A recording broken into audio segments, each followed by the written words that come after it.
Patrick Mahomes in terms of creativity and the ability to buy time in the pocket and do things on the angle. On the TV screen, but then it turns out to be big plays. Patrick Mahomes has made a living doing this. Yes, he's one of the greatest. First down. Well.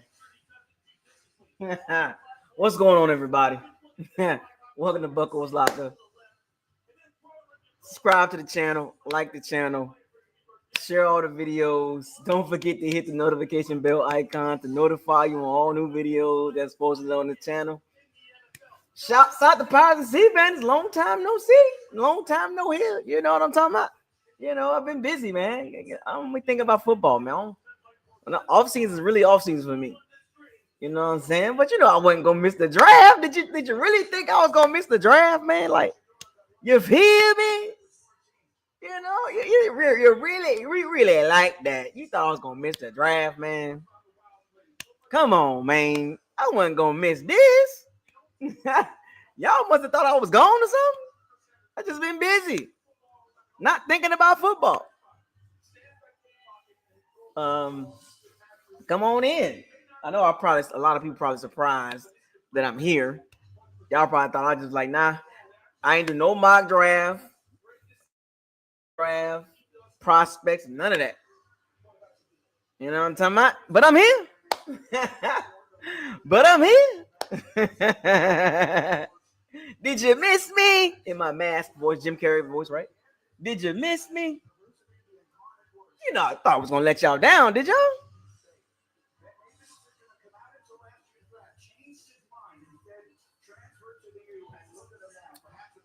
You didn't think I was gonna let y'all down, did you? I mean, come on, man. First down. You know, if y'all ever saw the movie Heavenly Kid, a cult classic, you didn't think I was gonna let you down, did you? Did y'all really think I was gonna miss this? Nah, you know, it's a big moment. You know, I had to talk a little bit. Titans finna pick number 1. We already know what time it is with that. We don't want to hear from Adam Schefter. We don't want to hear from him. He be tipping picks and stuff. We don't want to hear from Adam Schefter. We don't want to hear from him. Cam Ward. We already knew that. Dang, they drafted Will Levis too, man. That's crazy last year in the second round.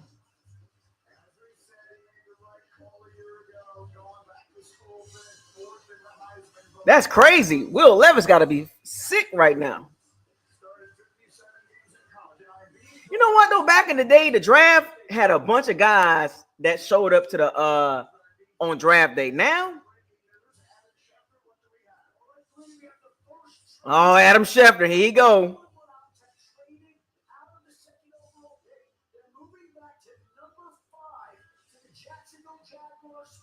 In return, the Browns will get the number 5 overall pick, a second round pick, number 36, a fourth round pick, number 126, and the first round pick of the Jaguars in 2026.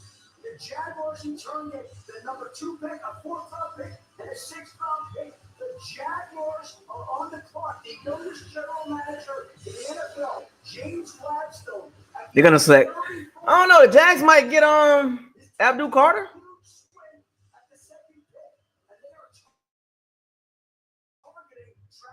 See, Adam Schefter, man. See, I don't like when he do this. They gotta get rid of him, man. I'm gonna switch over to NFL Network because Adam Schefter is ridiculous, man. It's like they gotta stop this. Stop that guy, man, because that guy he just make the draft weak. Just shut him up.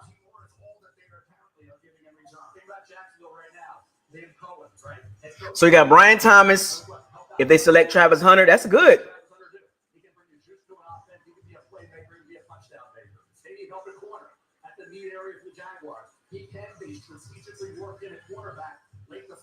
All right, Trevor Lawrence ain't got no excuses now, buddy. Y'all share this link, man. Let everybody know I'm back. You know what I'm saying? For the night, you know.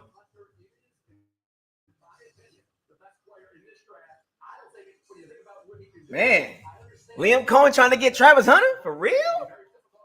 Man, I wish they would stop showing Adam Schefter, please. Just for one, just for like 5 picks, just don't show him.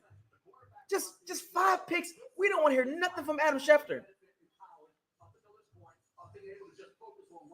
Man, the Cleveland Browns, they got a lot of picks for that to trade back.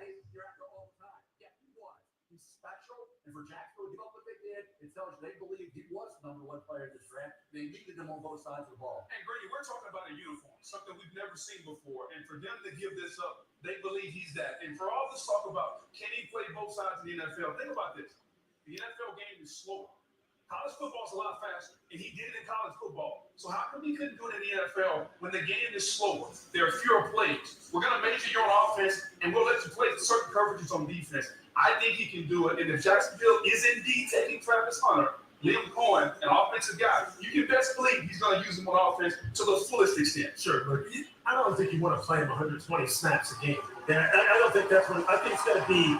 Something like 60-40, 75-25, something like that in terms of breaking it up. Look, Deion did tell me, Deion said, Liam Cohen, man, look, Jacksonville Jaguars is gonna be good. They got weapons, man. They got players.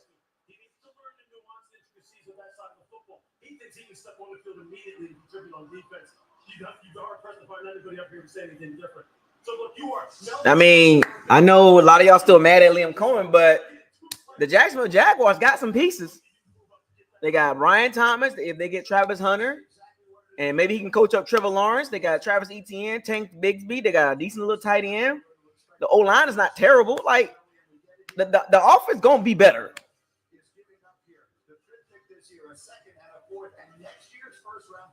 I'm curious to hear from you, Louis Riddick, as a team builder.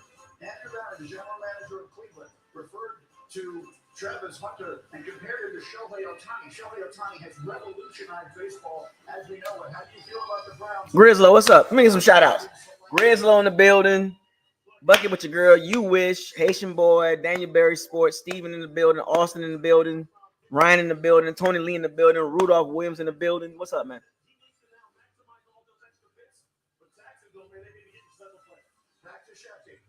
Man, we don't care about Adam Schefter. Why they keep showing him?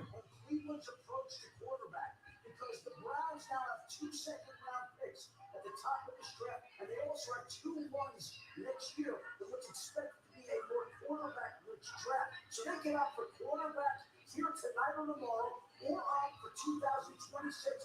But they have options. And the Jacksonville Jaguars instead have what they believe will be the best player in the draft. They're moving up to get that type of player. A huge man, we don't want to. I'm so sick of him in draft day, man. On draft day, I'm just so sick of him, man. When is that? When Travis Hunter dad supposed to be there?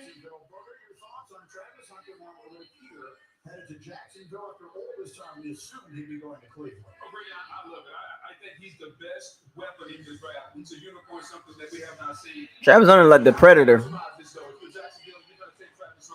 have to maximize on offense, and this is about helping Trevor Lawrence, who's underachieved so far in Jacksonville. You have to surround the quarterback with weapons. This is the ultimate weapon, the best wide receiver in the draft, maybe the best quarterback also. Man, Travis need to get rid of that girl, man. She's a problem. Where's Liam Cohen at? There you go. I see him.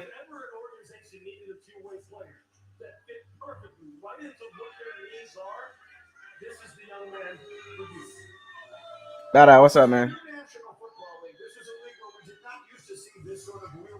I'm so sick of Adam Schefter, man. I'm gonna get my tablet. I'm gonna turn the volume down on ESPN, and I'm gonna take my tablet and put it on NFL Network because my goodness, Adam Schefter is so terrible. Like, why do they do this, man? Just shut Adam Schefter up.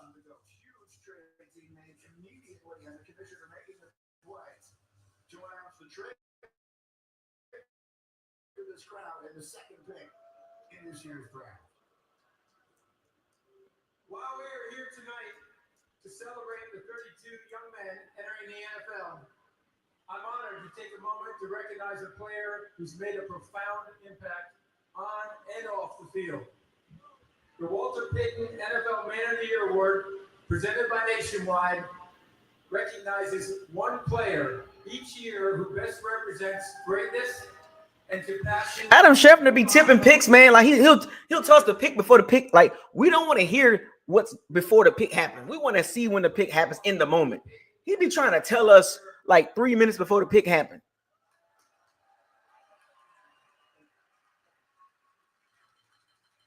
Don't nobody care about Adam Schefter, man.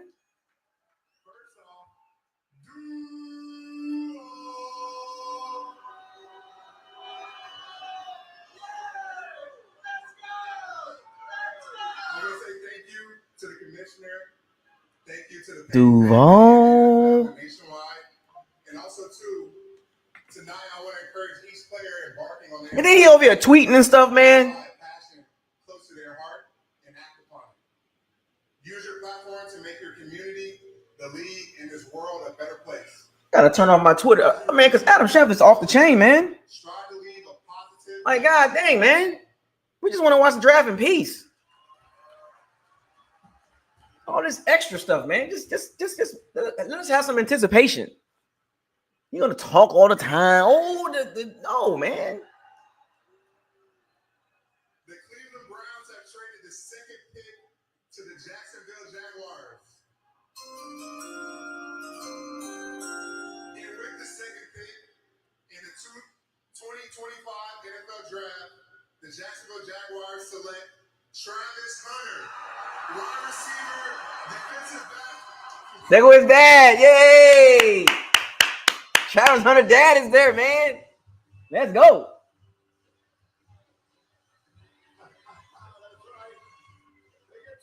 I gotta get rid of that girl, man.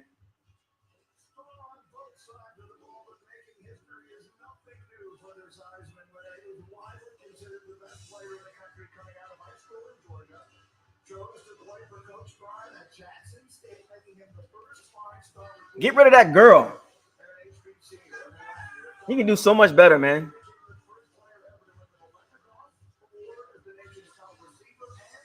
Travis Hunter, one of them guys in high school and middle school that wasn't getting no girls back then, bro. I ain't gonna lie, I ain't gonna hold you, man.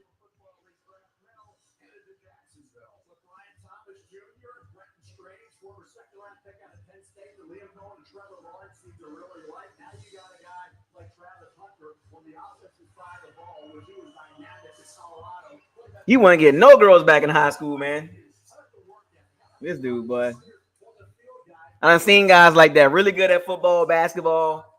But, man, wasn't nobody really trying to get at him, man. Man, only reason why girls get at this dude because he got that money now, man. Let's be real now.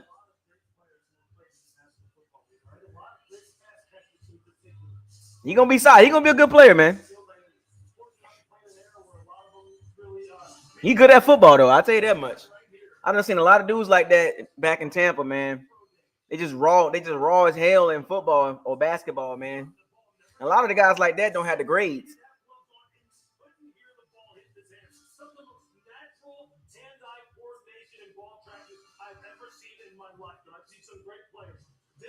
He's very small, though. You gotta get some weight on him. He's different now. He's different, and that's why Jacksonville went ahead and did what they did. But they said, look, he's too good to pass up. Mel pointed Percy. I said it a minute ago. He's 2 for 1. That's what you're getting. And you be forced not to utilize him. That sucks. And when you're getting 2 for 1, I think it's important to talk about the stamina. God, it's hard playing football on one side of football. But you know, you and I play defense. It's hard to play defense. And then to go sit in the bench and pop right back up and get back up and play. He's good at football. You got to get rid of that girl, man. He should get up to about 200 pounds. He got a small frame.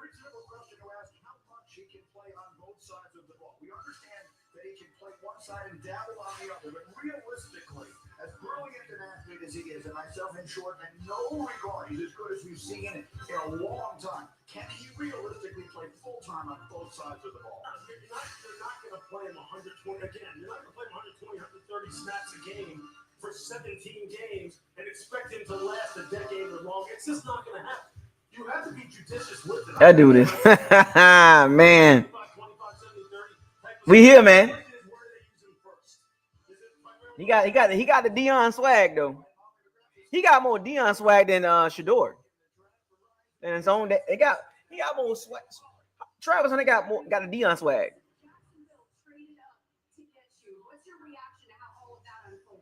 I mean, they didn't talk to me since the combine, so I'm super excited to be able to go back home and be able to play for an organization that thought I was worthy of trading up again.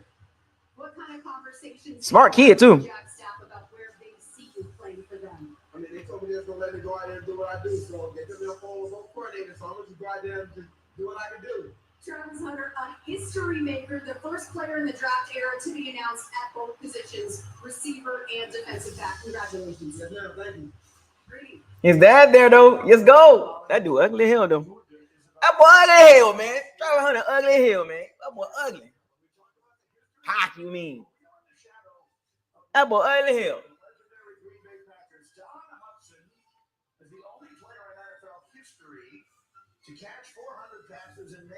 That boy ugly hell. The Giants don't get Abdul Carter.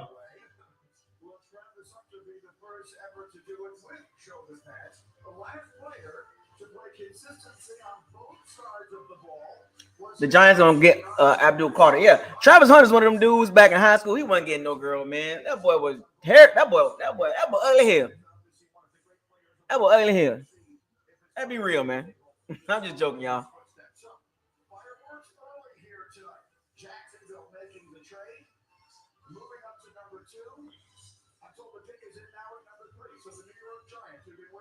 Giants go get a pass rusher, man. Man, Shador's not going to the Giants, man. You wish you wrong, dog. The Giants, man, they defensive line going to be crazy. But what are they going to do with Kayvon Thibodeau?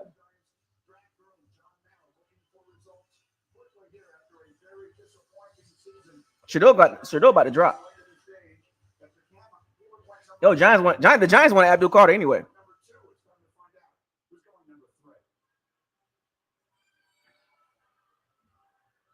Yeah, the Giants got Abdul Carter.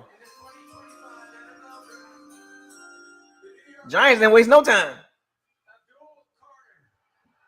Now the New York Giants media are idiots because I'm like, they can't draft a quarterback at 3 because he's not going to be able to help the team win right now. They got to win. The Giants got to win right now. Brian Dable and Joe Schoen, they got to win. They don't have time to draft a quarterback and develop.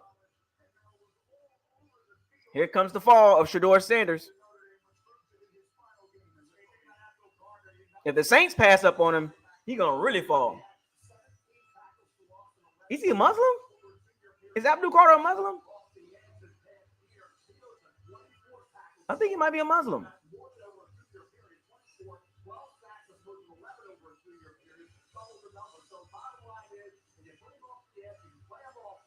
So you know what that means for Kayvon Thibodeau? You better get your together. So now they got Brian Burns, Dexter Lawrence, Abdul Carter, Kayvon Thibodeau. You got 4 dudes that can get to the quarterback.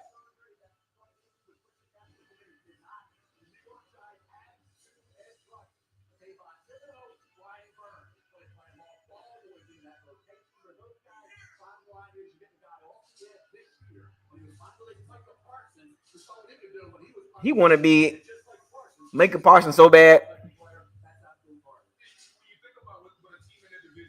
Why he made that sign? Why he put the horns up? I'm not a conspiracy theorist, but why he put the horns up? Got that jury on. Got that jury loan. You got that jury loan. You got that loan. Them cats be getting them loans, boy. What are you going to Johnny Dang?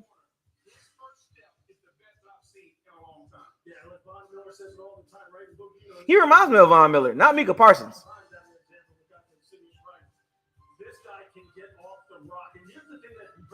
But can he play off the ball though? Because he plays forward. Does he play off the ball? He asked the Penn State coaches prior to the 24th season to put him at defensive end. He asked for the switch. They were wondering how he was going to handle when they put him in a 6 technique, right? Head up over the tight end. When tackles start coming down on him and double teaming him, whether or not he's going to be able to withstand it and come back again and again and again. He continues to get better at it. But I'll tell you this, when it's third down, he's got speed to power, he's got high side speed, he's got an inside spin, he's got it all. incredible place. He wears the same uniform number that Micah Parsons did. Will he follow in those footsteps as far as effectiveness in the NFL? Verizon Business takes us down to Molly, who is standing by for the third pick. You remind me of Von Miller, but he got to get a little bit of weight on him, though. A little bit. Dad trained you your entire childhood. What was that moment like after your name was called with your dad and the rest of your family? His dad was there. Surreal. I wouldn't be here without him. I'm just blessed. I love to hear that dad. I love dads. Dads matter, baby. Dads matter.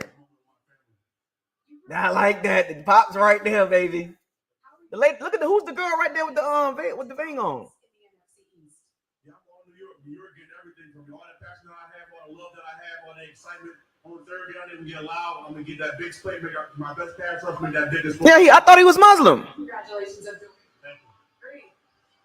Hi, Molly. Thank you, Abdul. I knew he was Muslim. I thought he was Muslim. Yeah, Philly. Yeah, I thought so. I knew I wasn't going crazy because I've been in Philly. I drove through there. Like, it's a lot of Muslims up there, man. I knew I wasn't going crazy, man. Thomas like he not Muslim. Man, I knew he was Muslim.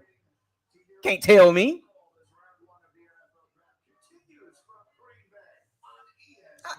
That's the first thing I thought about. As soon as I saw him, I was like, wait a minute. He got the Muslim vibe. He got the outfit on. Like, that's Muslim.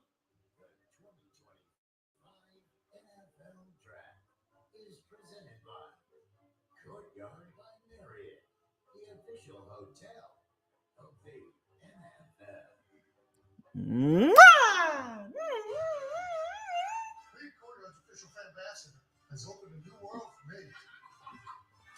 I knew I wasn't going crazy. Somebody said he wasn't a Muslim. Come on, man.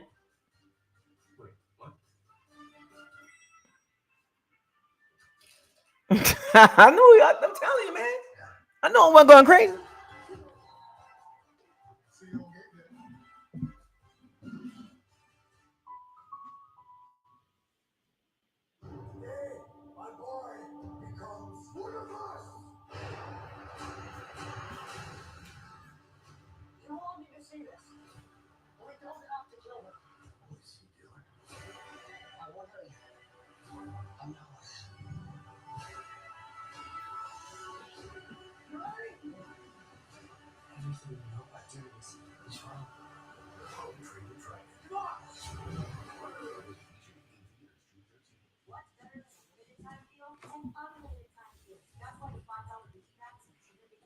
Knew I wasn't going crazy.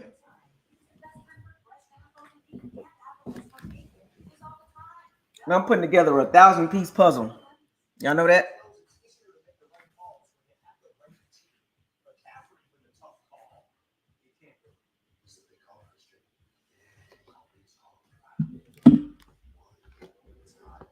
Oh, the Jags gave up a second round, fourth round, and the next year's first round to go up to number 2.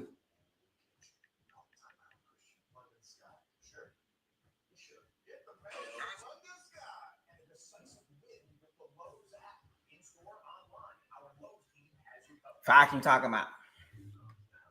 What it do, man? Everybody giving me some shout outs, man. I appreciate the shout outs, man. You know what I'm saying? I've been around. Get over it. Felix, what's up, man? Dada, what's up? King Cook, I see you in there, man. Bobbing for Christ. You know what I'm saying?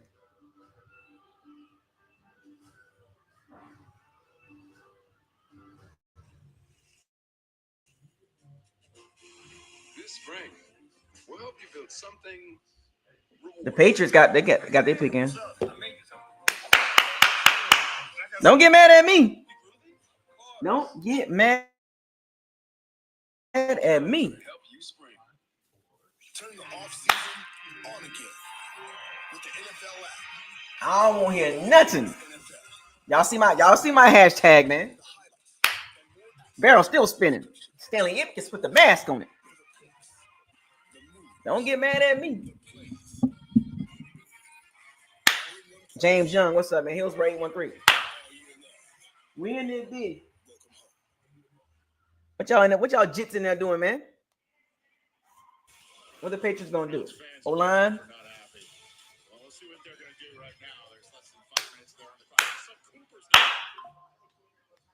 Javar Young, what's up, man? The Browns, I believe, have selected. So, Vegas is now on the clock for the first time in this draft. 9 minutes and counting. So here's the 4th overall pick. Oh, the Browns picked that guy already. The 6th overall pick is in the process of being. Gee, they moving kind of fast. Patriots got Will Campbell. 4th pick in the 2025 NFL Draft. The New England Patriots select Will Campbell, tackle, LSU.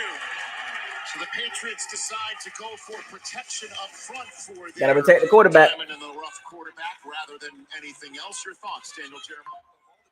Draft, to me, the tackle need for the Patriots was probably the most glaring across all 32 teams. They had to go in this direction. They go with Will Campbell out of LSU, who reminded me a lot of Michael Roos, going the Wayback Machine, if you remember him playing for the Tennessee Titans.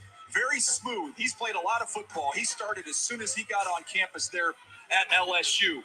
When guys get into him, he does have a firm base. He can recover as well. The temperament to finish is outstanding. You see that here in the run game as he's able to displace defenders and create a lot of movement there at the point of attack. Much was made about the arm length. Does he need to slide in and play guard? I think he can hold up and tackle, but in an absolute worst case scenario, you've got yourself a Pro Bowl caliber guard down the road. But they had to address the offensive line. He got short arms. Yeah, and you mentioned Michael Roos. But to be that tall, he got short arms. People wondered about him. He has held up well in tackle for the Los Angeles Chargers. Remember, guys, they took care of a lot of their needs on defense. To be a tall guy, he got short arms. Getting Milton Williams, getting Harold Landry, Robert Spillane at linebacker, Carlton Davis at corner. The tackle was a huge need, as DJ said. And by the way, that offensive line last year, Joel Klatt, absolutely abysmal. And you drafted Drake May last year. You better start taking care of that young quarterback. It started tonight with Will Campbell. And I'd be interested in what Kurt thought about the way Drake played last year, but I thought he played well enough where it's like, okay, we've got something here. Now let's go build around him. And you're getting a really consistent player. Browns got a D lineman. 38 straight starts, didn't struggle with injuries. I agree with you, Daniel. Even if you have to move him inside, that's a win. When I did a Patriot game last year, I normally like to try and circle the offensive. He's going to end up playing guard, watch. The teams could go after. I just circle a whole group. I mean, that's how bad they were. The worst pressure rate in the NFL last year. They've done a lot in free agency, and now they just added the 4th overall pick. And the bottom line is this. I mean, the Patriots got Stephon Diggs to add to that offense, and Josh McDaniels is back. Nah, Pat. And that alone should improve things. The Browns got a D lineman. With this draft choice. As They pick already in. First draft choice as the new HC of the New England Patriots. It's time to welcome Will Campbell to Primetime, presented by Nationwide. Jamie? This drive went kind of fast. Will, you are Mr. Louisiana, but you just got a love letter from the New England Patriots. You haven't stopped smiling since you heard your name. What's behind that smile? Man, just all the.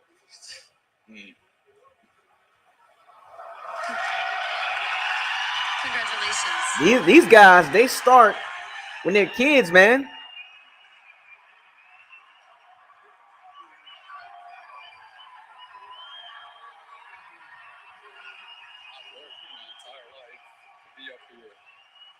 Be able to get my name called by a franchise like New England, it means everything to me. We can feel that. We absolutely can feel that, Will.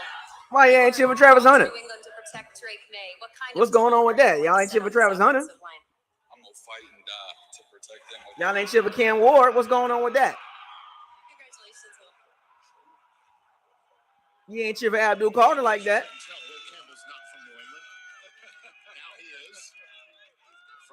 What's happening here? Now heading to Foxborough, Massachusetts. Ian Rappaport, take it away. Rich, with the Cleveland Browns next at 5, my understanding is they got several calls from teams about potentially trading back. They have some interesting options. They have the top defensive lineman on the board. They have 2 top offensive linemen. We'll see what the Browns end up doing. Then obviously Abdul Carter went to the Giants. Don't rule out the Giants coming back into the first round to try to get a quarterback. Yes, even Shedeur Sanders, definitely in the realm of possibility for the Giants. Definitely keep an eye on all of that, as Vegas is now almost halfway through their first round draft pick. The first of Pete Carroll's return to head coach. What up, Noble G? OG, what's up? Tom Brady. Having motion Jit. Man, what's up, Jit? Got all them Jits in the chat right now. So, just an interesting first 5 minutes of us waiting for Vegas to make a choice. Who do you think Cleveland's choosing here? Is it Ashton Genty? What do you think? I would think you'd be looking at another trade. I'm just curious to see if they're going to pick. Or if they're going to pick. Oh, the pick is actually in. Well, Ashton Genty's my highest rated player, but they have a glaring tackle need. And they have other options out there. Armand Membu is out there. Kelvin Banks from Texas is out there. So that, to me, is a position they have to address. Which I'm sure is why they were thinking they could move down, is because there's guys they could move down and get at that position of need. So probably just didn't get the value they wanted. So we hadn't had a single trade involving a first-round draft choice from the new league year. The Browns got to win this year too. Mr. Everything Bucs. T, what's up, man? To make this selection.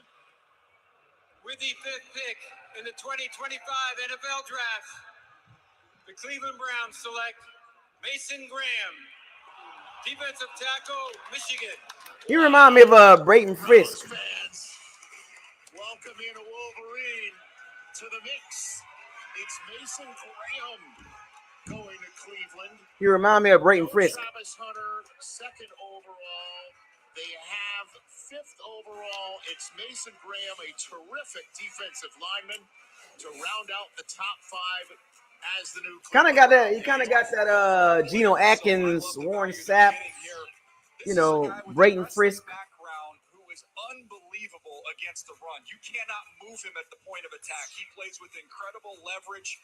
And then he also flashes this ability, as he showed against Alabama, to penetrate, make his way into the backfield. Just a dominant player against the run. Pass rush wise, I think there's more growth to come there, but he shows you in flashes when he can get on an edge and get to the half of a man that he's a straight up 4-3 D tackle. Unending gas tank. He plays so hard from start to finish, the beginning of the game to the Guys with a wrestling background do pretty good, especially in the trenches. When I think about the last 15 years in college football, I think of the most disruptive and impactful defensive tackles that I've seen. And Ndamukong Suh comes to mind. Nick Fairley comes to mind. At Auburn, CD, you remember those guys, obviously. And Mason Graham. I mean, he is always on his feet. He is powerful. He's got a great attitude, and he's got a tough attitude. He will walk in, and his confidence, just as a deep interior defensive lineman, will ooze to every other defender there, knowing that, hey, he's going to guys that can wrestle, man, they do pretty good. Safety's better. He's going to make everybody better in that defense, including Myles Garrett, because that's a guy who the Browns kept. And now they add Mason Graham to that. Mason Graham got swag, man, like Brayton Frisk, man. I like guys like that, man. You know, got a little swag, man. With like the Bucs need guys like that. The Bucs need guys like Mason Graham on that D line, or in the secondary. Get some guys with attitude and swag, man, that can play. Edge rusher, guys that's gonna be rough and they're gonna chirp a little bit. No more soft guys. No more soft guys. I want guys like Dexter Lawrence. I want guys like Jeffrey Simmons. I want guys like Jalen Ramsey. I want guys like a prime Tre'Davious White, a prime Jari Alexander. I want guys that's going to get after it. I want guys to get after it. I don't want soft guys, quiet guys. No offense, but Winfield Jr., Devontae David, you know, Vita, they just too damn quiet. I want some guys with some bark. I mean, they single-handedly won that game. Too damn quiet. When you're saying that, look at him. Attitude players, man. Attitude adjustment. If you watch WWF, WWE, the attitude adjustment. I want guys that's going to chirp. Whether it's linebacker, Jaleel Campbell, secondary, Will Johnson. You know what I'm saying? Give me a Quinyon Mitchell type cornerback that's going to get after it. You know what I'm saying? I want guys that's going to talk. No more soft guys. No more quiet guys. Kalijah Clancy, quiet. Too many quiet guys. I mean, it's such a blessing. You know, he's a fierce competitor. I want to play with Jeffrey Simmons. I keep bringing him up for the last 3 years. Jeffrey Simmons type guys. Dexter Lawrence type guys. So we were talking in mock draft world, right? Cam Ward, then Sauce Gardner type cornerback. Will Campbell, then Mason Graham. The only thing that's non-chalky about it is Jacksonville took Travis. You know, Jalen Carter. and then everyone was sharpieing in. You know, we need guys that's gonna get after it, like not just play well, but just strike some fear in some offense. In the offenses that go against the Bucs defense. They have the opportunity to pick Khalil Mack type guys. You know what I'm saying? That's gonna get after it, man. The Jets have been on the clock almost the last 5 minutes for the first pick of the Aaron Glenn administration. Here comes the commissioner with the 6th overall pick, and who is going to be the new Las Vegas Raider? No more OJ Howard type guys. Like too soft for me. 2025 NFL Draft. The Las Vegas Raiders select Ashton Genty. Oh, Ashton Genty went to the Raiders. That's high for a running back. That means he's starting right away. Ashton Genty is the first choice of the Pete Carroll administration, and I was talking to Ashton on my show a couple weeks ago. That's pretty high for a running back. One of the running backs he's been talking to for advice is Marshawn Lynch. So this tracks, DJ. Yeah, you talk about two guys who hate to be tackled. I would put him in that company. Starts out with that unique stance. He's standing upright. He is very slippery and elusive. You see him get out of some tough situations when you're watching that Boise State tape. But this is the calling card. Again, you got an unblocked defender. They get free cracks at him, and you can't get him on the ground because of that contact balance. He is just I hope we don't turn to be a Doug Martin, like a flash in the hand, and then that's it. Again, the contact balance here, always finding a way to get forward. Right foot, right shoulder, able to power through as it's time for Next Gen Stats powered by AWS. You look at these top NGS overall scores and look at the company that he's in there. Those are some incredibly productive running backs that have entered into the NFL. So one of the fun players to watch. If you had any questions, just watch the Oregon game, kick your feet up on the desk and enjoy. That was pretty early in the season, too. Kind of announced his presence with authority, didn't he? Here's the other thing to think about. Pete Carroll as a head coach. We always talk about past successes, how you did it. Is that predictable? That's a Tom Brady pick. No, that was a Pete Carroll pick. Already, Rich, and how they built that team in Seattle. Pete's going to probably want to build this team similarly. And remember, in free agency, they went ahead and added to their roster anyway. Added to the offensive line a little bit. They got to figure out Colton Miller at left tackle. But running the football, being tough and physical, building on defense. Yeah, that was a Pete Carroll draft pick, not Tom Brady. As they try and chase down Kansas City. And remember, Chip Kelly goes down and with the Vegas Raiders. And Chip Kelly's the OC. Creative run game, in terms of where are you entering the defense? All of these different, Chip is going to get that run game going. There's no doubt. Here's what I love about Ashton Genty is it's, again, kind of like Cam Ward, a bit of a long road. Rich, his military family was in Italy. So his dad, military dad. Starting role on his high school team, so he has to play slot receiver. He's got that in his background. Finally gets to Boise State and runs for 2,600 yards. And now Raiders still need a quarterback. I mean, they got Geno Smith, but with Jamie Erdahl. Ashton, you are going to the entertainment capital of the world to play football. What makes you a headliner for the Las Vegas Raiders? I mean, you've seen it, the energy, you've seen the dance moves. I'm ready to go entertain each and every week on Sunday. The commissioner of the NFL just picked you up in that hug. Is that the last man that's going to try to tackle you in the NFL? Nah, I don't think so. Congratulations, Ashton. Thank you. So there goes Ashton Genty. The Jets pick is in, and we're going to get that when we come back from break. Don't stop believing is glaring right now at the Browns draft party. A very interesting choice for Browns fans to be hearing. Some of those Browns fans did stop believing about 30, 40 minutes ago. Well, they just want to make sure, this song is also known for somebody in a members-only jacket offering somebody. So let's look a little bit more positive. yeah, Chip Kelly's the OC. As Ashton Genty loves hearing his name, we'll hear who's the next New York Jet when we come back with the Panthers right behind them.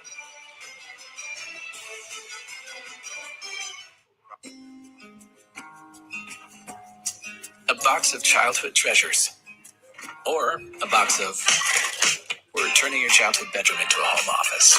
Either way, one rate fits all. Yeah, he might. I don't know. Would he be a muscle hamster, like a clone, like pretty much a flash in of hand? That doesn't matter. This is a commercial for Jersey Mike's. Look, if Shador drops down to the 20s, that's good for him. He get to go to a team that's already good, like Lamar Jackson did. Lowe's knows it's easier to make the right calls when you have the right team. Dak going for it, and he fumbles. brilliant recovery with the Lowe's app. He always delivers. And so does the Lowe's app. Wait, Ashton Jennings from the South, right? Because he got the South look, got the locks. I mean, got the locks with the 2-strand twist. No, Geno Smith is the quarterback for the Raiders.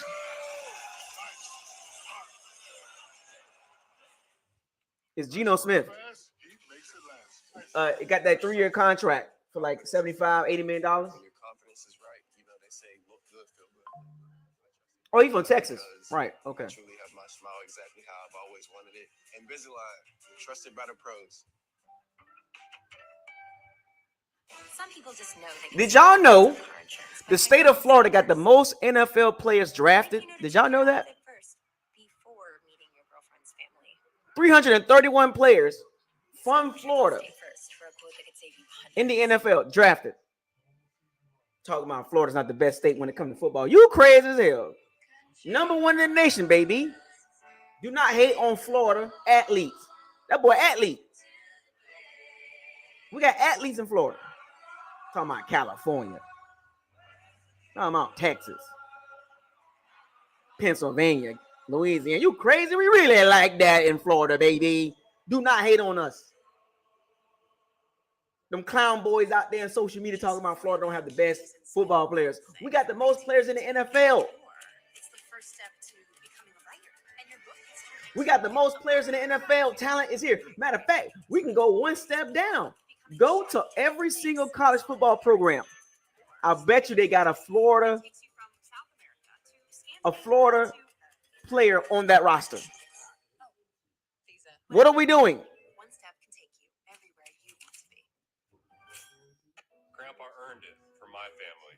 Mom earned it for me. USAA membership is for those who served and can be shared with their spouses, then kids, and their kids for generations to come. I'm trying to tell you. Family's legacy. USAA. See if you can become a member today. Wake up! We got pain to relieve by morning. Ice, hot, Go to every college football team, Division I, FCS, Division II, whatever roster you want to look at in college, they got somebody from Florida on that roster. You got to have somebody from Florida on that roster. Matter of fact, just all the Power 5 schools got somebody from Florida on the roster, man. You know what I'm talking about?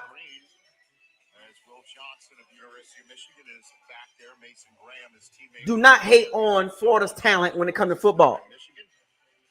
It's okay to be number 2 and number 3, but when it comes to football, number 1. Number 1. The most players in the NFL drafted.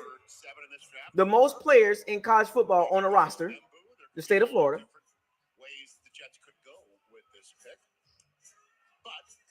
One of the fastest states in the nation. We check the boxes, man. Don't ever question the state of Florida when it comes to football talent. Don't ever question that.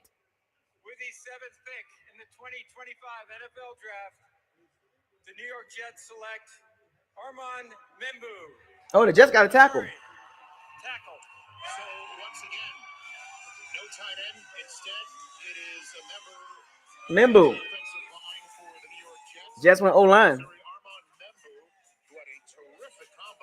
Missouri, man, he rose up the charts, man. He rose up during the draft process, pre-draft. He got his dad next to him. Because they like the tight ends that could be available on day 2 versus the tackles that would be available. But this is an excellent athlete. You see him in pass protection. He's very quick. He's also patient. He's got that size where even if guys get into his chest, you really can't get through him because he's just so strong and has such a firm base. In the run game, you see his athleticism, his ability to get The Jets went O-line, man. Trenches matter. That's going to be fun with the running backs they have there with the New York Jets. It's time for Next Gen Stats powered by AWS. When you're talking about athleticism, how about this? All the way at the very top of the charts here with his athleticism score over Gray Zabel. Guys, I'm surprised the Patriots didn't get him, man. When Jason Peters was there, they're body doubles for one another, what they look like. So we heard Don't Stop Believin'. Then James Gandolfini's favorite team went, hold on. Oh, the Panthers and the Aints next.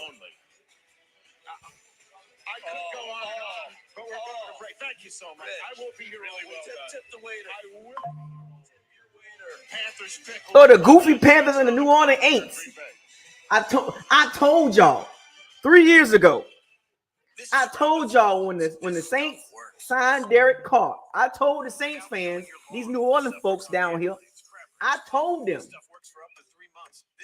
I told them goofy ASS Saints fans that Derek Carr was terrible. You should have kept Jameis Winston. You should have kept him. Oh, Derek Carr really liked that. All the Saints media. Oh, Derek Carr's an upgrade. Blah, blah, blah, blah, blah, blah.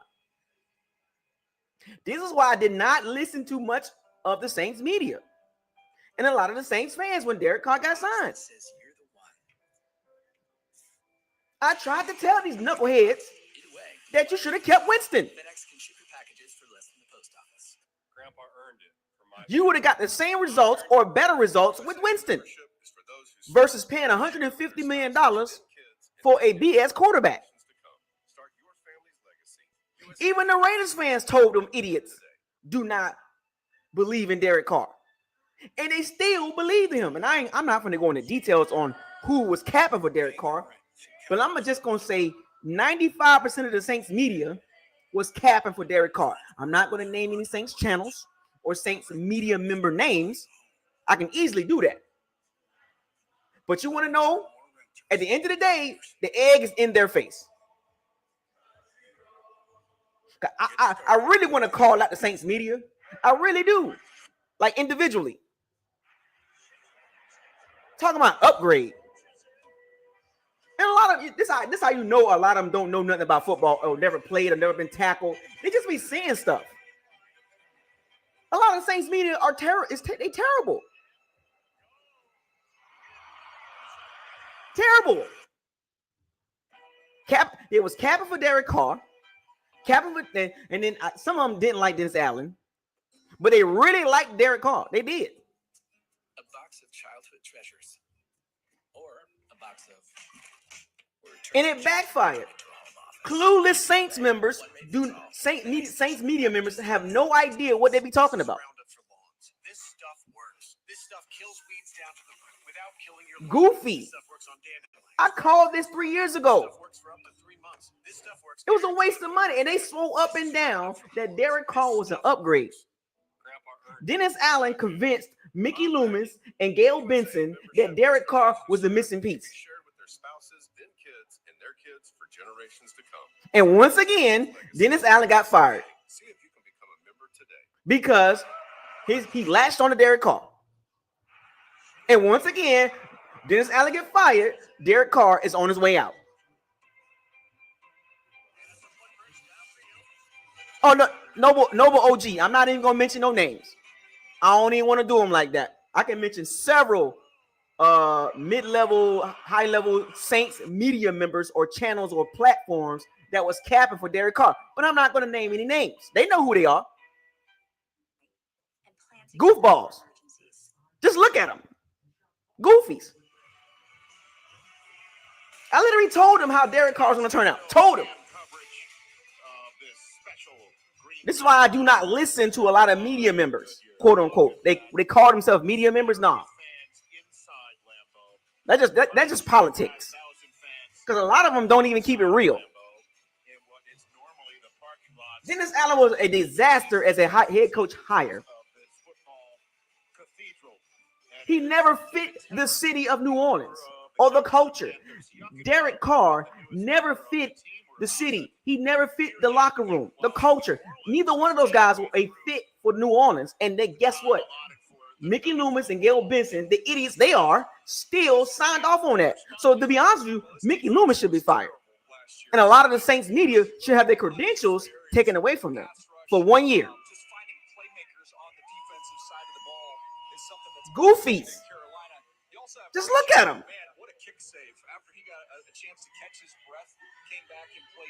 They do all the extra antics to get attention. All on social media, making goofball videos and comments. Attention seekers, man. That's all they are. Most of the media members are attention seekers. Especially the ones that's very active on social media.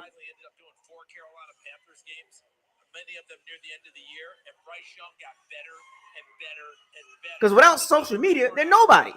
They weren't staggering, but you saw them improve and grow throughout that process. So if they go in that direction, Then you got the Carolina Kitty Cats. They kind of semi-improved a little bit. Dave Canales, and in my sales voice, snake oil salesman. Snake oil salesman. First one for the Panthers tonight. With the 8th pick in the 2025 NFL Draft, the Carolina Panthers select. Oh, wow. Oh, Wow. Arizona. They drafted a receiver last year. offense. Wow. And they go Mike Evans clone? Allen, who is technically the second wide receiver chosen. You know what's so crazy about this pick? Steve Smith don't like this guy. Kid from Arizona coming out, and he is going to join this offense in Carolina. Steve Smith ain't feeling this guy. based off what he did in Tampa Bay with a big receiver like That's Mike Evans all the way. That's Dave Canales' Mike Evans. So he goes out and gets one as a head coach and gets Ted McMillan, who is very long and rangy.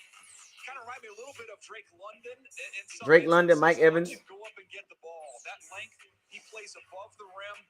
Think about Bryce down there in the red zone. Just throw it up with tremendous touch, which he can do. He can go get it. How about the special one-handed catch here against? They were talking about the Bucs drafting him too. If he would have dropped. Underthrown, no problem for a bigger receiver. He can really adjust down the field and play like a smaller guy. He's slippery with the ball in his hands. So they got Xavier Legette and Tetra McMillan. There's times where you'll see him ease on the backside of routes. That's something that's coachable. You got to get that out of him. But the raw ability, his basketball or his volleyball background, it shows up on the football field.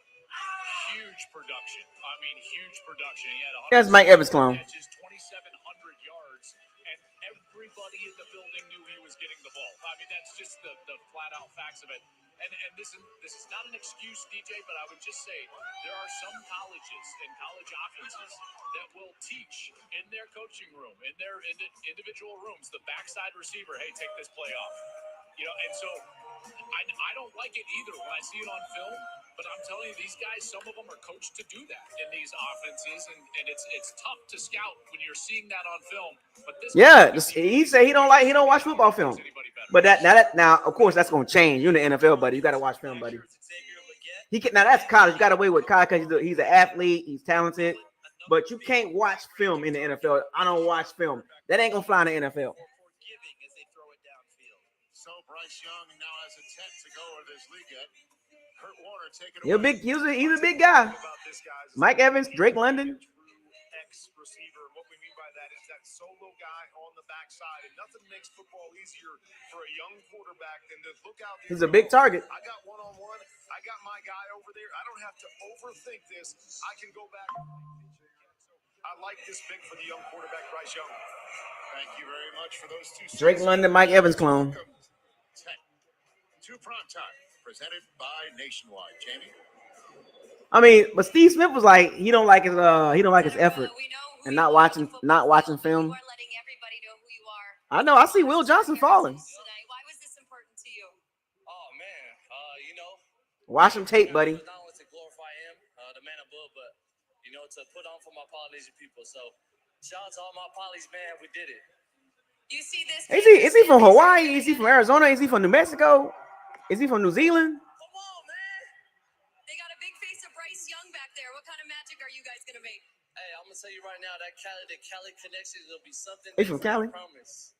Congratulations, Cetera. Thank you so much. He's from Cali. Ian Rappaport, take it away, sir. Rich, with the Saints poised to make the number 9 overall pick, worth noting Derek Carr's future is very much in doubt to the New Orleans Saints. Dealing with a shoulder injury, still has not yet made a decision. They're consulting with several experts whether or not he's going to have surgery. They do not know if he's going to be ready or if he's going to play at all in the 2025 season.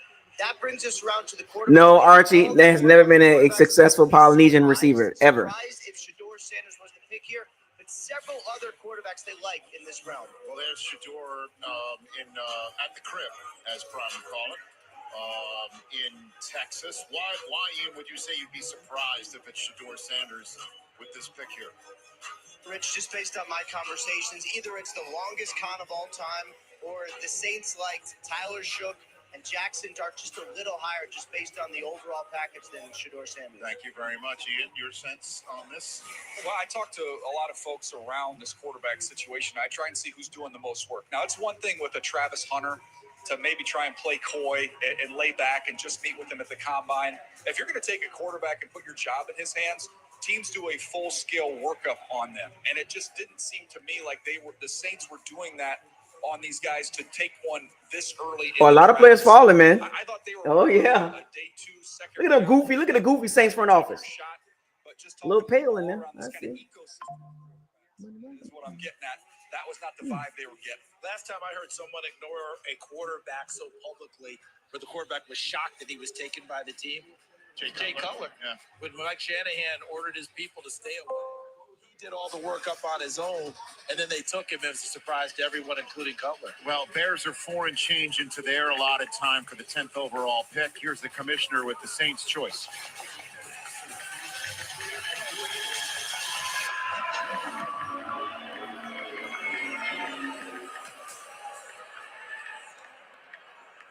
With the 9th pick in the 2025 NFL Draft, the New Orleans Saints select Kelvin Banks Jr., tackle, Texas. So to go offensive line, DJ, your thoughts? Well, I thought these tackles would come off the Yeah, the Saints need the O-line anyway. They always draft O-line. D-line. Saints, that's one thing about Saints. They always go O-line, D-line. Last year, the Saints got Talisi Fuaga to handle one tackle spot. Now they get the other one taken care of. Think about So they so back-to-back years they're taking care of their tackle position. Ramczyk retired. So not a surprise at all. So that made sense. We'll see which quarterback they're protecting down the road here and see what His dad right next to him. Investing in the trenches. Not surprised to do that. And notice they said tackle, right? Not guard, because there's talk about him kicking inside the guard. DJ, take it away from here. Yeah, that's a good pick for the Saints because Ramczyk retired. Tyrone Armstead, he was old, so they kind of revamped their tackle position. He's big. He's got those broad shoulders in the run game. He can get that initial movement. Want to see him stay connected and stay attached a little bit more. But the athleticism getting up to the second level takes those good angles to get up to those linebackers. One thing about the Saints, though, they always draft the O-line, D-line. I want to see more of that continue to develop in his game, guys. But the tackles, the run was early. That was expected, and that was chalk. Fuaga last year. Now he goes in and probably play right tackle instead of Trevor Penning. And Joel, with that division, the Tampa Bay Buccaneers are pressure. Yeah, so what they gonna do with Trevor Penning? Slide him inside? Listen, Kelvin Banks Jr., he's a guy. Sark raves about this guy. So they had drafted Trevor Penning in the first round. Then they drafted Fuaga, and now they drafted Kelvin Banks Jr. Like Kelvin did, we would be good to go. So he's a great locker room guy. And now the weight is on for Shedeur, who we just saw on our screen. Oh, Shedeur about to fall. That's the third quarterback spot. Yes, see punt on this is big in that regard. The next one appears to be 21. For everything we're talking about with New Orleans and everything, that's a big. The story of this pick is where does Shedeur go to? Where does he fall to? Meanwhile, the Bears pick is in, and they do have every tight end available for them to choose. We'll find out who that pick is. The Niners are on the clock right now. About 90 seconds in. Hey, there's our colleague Colleen NFL Wolf. fans everywhere. Laura Rutledge with an announcement. Because boy, do we have an announcement for you live from the heart of the NFL draft right here in Green Bay, Wisconsin. That's right, Colleen. The schedule release marks a pivotal moment in the NFL calendar. It sets the stage for a. Oh, what are we doing here, man? Yeah, this is where we get to geek out over. Oh boy, what are we doing? What are we doing? Revenge and rematches, those late season divisional dates that end up deciding playoff spots. And Next. Come on. Let's get to the draft. You'll find out these rookies, the players who are drafted here tonight, when and where do they make their NFL debuts? We're going to find that out as well. Let's not forget the expanding lineup of international games as well as Christmas, Thanksgiving Day. Okay, let's get back to football, please. Yes, because nothing says. Can the fellas have? Can we have our time, please? Can we have our time? Can the fellas have our time? We can't have no safe space. Can't we all the only thing we got left is the barbershop. My goodness, man. Football is 100% dominant sport, male dominant sport. Only thing we got left is the barbershop.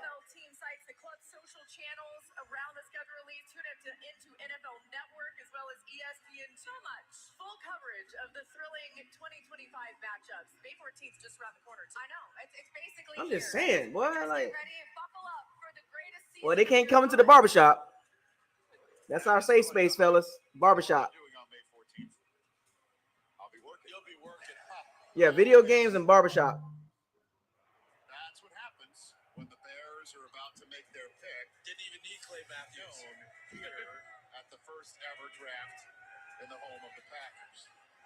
So we find out the Bears we were talking about. Yeah, JR died. I know, man.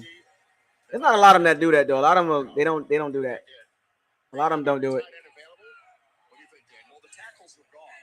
So this is a tight end or this is a tight end. You mentioned it too, but you said tight end and your Jetty's gone and the tackles are gone. Yeah, but you mentioned Don't never ever get it twisted. They want to be around us at all times. What we talk about, because we talk about a lot of stuff as men. Yesterday, the NFL family lost a true legend, Bears Hall of Famer Steve McMichael. My heart is with the McMichael family during this incredibly difficult time. Yeah, Steve McMichael. Please know that you are in our thoughts and prayers. Mongo's remarkable contributions to the We talking about 2% of women that know about football? 2%? Come on, man. His legacy will continue to inspire. That is so far from the norm.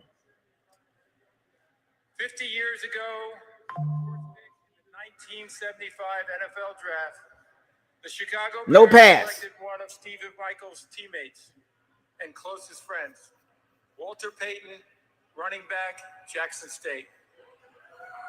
I don't know.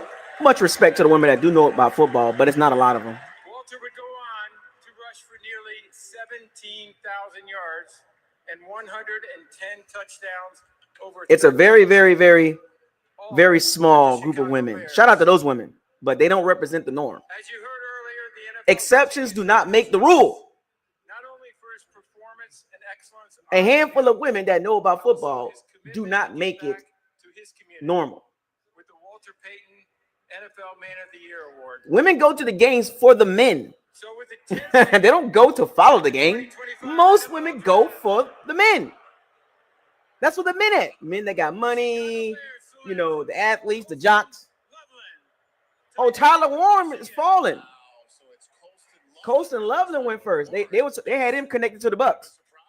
I had them right next to each other on my list, so they're both excellent players, different styles. He's a smooth mover, kind of remind me a little bit of Mark Andrews, but quite honestly, you could put He's good. on that list who Ben Johnson had coached. A real sudden mover. He creates separation down the field with his routes. You'll see these skills again. Just look at these easy windows that he creates for the quarterback by his ability to just pull away. And once he gets the ball, He's actually a better athlete than he moves better than Tyler Warren. Tremendous speed. CD, this guy is going to be able to come right in and make an impact for a team. Ben Johnson, they did a lot of 12 personnel. He kind of reminds me of Sam Laporta too. 12 personnel in Chicago. 2 tight ends will be on the field. No doubt about it. Ben Johnson calling card. Time now for player comparison presented by Homes.com. We've done your homework. And I mentioned there in our pregame show, this is my favorite player in the draft. I love Colston Loveland. Everything about him. I comped him to Tyler Eifert. Before injuries, Eifert, 2015, 13 touchdown catches and was unstoppable in the red zone. You notice the ability to split out, run routes, beat people one-on-one. We saw from Eifert.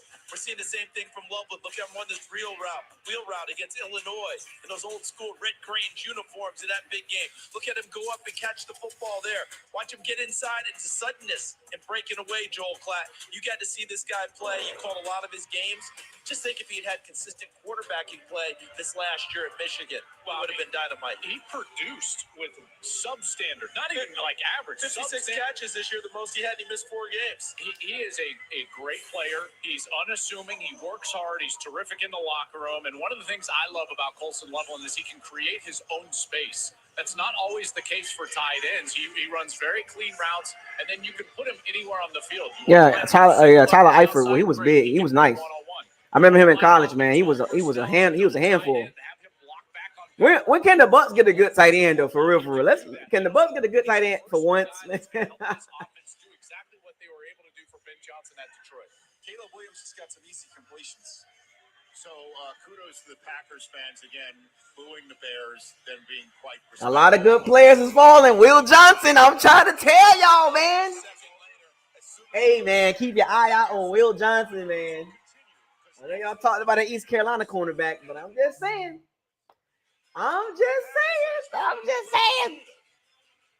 Malachi Starks, Will Johnson, Mike Green. They falling, man. They falling. Let's go. We almost there. Come on, we go. Hey, I'll tell you this much. We're going to be able to get somebody that's good. We're going to get somebody. It's going to be somebody. A one-of-a-kind gift.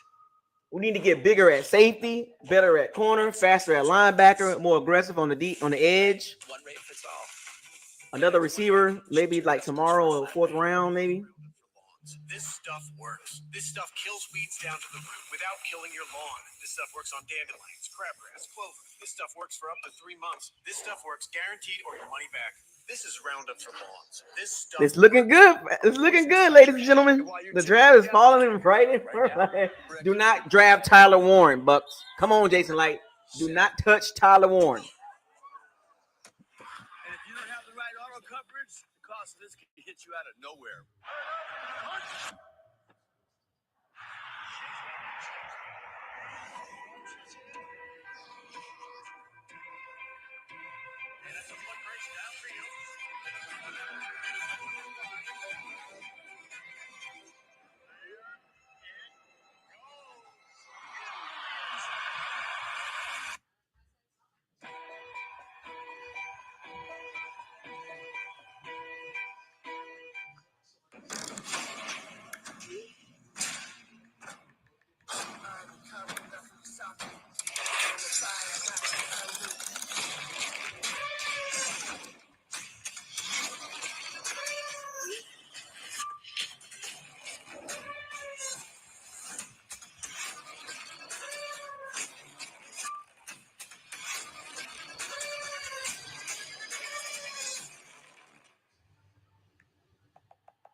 Jeff, you good?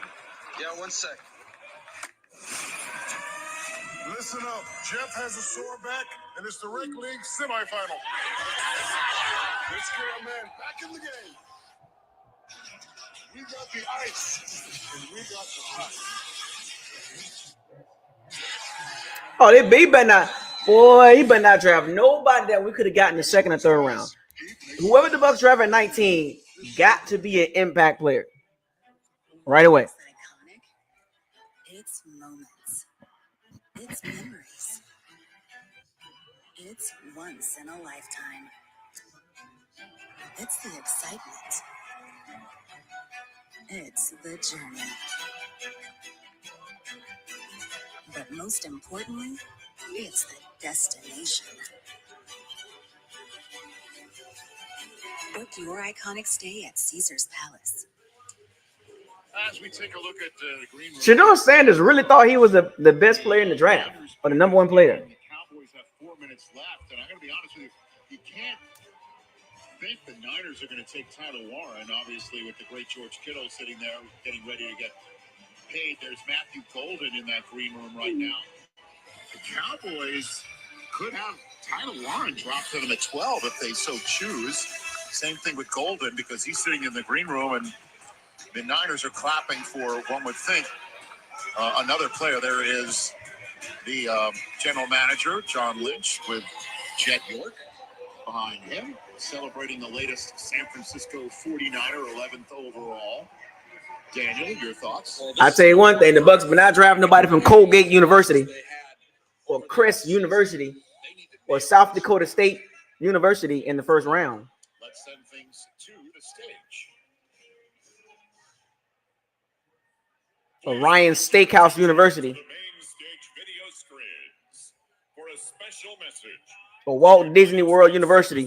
Well, I don't want to see that. At Yokota Air Base in Japan. Samsung University. Forces Japan. I'm Sergeant Mitchell Johnson. Apple State. JUCO. The Navy. We're proud to announce that this year we are celebrating our 250th anniversary. Jan Sport University in the first round. The Tampa Bay Bucs select The San Francisco 49ers 2025 draft pick. With the San Francisco 49ers Blockbuster Video State back to you in Green Bay. tackle or tight end. Marriott Jr. Sanders.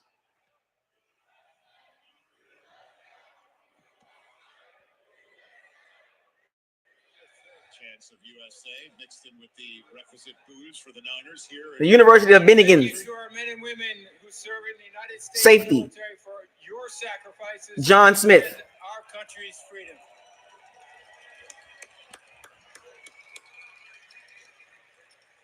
With the 11th pick in the 2025 Damn. NFL Draft, the San Francisco 49ers select Michael Williams, defensive end, Georgia.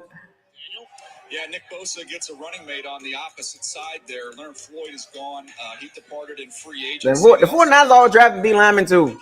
That's one thing about certain teams. They be drafting them. They draft them trenches, bro. And in Michael Williams, they get someone who, if he'd been healthy through the entire year and through the process, I don't know that he would have even got to them here with the 11th overall pick. He got a little nicked up and hurt in that opening game against Clemson and wasn't quite right, although you saw the flashes as the year went along. Big time upside. I mean, he is going to be the first one off the bus, and that's saying something when you've got Nick Bosa on your team. He is a big time, great-looking dude. He's got Texas saw the flashes. Yes, they did. There was those flashes. They just weren't consistent. I think was health related. But you can't mess around with them trenches. That's right, Coach Two Spy. That's why the Bucs got to keep drafting trenches, man. I don't care if you got Closet Clancy. We got Vita. We got Closet Clancy. We got Hassan Reddick. We got Yaya Diaby. I don't give a damn. Keep drafting D linemen. in that Georgia defense, San Francisco with their scheme, they will loosen him up. They'll let him rush a little bit from a wide. Keep drafting D linemen. I don't give a damn. He was versatile for Kirby Smart, but again, I think that worked against him because he was better when he was wide in that wide nine. That ankle injury definitely slowed him down, but if you talk to the people around Georgia, they will say he was a great locker room guy, and you know that John Lynch loves those type of guys.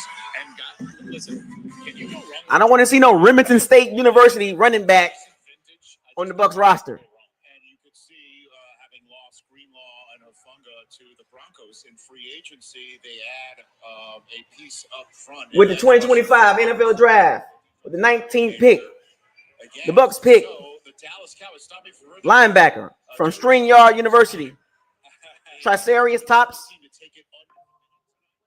Jackson. They're celebrating and high-fiving. Listen, I think the Cowboys would have been ecstatic if you told them coming into the draft, Matthew Golden, Tyler Warren, and Jalen Walker would all be on the board for them to choose, and they might be going somewhere else than all of those three. With the 19th pick, the Bucs pick Courtyard State University, Alex Smith.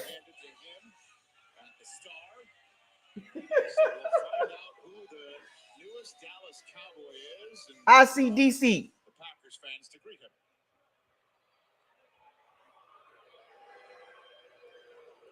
With the 12th pick in the 2025 NFL Draft, They want the guard. select Tyler Booker.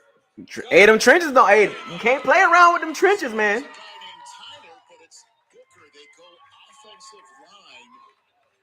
Can I jump in real quick? Charles Davis. Earlier tonight, Kurt Warner talked about the Cowboys being intriguing.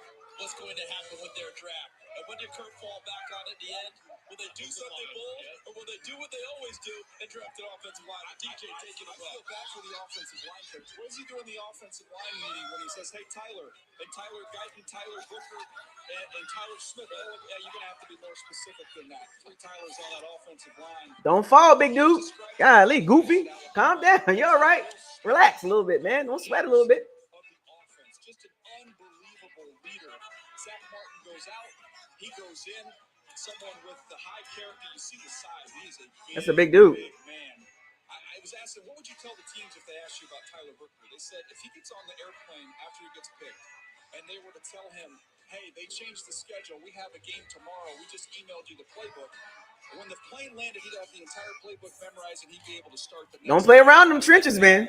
You can't play around with the trenches, bro. Connecticut to IMG Academy. Academics a big part of what he does. He's a cerebral player as well as a physical player. Look, any team that draft the trenches, man, I can't even get mad at them, man. It's make a guy question whether he still wants to play football by the end of it. And the way he hits on people and does things.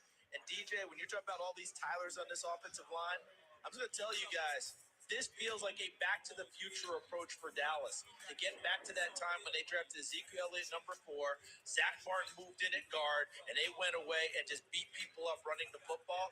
There's a big running back draft. There's time later in this draft. There's plenty of running backs in this draft, man. I wouldn't draft the running back in the first round, to be honest. There's a lot of good running backs.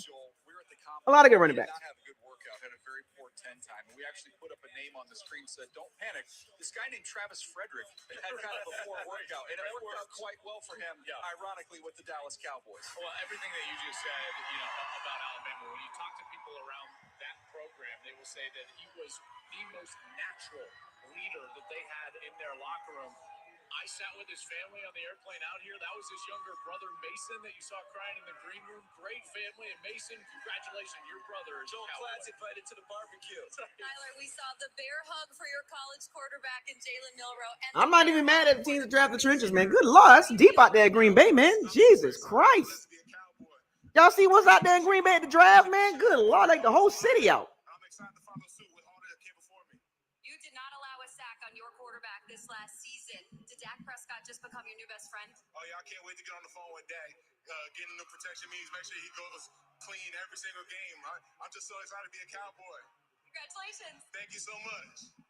Look at that. Good Lord, like the whole city outside right now in Green Bay. Oh, and then don't forget Zach's the only guy that doesn't start with the letter T. Don't forget there is a Tyler, Texas. There is a Tyler, Texas. And a lot of Tylers on that offensive line. Here's Tyler Booker. Yeah, this is, again, the run game. He is able to create movement. He is a big, strong, powerful man. A lot of these long runs you saw from Alabama, from Jalen Milroe, were with him clearing the way. And then when you think about him as a helper, he's always looking for work. He's always looking to finish guys. I love his temperament. Yeah, but they got to bring that the draft. They got to bring that draft back south, man. Because of how firm his anchor is. New Orleans, Atlanta, Tampa, Miami, Orlando, Charlotte, Houston, Dallas. Bring that thing back down south.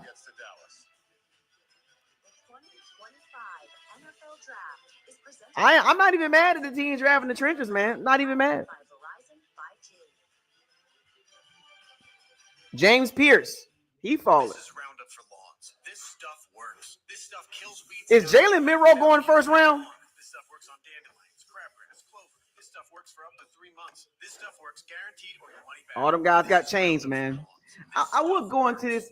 I would go into this sidebar conversation about the young men doing that type of thing with the chains and the earrings and the rings and the fancy watch. I don't know what's up with that. I know what's up with that. They see it on social media from the rappers, you know what I'm saying, and all that. But man, we gotta change directions, man.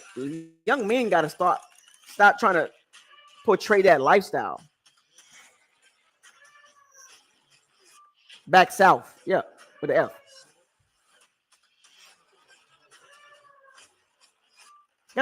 The young men gotta get out of that street kind of. I want to look street mentality. Like I got the big chain, got the big watch, got my watch, got my wristbands on, got my watch on, got my big chain on, swag. That's to me, that's like more street type. You know, it's not a grown man look with the big chains, looking like a rapper and all that. It's okay to wear chains, but that's not a grown man look.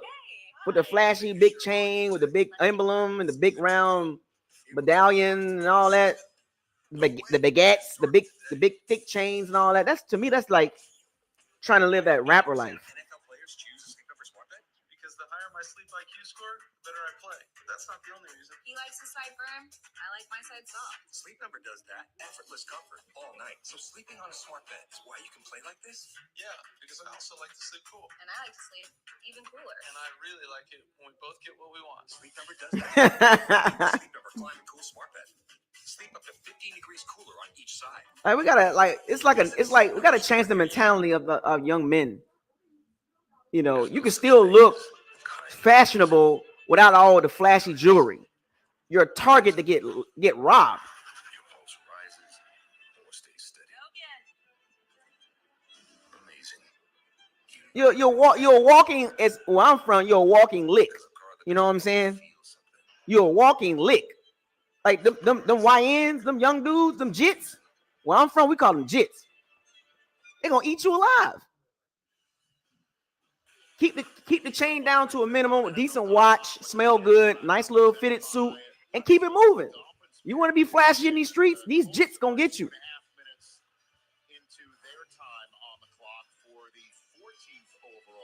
You a lick. Cause some of these FNs out here, cause see, I'm not gonna call them YNs. I'm gonna call them FNs. They gonna get you.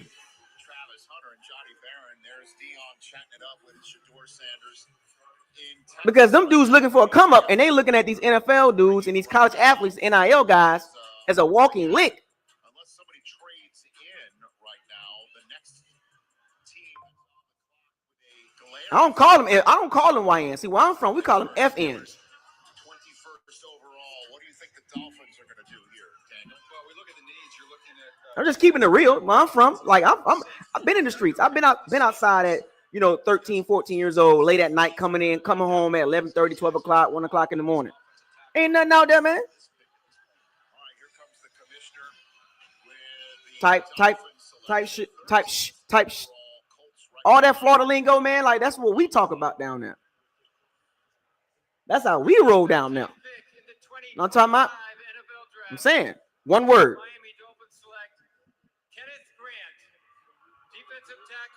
Oh, he's good. I think he's better than Mason Graham. I gotta jump in because I've been hearing about this kid, freshman, going up there and meeting with the Wolverine coaches when Jim Harbaugh and I would sit down, all the way back to Mike McDonald and then Jesse Minter, Wink Martindale, all the coordinators that've been on that side of the ball. The first thing that defense, and it's the Baltimore defense, wants to do is that dude fast, man. I remember that play right there, man. He chased that dude down. Kenneth Graham is nice. He remind me of Jeffrey Simmons. He chased down Nick Singleton. He's got this rare motor for a guy that's 330 pounds, and he doesn't even understand how good he is yet.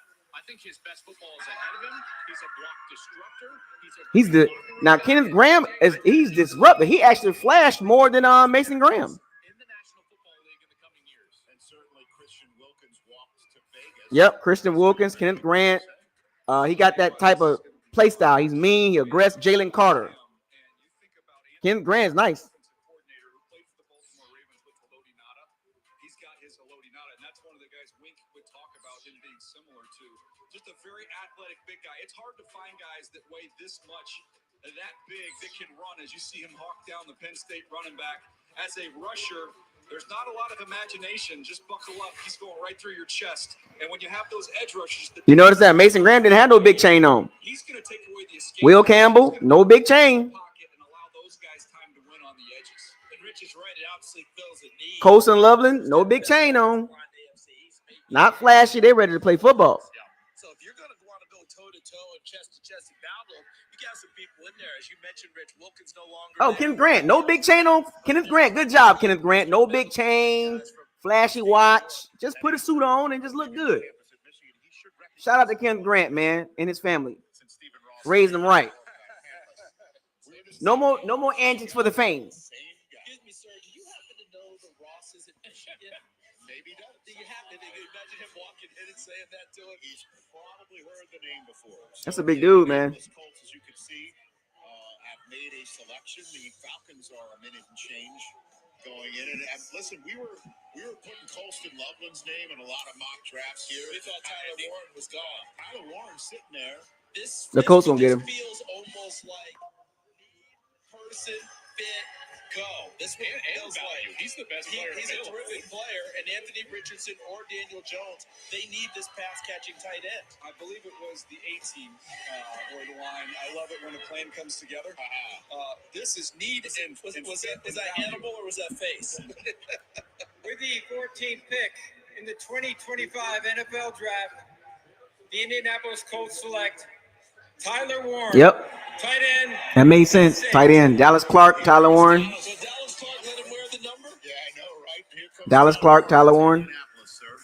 This is a fun player to watch. If you watch college football, and Joel, you jump in here pretty early because the way they use this guy, I mean, he was the offense. You put him back in the Wildcat. Here he's snapping the ball and going out down the field against USC on a trick play. Watch the catch as he goes up and makes that illegal in the Turkey Bowl, guys. You can't do that in the Turkey Bowl. Unbelievable. How about the one-handed catch on an underthrown ball and then absorb the contact? Here he is, again, watch him with the ball in his hands. He can run over you. He can jump over the top of you. The quarterbacks are going to love him. And I'll tell you who else is going to love him in the running backs with what he does in the run game. He can latch you and drive. The reason he wears that 44 is because Tyler Warren, no flashy jewelry on, no fancy suit, just ready to play football. Here's what I loved about him is that, well, not to disparage their wide receiver core, but their wide receiver core was non-existent. And so the focal point of the pass defense was always on Warren, which means that they needed to be creative. And they were able to do that. And they snapped it to him, handed it to him, pitched it to him, screened it to him, sent him down the seam. In every different way you could possibly get the ball to 44, they were getting the ball to 44. And yet he was always natural and comfortable in those situations. And that's rare. That's why he reminds me a little bit of Travis Kelce, because he's just comfortable no matter what on the football field. And Travis Kelce was a high school quarterback as well. Look at those kids at the Tyler Warren draft party. And speaking of kids, this is him in the Little League World Series. I'm going to need a birth certificate. You know, his birth certificate was laminated by his parents. That's a big dude. He was a Danny. Yep, Tyler, you see Tyler Warren's dad right there. Raised right, man. Shout out to Tyler Warren's dad, man. Raised him right. None of that flashy crap. So you could tell a dad's influence. Like if his dad is like grounded, most of the time the son gonna be grounded too. Tyler Warren ready to play football. He ain't got time for the extra stuff. He is just a football player. He's smooth. Whatever you ask him to do, he's got the ability to do that. A big guy, but his soft hands, his ability to run after the catch. I think this is a home run for the Indianapolis Colts. So, Well, the question is though, the Colts quarterback position, man. Anthony Richardson and Daniel Jones, not good. Some of these guys have in common 3 of the first 13 picks from one school. I don't know. Maybe ever you could connect the dots. All right, the Falcons is on board. Look at Tyler Warren's dad, chilling. The dad ain't flashy. You can tell. Just watch the father. Most of the time, if the father's in the son life and he's grounded, most of the time the son grounded. Oh yeah, DB's falling bad. Running back, well, no, I mean DBs, quarterbacks, receivers are falling bad.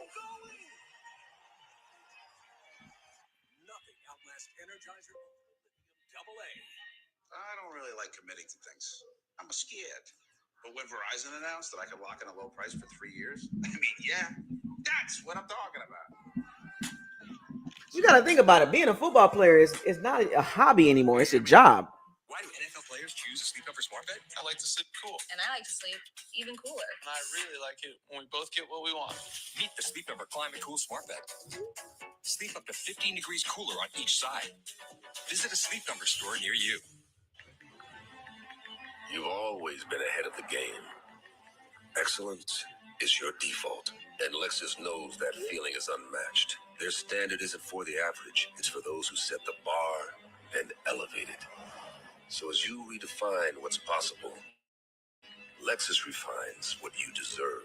Because a car that doesn't make you feel something is a car that stops short of amazing.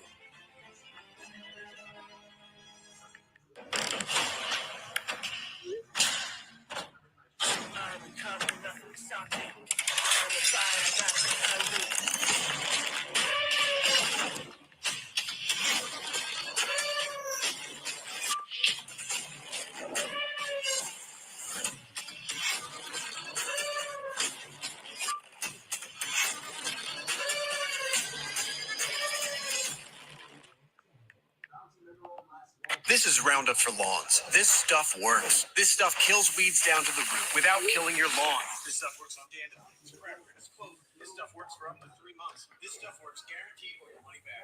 This is Roundup for James Pierce. Nobody talking about James Pierce? A one-of-a-kind gift. Or one-size-fits-all gifts. Either way, one rate fits all. FedEx One Rate. Yeah, no, we don't want no Joe Tryon Stoincas. Well, we ain't got time to wait for Logan Hall. Chris Braswell, I don't know, man.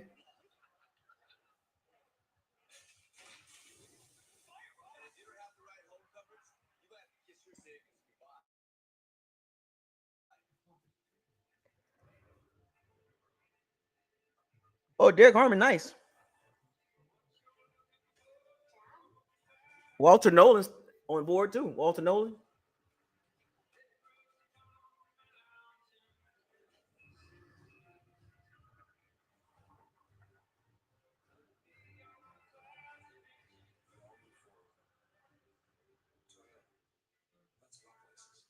I was never feeling with Braswell pick anyway, because I didn't see him. He didn't do enough in college for me. He's like a project.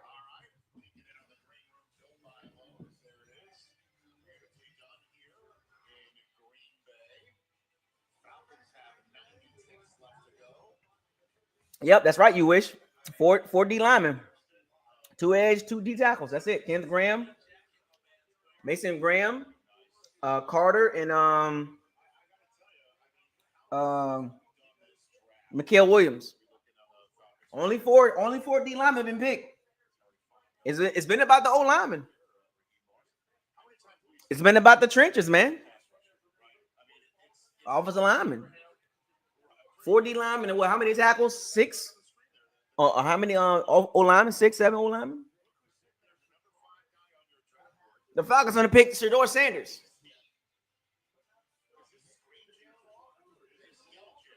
Do y'all like the Braswell pick, man? Let's talk about Chris Braswell, man. Do y'all like Braswell? Look at the pops. Look at the pops right next to him. No big chain on. No fancy watch on. Just a nice suit. Conduct yourself, son. Conduct yourself.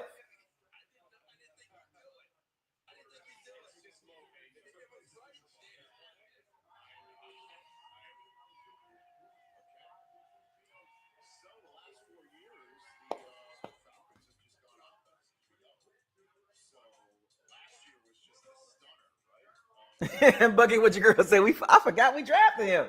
Braswell, man. I don't know, man. He's a project, man. I don't want no more projects, man.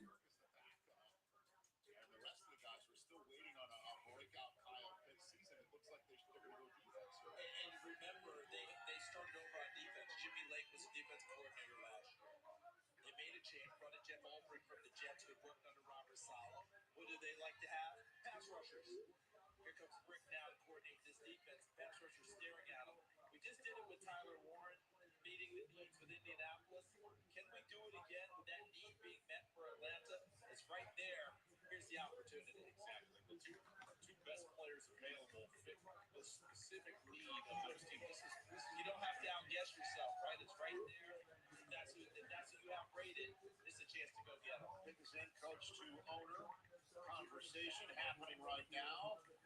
Terry Fondo hugging it out. All around Arizona is close to 96 into 16th overall. Once that's made, we'll be halfway. He said Braswell's another JTS. For real? That's how you feel, Archie? Come on, man. Don't do that.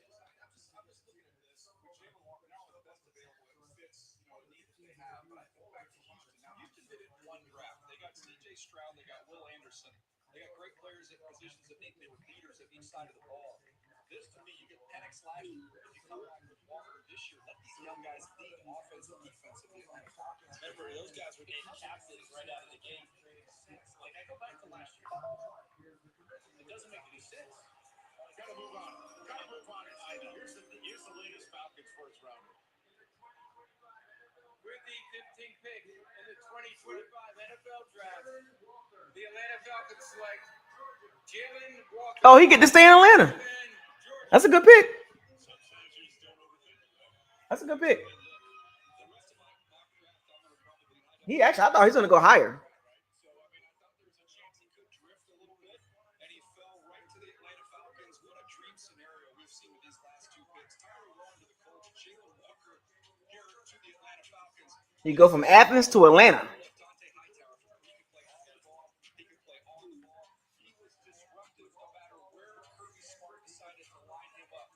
For a guy who's only 6'1", he plays so much bigger than that. He can set the edge against those big 6'5", 300-pound tackles.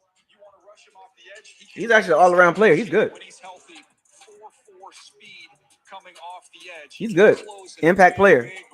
I wanted the Bucs to get him. You want to spy him against Arch Manning, who can really run? He sucks him up like a Hooper vacuum. So I was hoping he fall to the Bucs. That was one of the guys I was looking at, Jalen Walker. He's a big 6'1" dude, man, that can run. That can play linebacker, D-line. He can play a little bit of safety, strong safety, inside linebacker, outside linebacker, D-end, strong side, weak side. So there is a lot of excitement in that room for a guy that fits a major need from right there in their hometown. And we have another guy who's still on the board, Jahad Campbell out of Alabama, that's very similar to what we're talking about with Jalen Walker, where they're off the ball linebacker. He's strong too, man. Look at the tape. The tape don't lie about Jalen Walker, man. Who changed the fortunes of the Super Bowl with a rush and knocked it free from Matt Ryan and started that. This dude nice, man. The New England Patriots. He's strong. For a 6'1", 240-pound dude, that dude get after it. See, that's the type of guys the Bucs got to draft. Dogs. Get with it. Look at the swag. He got the, I'm tough, you know what I'm saying? He gonna talk to you. Talk to him. None of this quiet stuff. I'm just telling you, for the Falcons, no more worried about Vic Beasley, no more worried about John Abraham. Jalen Walker comes in, and maybe he's their new guy. Okay. I like guys like Jalen Walker that's gonna play, man. Like he can play and he would fit in Todd Bowles' defense because he can play a multitude of positions. He can play inside linebacker, he can play outside linebacker, he can rush the edge, you can drop him in coverage.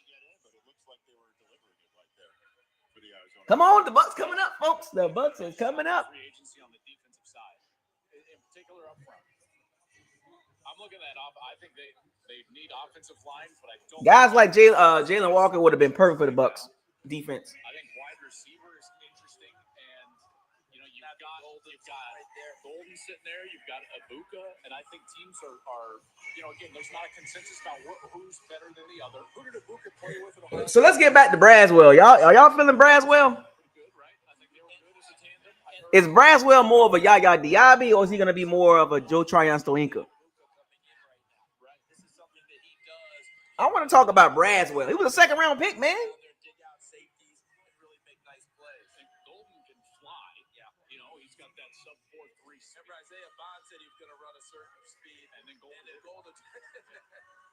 Look at that scene here in Green Bay. Over 120,000 here. They closed off the entrances shortly after the Titans were on the clock. We're at capacity. Kurt Warner, Mr. Arizona. What do y'all want to see from Braswell in the second season? Talking about on the offensive side of the ball, you know, you've got Marvin Harrison on the backside that can be your X receiver. He's not even good on Madden. Oh, DJ Warren, what's up, buddy? Oh, you don't think Yaya Diaby that good? He better than Braswell. Way better than Braswell. 30 seconds into the Bengals being on the clock, the pick is in, and once it's announced, we will be halfway through. DJ Warren said Yaya Diaby not that good. What do you think the story is of it's the trade at the top? Oh my gosh. Yeah, that's the story so far. Tony Khan off the top rope. I mean, that was Come on, DJ Warren. Check out Jaguars. What's up, Tony? Congrats again to the Jaguars for making that match. And also Shedeur Sanders. You know, the no Shedeur Sanders.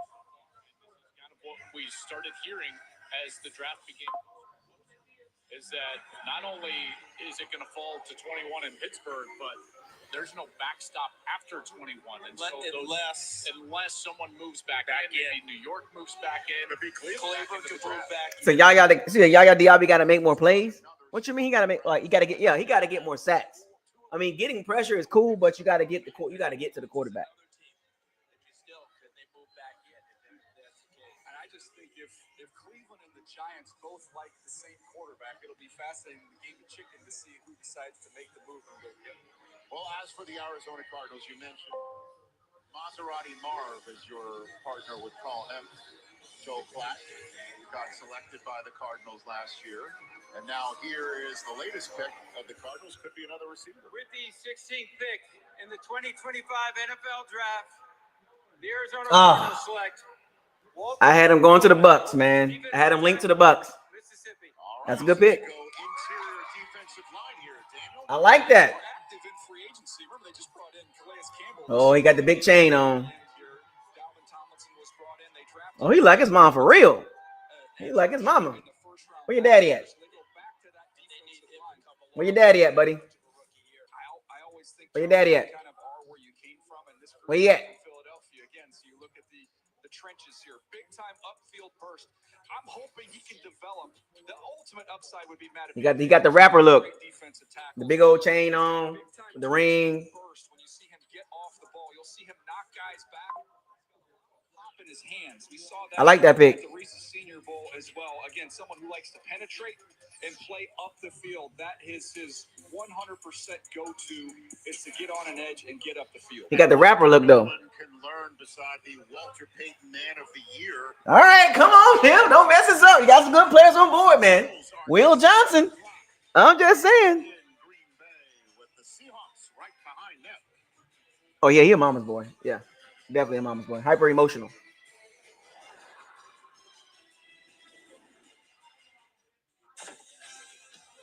Ooh, the Bucs got some good players on board, man. Don't mess this up. You got Shamar Stewart, Will Johnson. I mean, you got some guys on the board, man.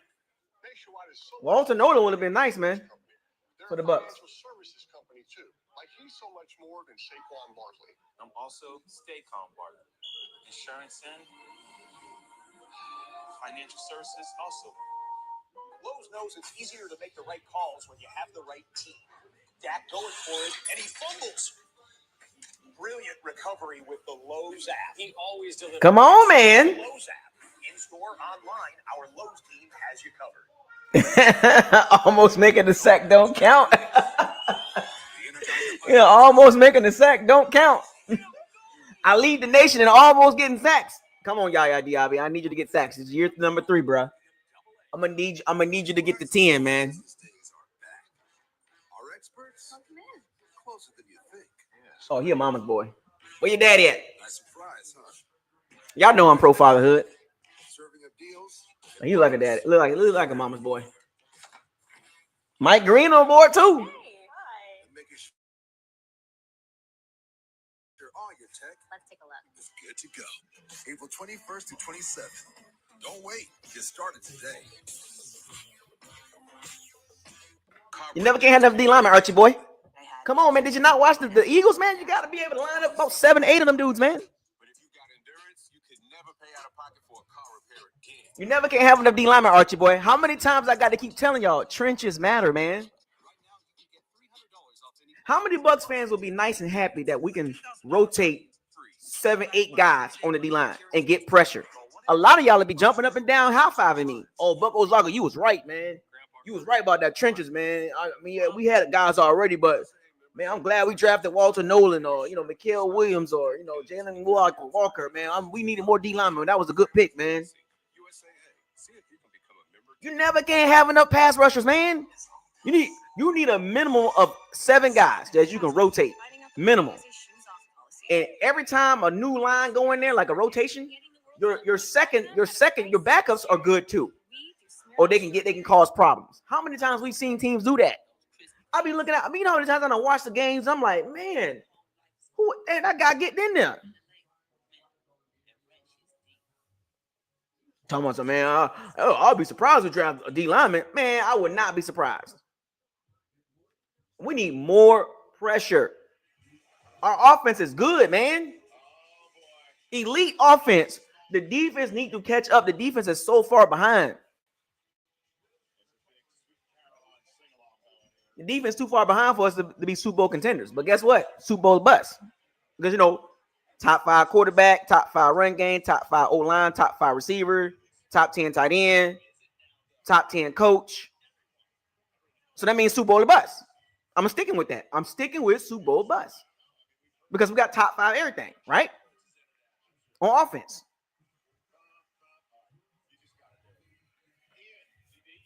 I mean, a lot of Bucs fans beating their chest about the offense, but not about the defense.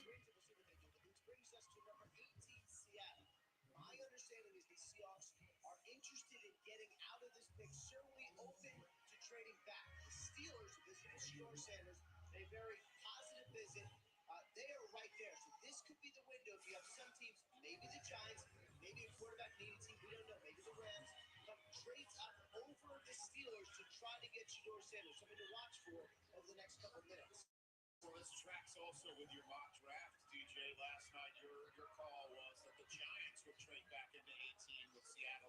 All right, what y'all think? What y'all think Shedeur Sanders going through right now in his mind? It wasn't for Shedeur, it was for Jackson Dart. So who knows which quarterback they prefer? But I knew Seattle, John Schneider, he loves those day 2 picks, and with a lot of their needs, they marry up well on day 2.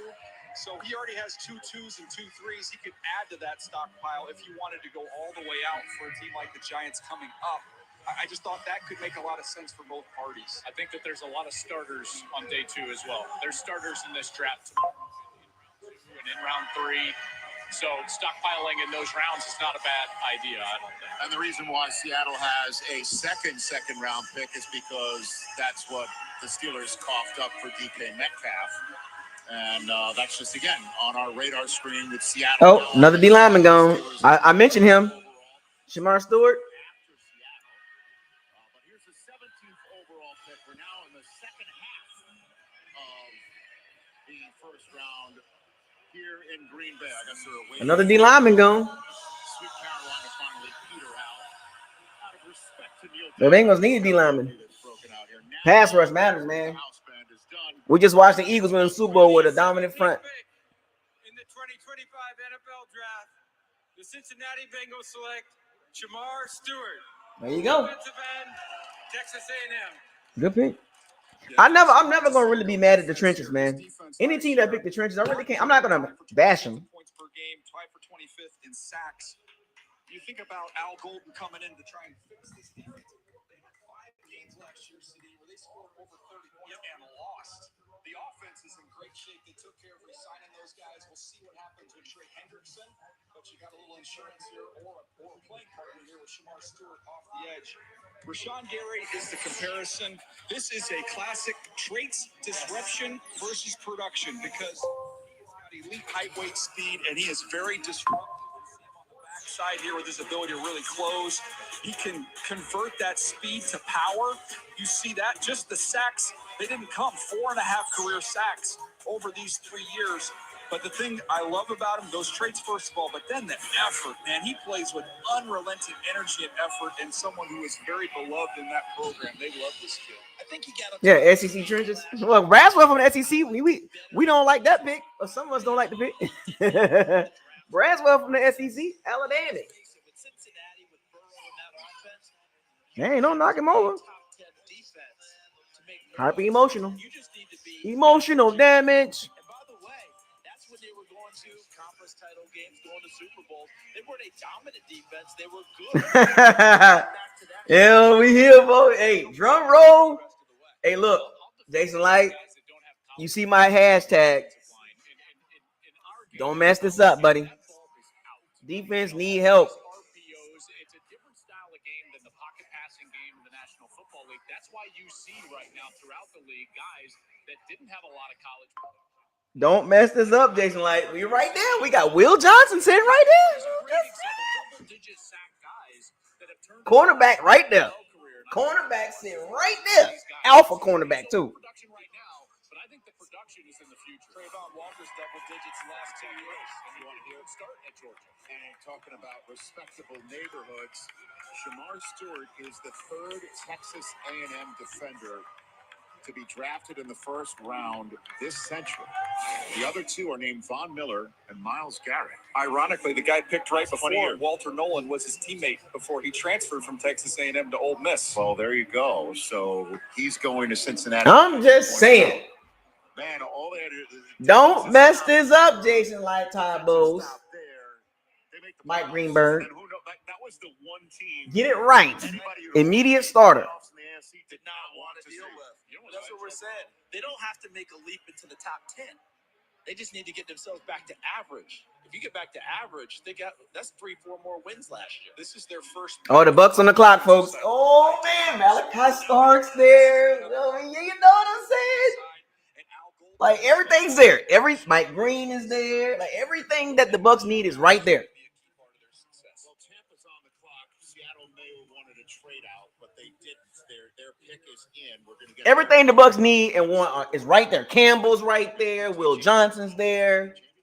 Mike Green is there. Shamar, you are laser focused in this moment. Is this the kind of intensity you're bringing to a Bengals defense? Oh, yeah. For sure. Some people done messed up. Really? You coming? What's making you upset about the moment that you have right now? Nothing. I'm happy. I'm excited. Okay. Just know I'm coming.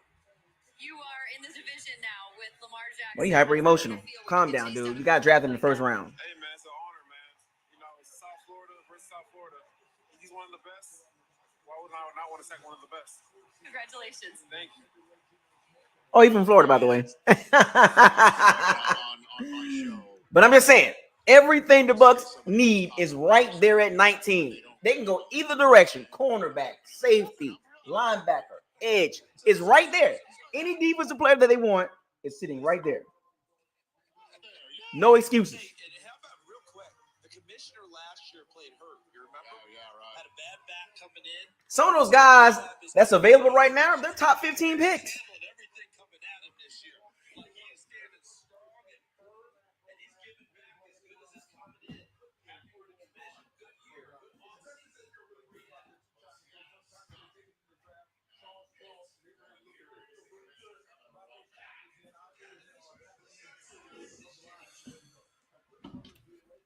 Don't mess this up, Tampa. All right, folks.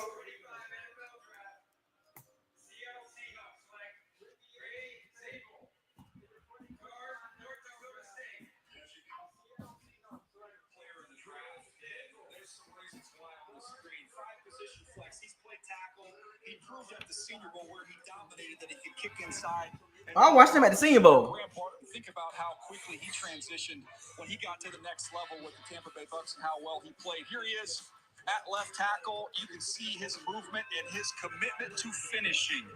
He plays, I would say, beyond the echo of the whistle. I seen him at the Senior Bowl. He did pretty good. Gabe Zabel, Gabe Zabel, he did good. He did really good. All right, folks. All right, Tampa. You got to get that defense shored up.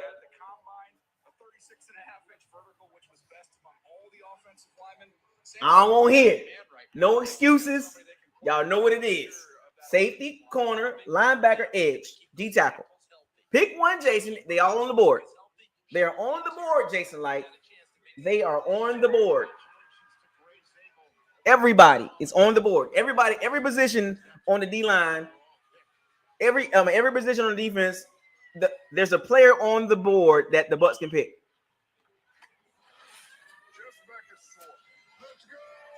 Draft defense. I don't know Matthew Golden. I don't want to hear that. I don't want to hear it. Defense.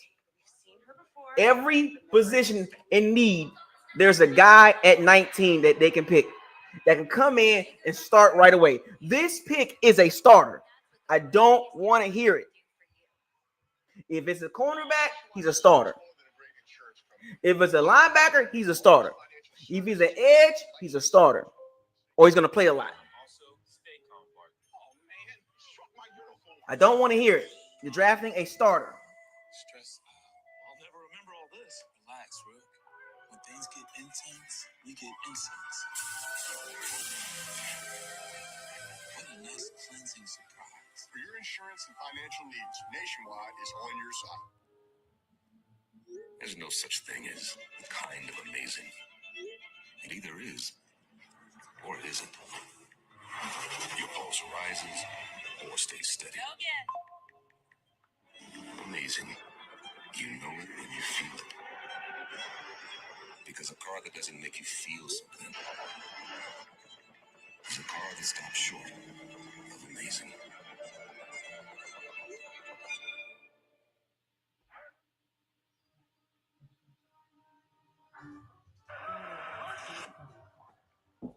Y'all nervous? Five. Tick, tick, tick, tick, tick, tick, tick. Tick, tick, tick, tick, tick, tick, tick. Tick, tick, tick, tick, tick, tick, tick. Why would you trade? You don't need to trade. You got your guy right here. Tick, tick, tick, tick, tick, tick.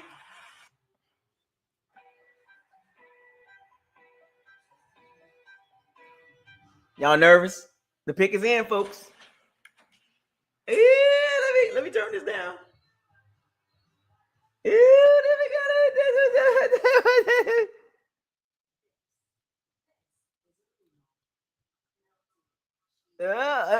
hey, whoever they draft, I'm okay with it as long as it's defense. But it's got to be a position of need.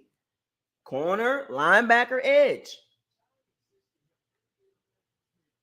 Just because you signed Hassan Reddick for 1 year, don't nobody say nothing. Let everybody kind of, let everybody soak this in. Don't be the first to mention the pick in the chat. Everybody relax. You know what I'm saying? Like, give everybody a chance to kind of soak it in a little bit.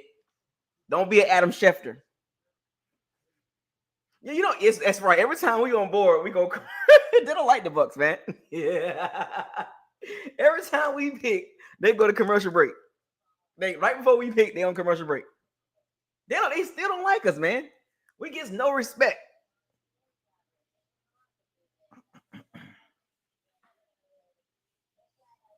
We get no respect, man. None. Don't nobody say nothing. Be quiet. Don't nobody say nothing. Everybody be cool, man.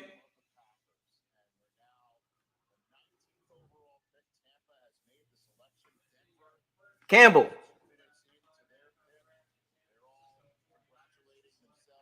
Got the linebacker.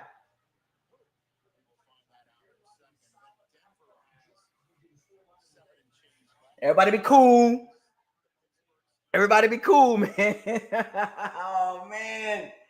Oh, man. Oh, man. Oh, man. I mean,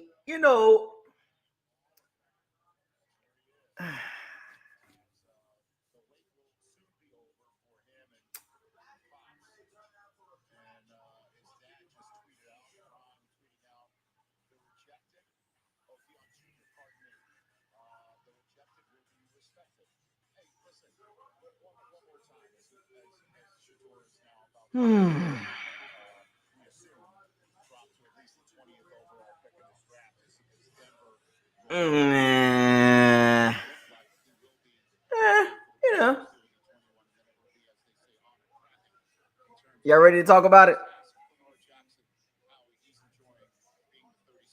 Y'all want to talk about this?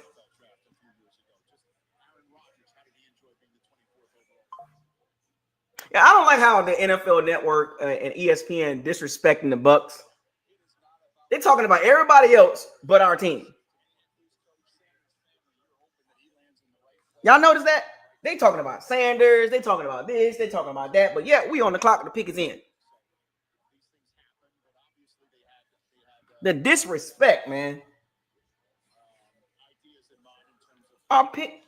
They're not even gonna talk about, like, for real.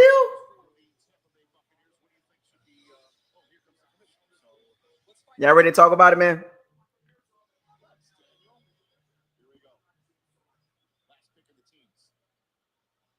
With the 19th pick, man.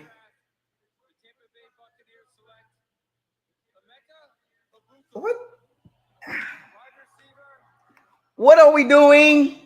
What are we doing? What are we doing? What are we doing?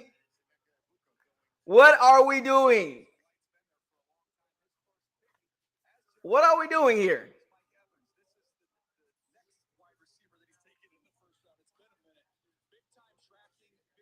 What are we doing here, man?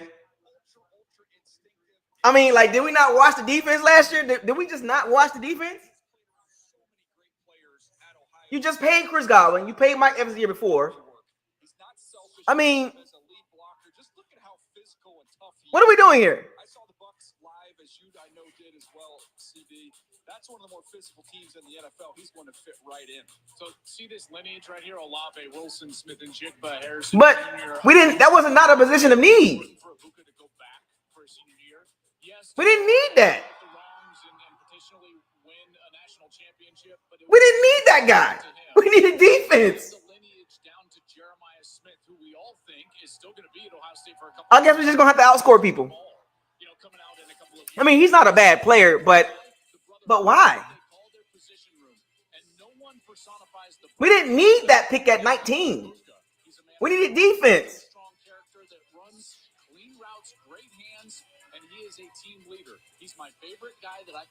I mean, Trey Palmer is good. So, I mean, you got a first round. So, what does that say about Trey Palmer? I mean, what does that say about Trey Palmer? Because if Chris Godwin was healthy, Mike Evans is a starter. Gaunt was a starter. So you're going to demote Trey Palmer down? Like, what's going on here? Chris Godwin coming back off of a big injury, right? Evans getting up there in his years. Here's Jalen McMillan, who came in last year, and they were so high-powered on offense. Jalen McMillan? Because their coach went to Jacksonville, Liam Cohen.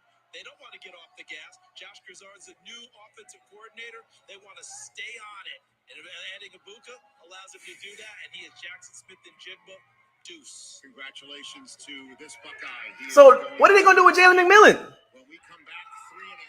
So we just going to line up 4 wide, huh? You drafted a first-round receiver, a smallish receiver, not a 6'2", 6'3" receiver. You drafted a 6-foot Jackson Smith and Jigba clone in the first round at 19. So I guess we're going to go 4 wide.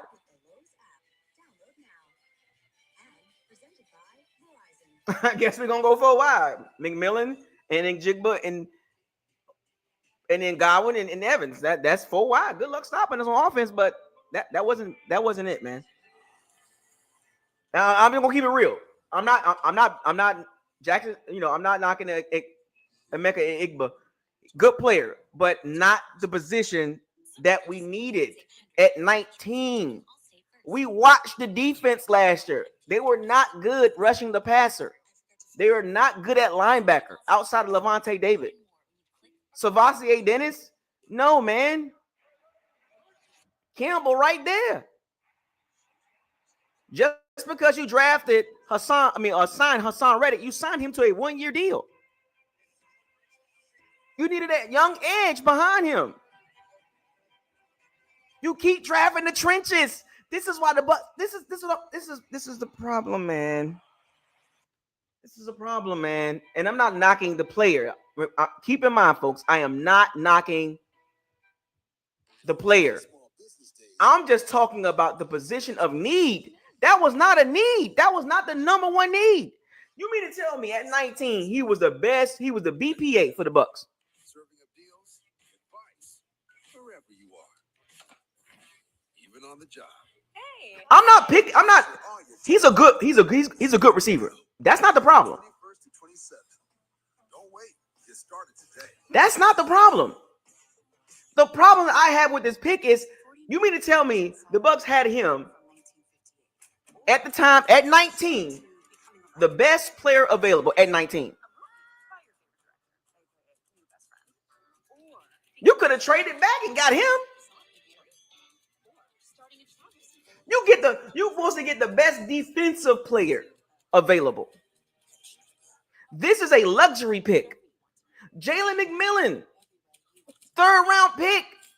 They pretty much the same guy, but Jalen McMillan is faster.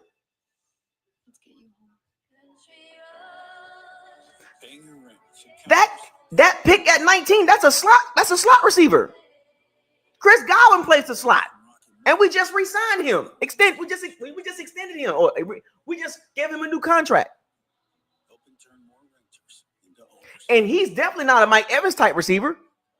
He's a slot receiver. We got one. We got two of them, McMillan and Chris Godwin. He's not a number one. He wasn't even a number one at Ohio State. He's not an X. He's not a Mike Evans replacement. So they're going to move Chris Godwin back to outside?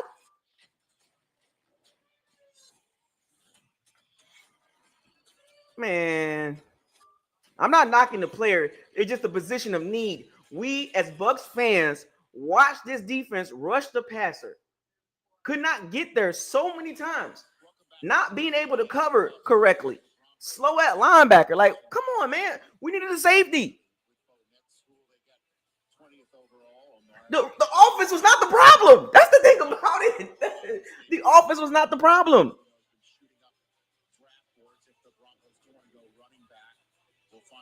Once again, I'm not knocking the pick. I'm not knocking the player.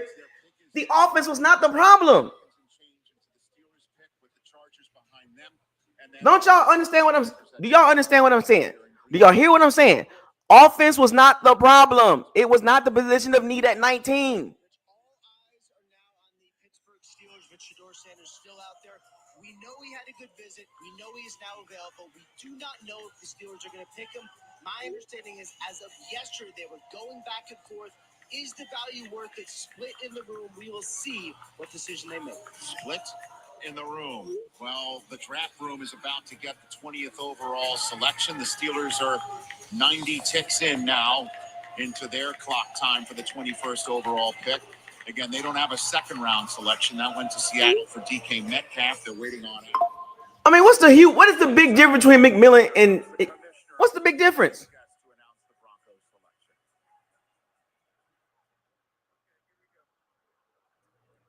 April is World Wish Month, and the NFL is proud to support the life. See, look, folks, let me help y'all out on the football perspective, the football spectrum.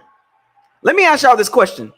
What was the biggest problem with the Bucs last year? Right now, Sam is a 17-year-old Broncos fan who has Like, mom for Christ. I got it. I'm gonna get you. I got you. I'm right there with you.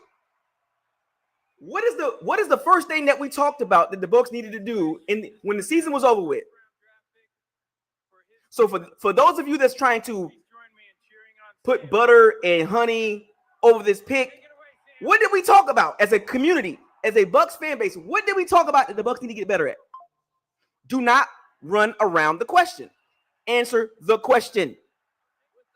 Don't give me no semantics. Oh, come on, Buccos, man. The receiver, that's not a bad pick. No, I don't want to hear that. What did we talk about? 99% of us talked about who? 99% of the Bucs fan base talked about the Bucs need to get better. Where?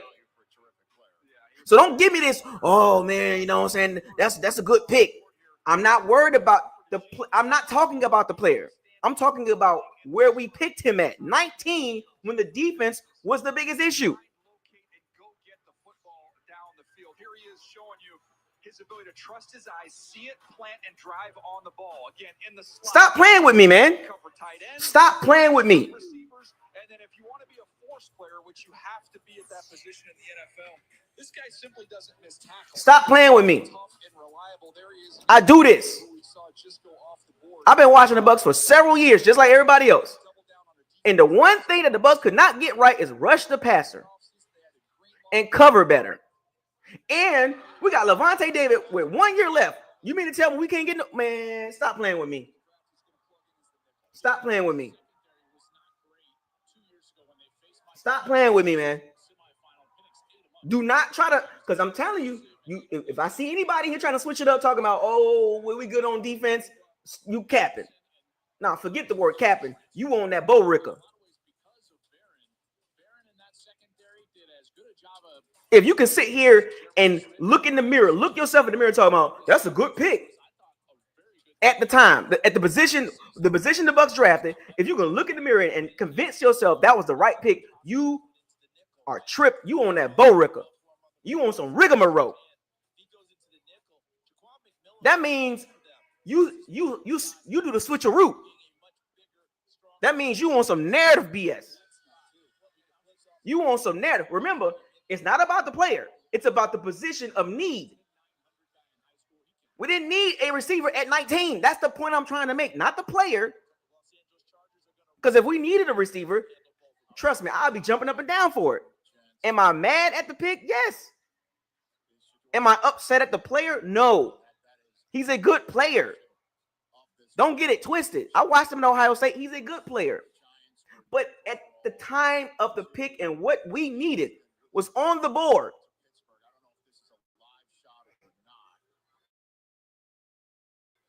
Stop playing with me. Don't let me call you out. This is moments ago, we're told. So if it doesn't happen here, the only question is when does it happen tonight?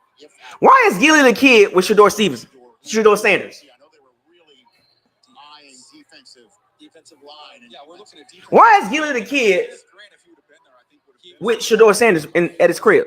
That's weird. Gilly the kid is a weird guy. He's weird.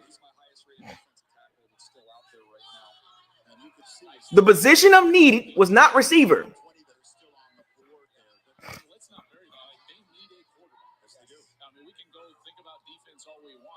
Stop giving me semantics. I'm reading this chat. I am actually reading this chat. Stop playing with me. Don't do it. Don't give me the rigmarole. Don't give me the semantics. Was that the position of need at 19?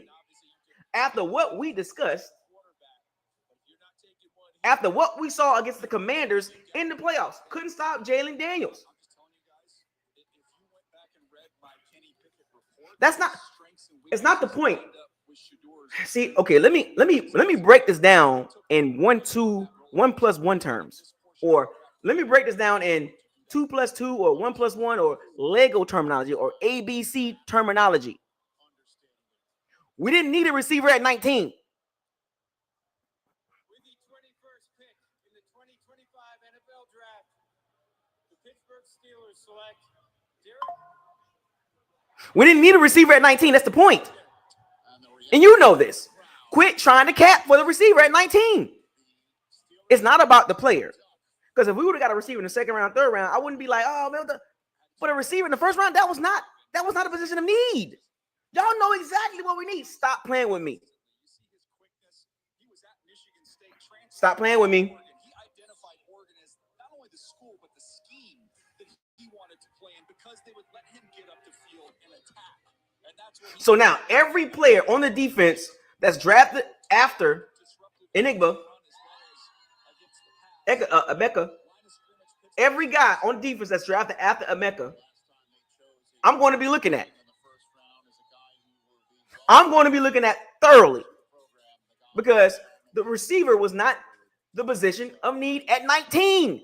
Do you understand the words that's coming out my mouth?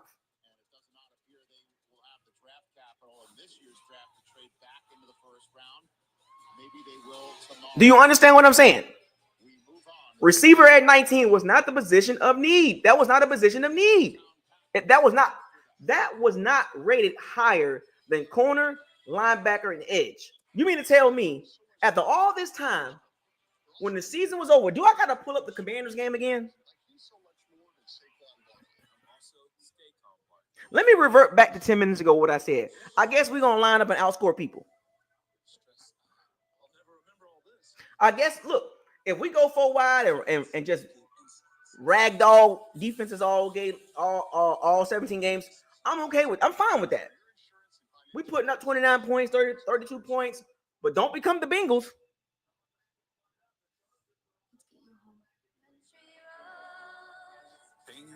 Don't become the Bengals. Really good on offense, but terrible on defense.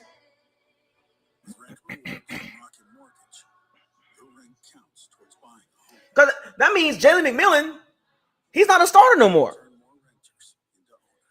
You don't draft a guy at 19, especially at receiver, and he's not a starter. So you mean to tell me Egba is the starter? Offense is off the chain. Don't get it twisted. With this additional offense, it's off the chain. But what about the defense? Remember, I'm watching all these chats in the comment section. Right, I'm looking at all the chats right now. I promise you, I will not forget this day. Come regular season, if I hear any one of you that's capping for this pick at 19, complaining about the defense, I'm on your head.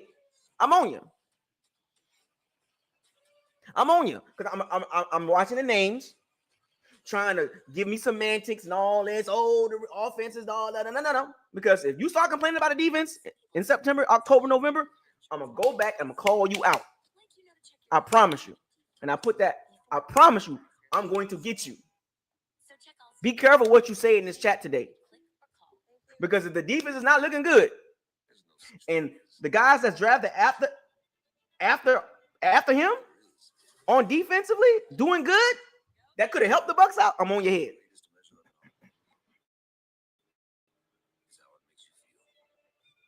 I'm on your head.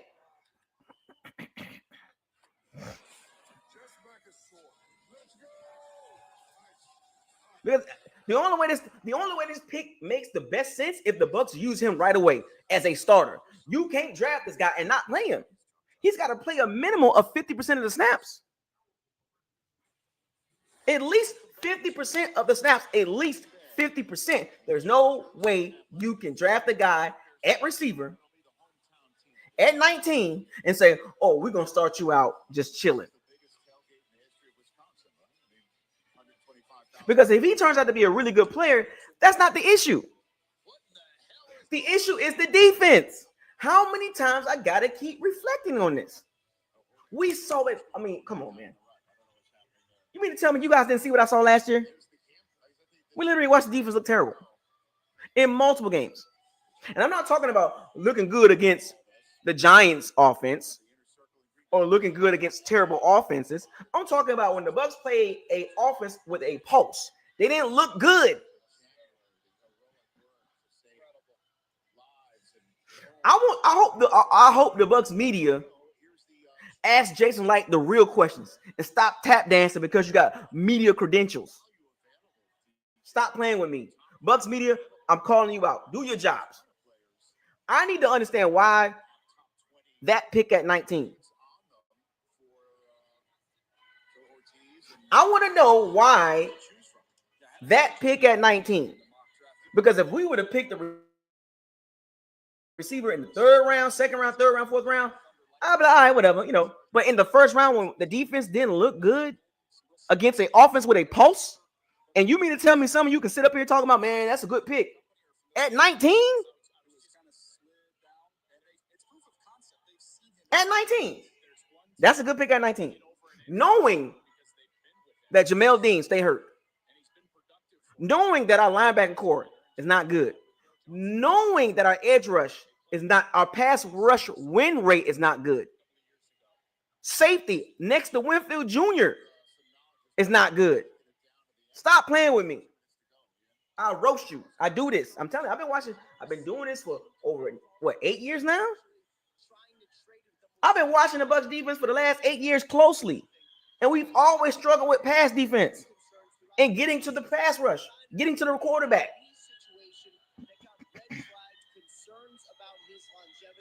That is why he has fallen. Not as much the speed thing, more the concerns about his knee. Well, coming off the national championship season, folks were talking about a top 5 pick for Will Johnson. Well, if he was healthy, he would have been. Right. Would you agree with that? He would have been up there. Well, I mean, to me, the speed was going to be the question. And so with scheme-wise, the man-heavy teams, okay, maybe he's not a fit for us. The Chargers, when it came to man percentage last year, was only they were like 30th in terms of playing man coverage. So they're going to play off. He's played in that. He can see everything, drive and make plays on the football, which he's incredible at. Well, you call their games on the radio. Yeah. What do you think? I was in that stadium in Houston where they lost to the Texans, and McConkey went off, but I just felt like they needed some more speed weapons for Justin Herbert. They've got to give him more options, guys who can win when you're going to see a defense like the Texans who can kind of lock you up. They need more than that. Speed can come in the way of a tight end. That speed can come in the way of a back out of the backfield, but that speed can come on the outside of the scene. Remember, they lost Josh Palmer, big target. They brought back Jamel Burnt Toast Dean. So the speed makes sense that DJ is talking. Man, look. But it's not just a I've been doing this for the last 3-4 drafts. Everybody we pick in the first round, first and second round, I always look at the guys drafted behind him that could have helped the Bucs. And this looks like this is going to be another one of those seasons where we drafted a guy, a pretty decent player, right? In this case, he's a good player. He's a very good player. But there are going to be several defensive guys after him that's going to be good. And y'all know it too. Y'all know this going to happen. Y'all know y'all can see this coming. Stop playing with me. Don't give me the rigmarole. Y'all know how that's going to go. There's going to be several guys after 19 between 20 and like 42 on defense. All those defensive picks, these next 12 picks, anybody on defense, there's going to be some good players, starters.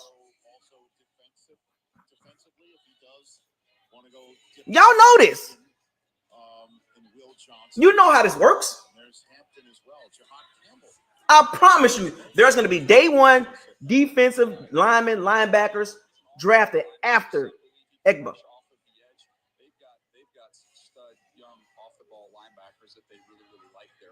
Between 20 and 31, there's going to be defensive guys that could have helped the Bucs,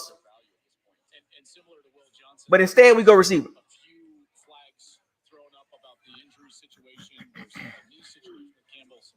Situations there, so I think that's why he's falling to this point. But this Chargers pick is, to me, it's fascinating because of all the areas they can go. We've seen this a couple of times. Colts, they had a pick of the litter. Falcons, pick of the litter. I've been watching football for a long time, especially these last 3 years. The guys that we've drafted, I've always looked at the defensive guys after the guy we drafted, and I'm like, well, we could have got him because he would have definitely helped the Bucs. Once again, he's a good receiver. He's a very good receiver. I watch a lot of college football. He's a very good player. But once again, the position of need. Where do the Bucs struggle at? Pass rush, linebacker, and covering. So that means Chris Godwin got to go back to the outside? Or they're just going to move guys all over the place? 4 wide. Hampton, running back, North Carolina. Oh, wow. Chargers got a running back. Yeah, he was my top available offensive player left. Omari Hampton. Look, he reminded me of Jonathan Taylor. You see this big back get out. That's a good running back. He can absolutely go. You see the size. He is a big, physical, punishing runner. A lot of times you have to sacrifice with that. You'll get somebody who's maybe a little bit tight, someone who lacks the home run speed. He's got some wiggle to go along with all that strength and power as you just watch him run through contact down after down. He was involved and productive in the pass game. They've got 2 backs now with him and Najee Harris that can catch the ball. He's just got a lot more top speed than Najee. Oh, he got the token. Jim Harbaugh's always going to want to pound the rock guys. Oh, he got one next to him. Oh, man, Omari Hamilton. He got Omari Hamilton. He got one next to him. He got one next to him. It is the blueprint he used at San Diego and San Francisco and Stanford and Michigan. Omari Hamilton got the token next to him. He got one. That's the first one I seen like that. He the first pick in the first round. I'm like, who's sitting on that couch next to him? He got one sitting next to him. He does remind me of Jonathan Taylor. Harbaugh trying to run that ball. And by the way, George Kafka was on the staff at Tennessee when I played there. The reason why I mentioned all this was not. He's actually, Omari Hamilton's pretty good. I watched him in Carolina. Understood. It's because it was the last time there was a draft in the state of Wisconsin. The Bucs pass defense bottom 5 in the NFL, and we drafted a receiver in the first round. So that means Todd Bowles believes that his pass defense will get better next year. Oh, I'm sorry, this year. I mean, that's the positive take. It's deep out there. So the positive take for that pick at 19 is Todd Bowles believes in his pass rush. He believes in the linebackers, and he believes in that in the secondary. safety and cornerback. He believes in those guys. So basically, the Bucs are running it back again on defense without Joe Tryon Stoink and a couple of nobodies.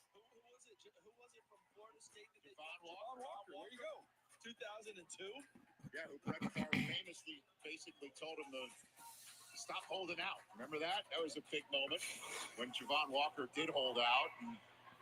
And that was the last time they took a wide receiver in the first round. They have taken pass catchers. Yes. Until the Bucs address this defense fully, the Bucs gonna always be middle of the pack. Green Bay Packers were less than 5 minutes away. I'm just keeping it real with y'all, man. Like, how many years did y'all got to keep watching this defense and be like, damn? And by the way, we have heard country roads already. What a scene. My goodness. Load up on offense. And now, look, 30 points a game. And Mecca, you end up 30 points a game. Bengals 2.0. Once again, folks, the player is really good. He's going to have an impact. But what about the defense? In the first round, there's guys there. Oh, it's deep out there, boy. Jesus Christ.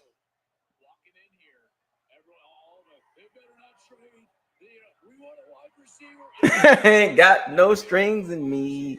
Ain't got no strings on me. Ultron. That's a good reference, man. The Ultron comment, man. The Ultron line. The song in the background that was playing. That's a movie. That's a Marvel reference. That song that was playing with Ultron. Got no strings in me.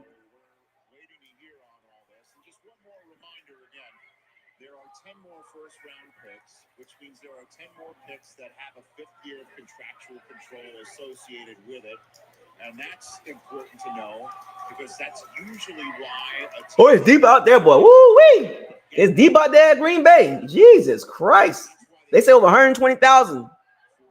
The whole city outside. God damn. a few hours ago with Cam Ward being named the first overall pick in the draft, and we have not heard a quarterback named since then. They want to draft the receiver in the first round. Matthew Golden. Somebody earlier mentioned that early in the chat was like, why the Bucs didn't draft Matthew Golden?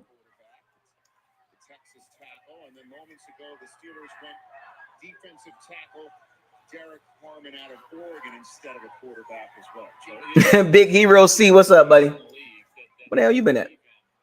You don't like Jason Light? Man, look, me and Jason Light, the relationship I have with him is lukewarm. I'm not the biggest Jason Light fan, his thought process, but he's done a good job these last few years. But pre-Brady, he was terrible. Post-Brady, he's been a lot better. He's made some good picks with Worse and Winfield Jr., Graham Barton, Luke Kadecki turned out to be pretty decent. Cody Mulch is on the fence, really. Cade Otton's okay at best, he's made some questionable picks, but it's lukewarm with him.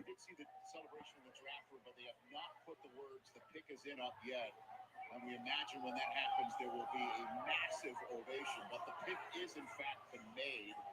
And Mark Murphy, the longtime outgoing president of the Packers, that's his big fat head. And I'm saying that, not because I'm just trying to figure out what's the direction on defense, man.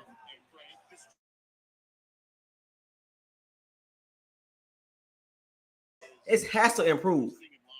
It just has to improve. It's been the same or what? Like, what can a deep go look at the last 3 years in the Bucs defense.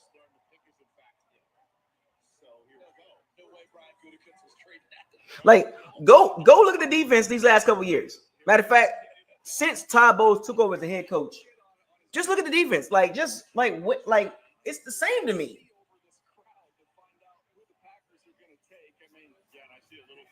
It's never been elite as a whole. Oh, the Bucs got a good run defense. No crap. Because teams like to throw the ball against the Bucs because Todd Bowles' defense is food. Rice-A-Roni, San Francisco treat, 1 minute rice defense. The reason why teams don't run the ball against us heavy because the secondary and the lack of pass rush. That's why the run defense is ranked number 7, number 5, and number 2, and number 3. But then you go look at the pass defense, 31, 28, 29. And the first round pick of the Packers to be announced. Let's send things to the stage.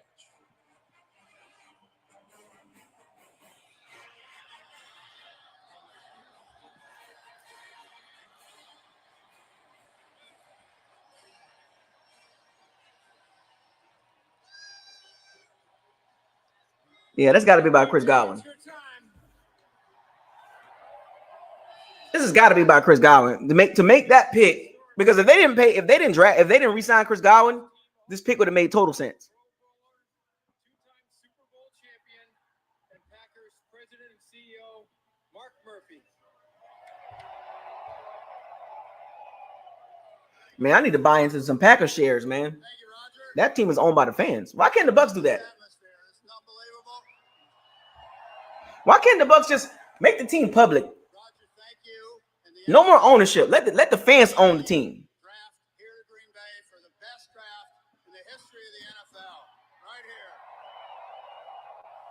Y'all ever wonder, like, Green Bay, like, they fans buy shares into the team?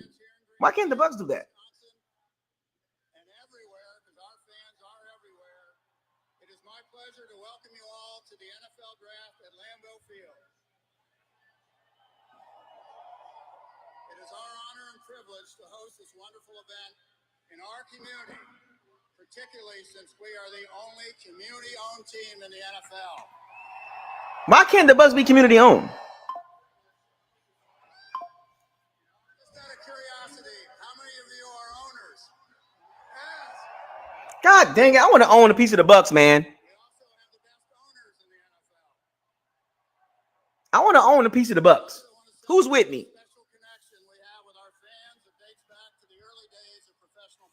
Put the Bucs up for the sale to the public, man. In the 2025 NFL Draft, the 13-time world champion Green Bay Packers, for the first time since 2002.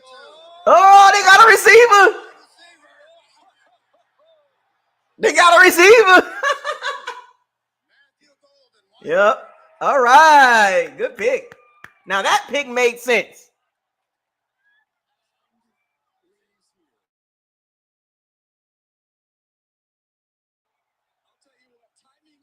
That pick makes sense. See, that's a better pick than the Bucs pick.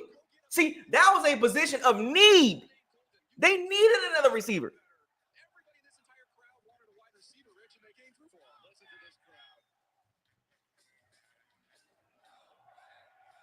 That pick makes sense. That's what makes sense at receiver. Green Bay. They needed a high-end receiver. The Green Bay Packers got a bunch of mid-level receivers. Christian Watson and Reed and Romeo Dobbs. Those receivers are average at best. Matthew Golden is better than all the receivers they got. That position made sense for them. We didn't need a receiver at 19.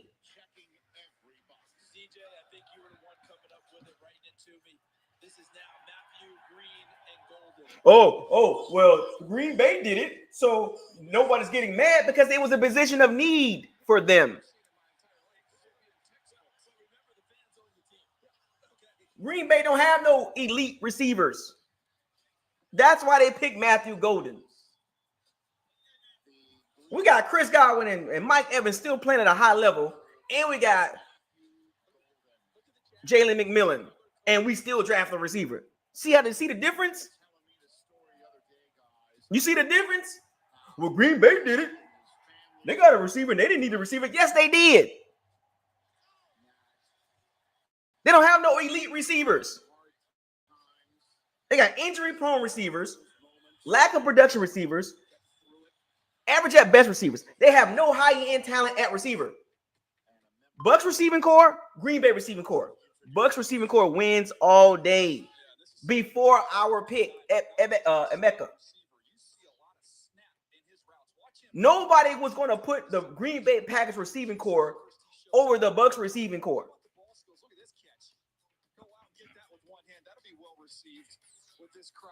Even before this pick. So don't give me this, well, Green Bay did it, and they didn't need a receiver. Yes, they did. So you mean to tell me Christian Watson, Romeo Doubs, Jalen Reed, and the other guy is better than Chris Godwin, Mike Evans, Jalen McMillan, Trey Palmer? No.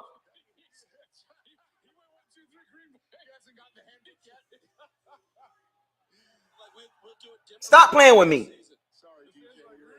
Oh, Green Bay did it. Green Bay got a receiver, and they didn't need one. Boy, you don't know. Boy, I'm going to need you to come sit right next to me, and let's talk about football.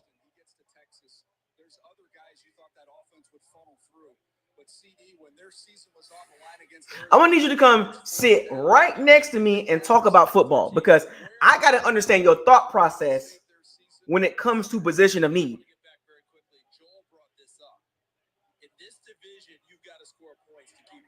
Minnesota's going to score points. Detroit's going to score points. Chicago looks like they're on their way to score points. You want to keep up? And how many drops last year, Joel? So Romeo Doubs, Christian Watson. And then the same Bucs fans talking about this pick wasn't that bad. It's not a bad pick, but the same Bucs fans are trying to cap for the receiver at 19 going to be the same ones complaining about where the pass rush. Why the secondary keep getting burnt? Because we're going to get a receiver in the second, third round if they wanted to do that. Yeah, it was all a part of the plan, man. God made me wait this long, and it was for a reason, man. I can't thank him enough. You get to make a lot of decisions now about your life, but one of which it sounds like you want to do something really special for your family. What is that now that you get to play in the NFL?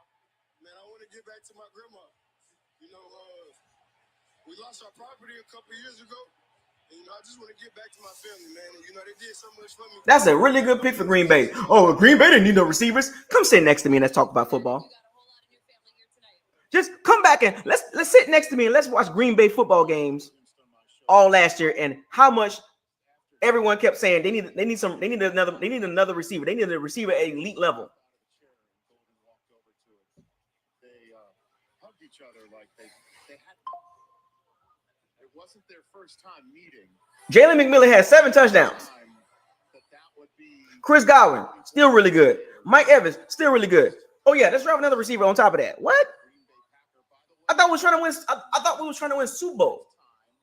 Because he was born the year after Javon Walker was taken first. That's awesome. Trying to compare the Green Bay receiving core to the Bucs receiving core. Yeah, Green Bay didn't need a receiver. What? Man, sit your butt down. Goofy. Don't be goofy. Because all you doing trying to justify what Green Bay did it, so it didn't make sense for them to do it. What? Trying to make the pick sexy because Green Bay did it.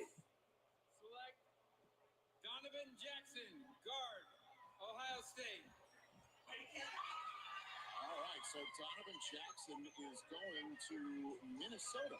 Daniel? Yeah, Minnesota continues to invest in this offensive line. He started out at left guard. I wouldn't have been mad if the Bucs would have picked the left guard. Josh Simmons, he had to kick out and play left tackle where he more than held his own, but his future is going to be inside at guard. That's where just literally.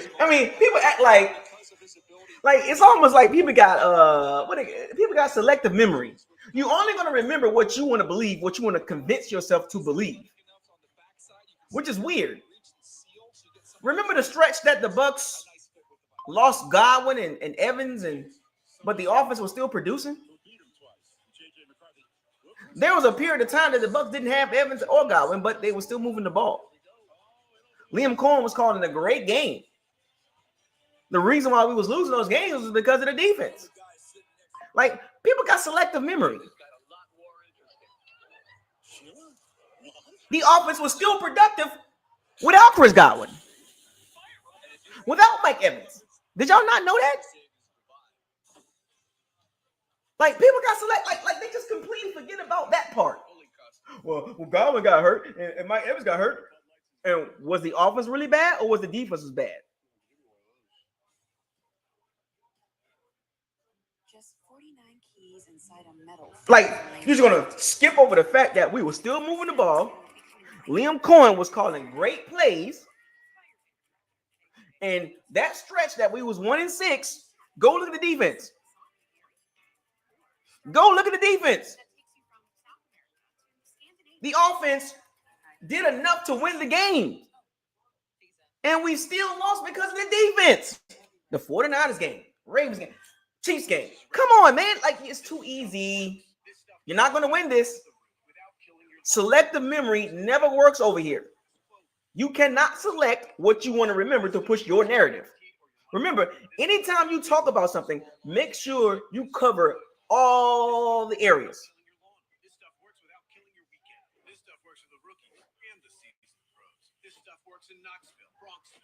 Make sure you cover all aspects of the narrative you're trying to push. Do not pick and choose what you want to make sense.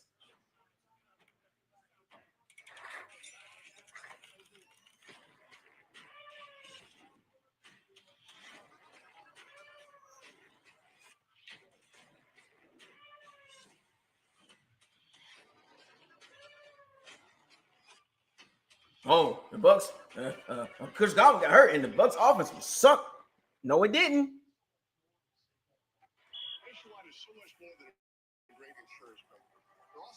Still move the ball without Chris Godwin. As a matter of fact, where did we finish again? See, this is what kills your argument or your narrative, because context matters. What was the Bucs' offensive ranking? And remember now, keep in mind, we lost Chris Godwin early in the season. So what we played 12 games without him? 11 games without him? And then we played 4 or 5 games without Mike Evans. And at the end of the season, where was the offense ranked? I'm sorry, say what? As many Bud Lights as it takes. A lot of Bud Lights. Give me one of those. I'm sorry. What was the offense ranked at? Why do NFL players choose to sleep over smart bed? I like to sleep. And I like to sleep even cooler. I can't hear you. We both get what we want. Where was the offense ranked at? At the end of the season, where was the offense ranked at? What was so bad about the offense that we needed another receiver at 19?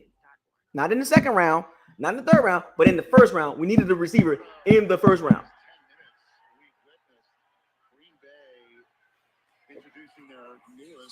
I mean, hello? Is my mic on?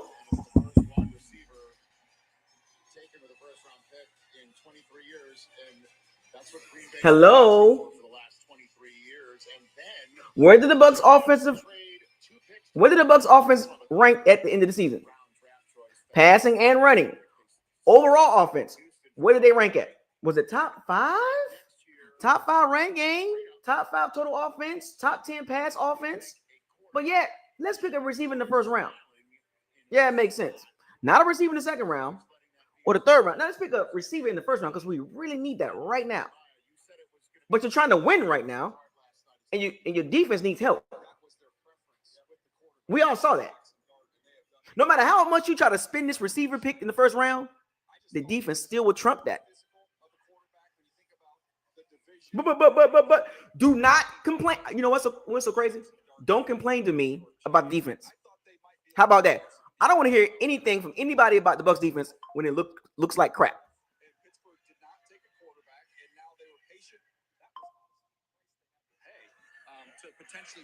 I don't want to hear anything about the Bucs defense come the regular season. And by the way, at 25, that's only 22 slots away from great. I mean, that's all I'm saying. I mean, it's only 22 slots away. I don't want to hear it. Oh, man, the Bucs defense, man. I don't care. I'm going to give you that. I don't care. Don't care. Score 30 points. Man, the Bucs lost the game 35-32. Man, the offense did really good. Yep, sure did. Why did we lose the game? Oh, man, the defense, man, let us down. Yep. Next. Look, I'm going to skip right over the conversation. We talking about offense all 2025. I don't care about defense. Let's talk about offense. explosive top 5 offense with another receiver.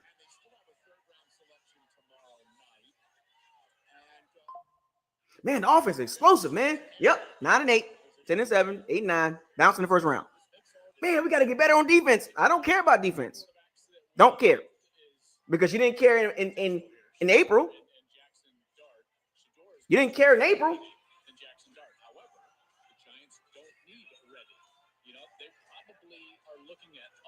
Oh man, I ain't worried about defense, man. We got to get another receiver. So you mean to tell me in your mock draft you had a receiver at 19? The Houston Texans have traded the 25th pick to the New York Giants. Oh, Jackson Dart over Shador Sanders? Oh, wow. 2025 NFL Draft. The New York Giants select Jackson Dart. Wow. So it is the Ole Miss quarterback, Jackson Dart. He is a first-round selection.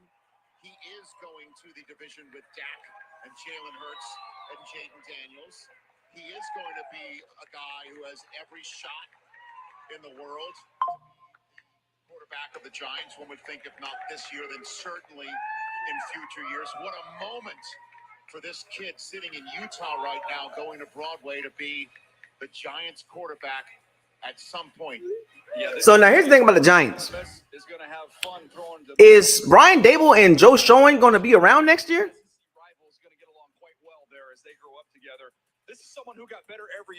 So they got Russell Wilson, Jameis Winston, and Jackson Dart.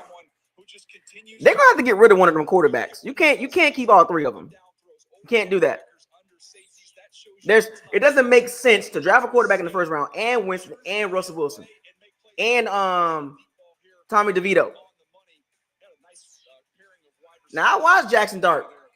He didn't look good against really good defenses. And he was effective as a runner, no doubt, for Lane Kiffin in that offense. I don't know about that pick, buddy. I know you're going to have pressure. You're going into New York. You're a quarterback. You're going to have pressure.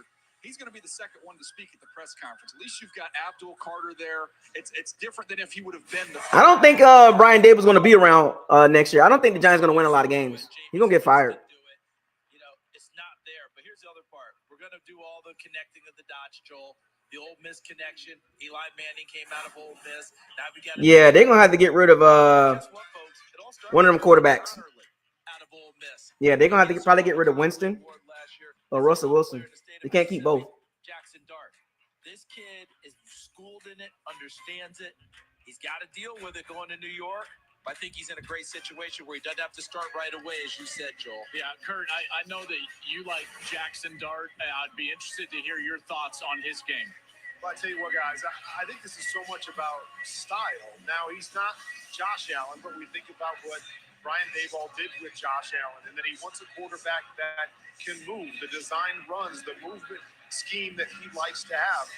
Yeah, but it doesn't make sense to keep all three. Not like, yeah, you can keep three of them if it would have been like Russell or Winston and Dart. Not, you don't keep Russell, Winston, and Dart. It's Russell or Winston and Dart. You don't keep all three.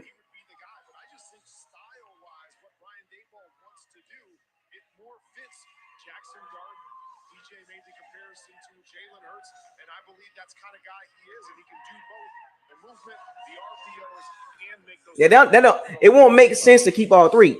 You got to choose between Russell and Winston, right? You cut ties with either one of them, and then you keep, and of course you're gonna have, the rookie Jackson Dart,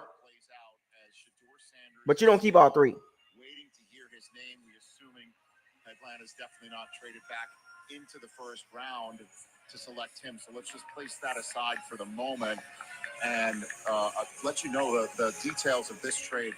Atlanta coughs up a second tomorrow night, a seventh on Saturday, and a first rounder next year, and get a third from the Rams. The Rams now get a second round pick back. They didn't have one this year because they flipped it to Braden Fisk out of Florida State. So smoke him if you got him right now in Los Angeles. They're not. Yeah, I'm not a big fan of Jackson Dart. He didn't do anything like that was really like, oh my gosh, he's gonna be nasty. This is a weak draft for quarterbacks. But in big moments, I didn't see it. Yeah,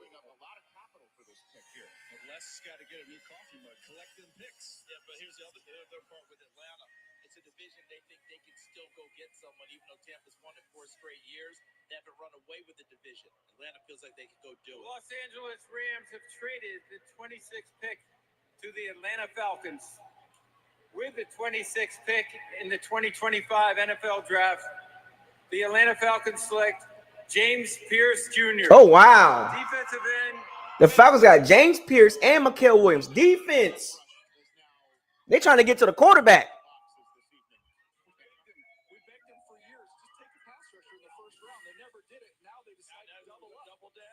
They gave him a first rounder, though. They give him a first. They give him a first round next year, a third round this year, to move up back into the first round.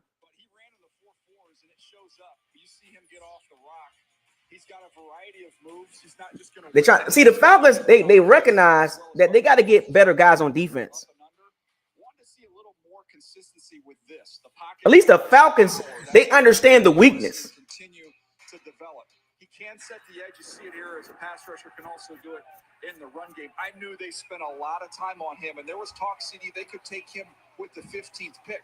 I think they were just surprised Jalen Walker was there. They couldn't pass him up. But hey, why not go back and get another one? Man, he's an emotional guy. No dad. He's a straight up mama's boy. Emotional as hell.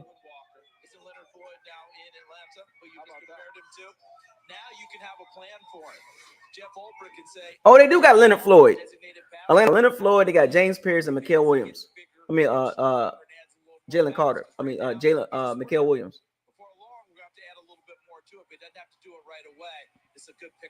The Ravens halfway through their Build the pass rush, man.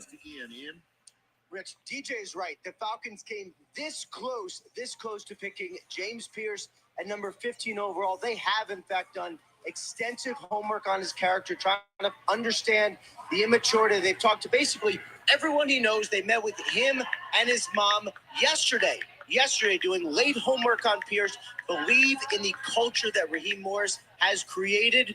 Rich, James Pierce, now Falcon. Keep up with every pick on NFL.com with the draft tracker presented by Lexus. So it's the first time in 11 years we didn't see a single first round pick traded between the league years beginning and the draft's beginning. And we saw not only multiple first round picks traded tonight, but involving 2 first round picks in next year's draft. Unbelievable. In the trades tonight. Can't make it up. Ravens, Lions, Commanders, Bills coming up. Go Vols. I'm the voice inside your head. While you're typically athletic. Right now, Brick, you're pathetic. Shank. And if you don't have the right, Can the Bucs trade back in the first round and get Campbell? Like, can the Bucs do what the Falcons did? Like, trade back in the first round and get the defensive guy?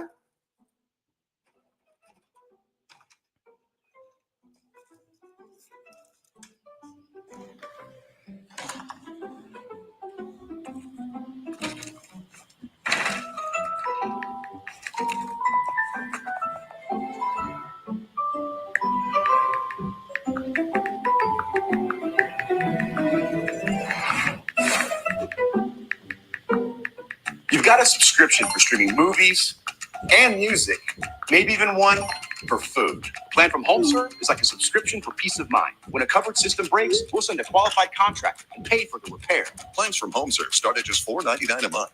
I avoided credit cards most of my life, but when I started to create a streaming platform for musicians like me, I knew it was important to build my credit. I heard about the credit builder card. I mean, right away. I didn't have to worry about fees, interest, or credit. Oh, Will Johnson. It says knees. Will Johnson knees. Now it's up over 100 points. I feel set up for success, and so is my business. I tell everybody about the Chime Credit Builder card. Here we go. Check it out at chime.com.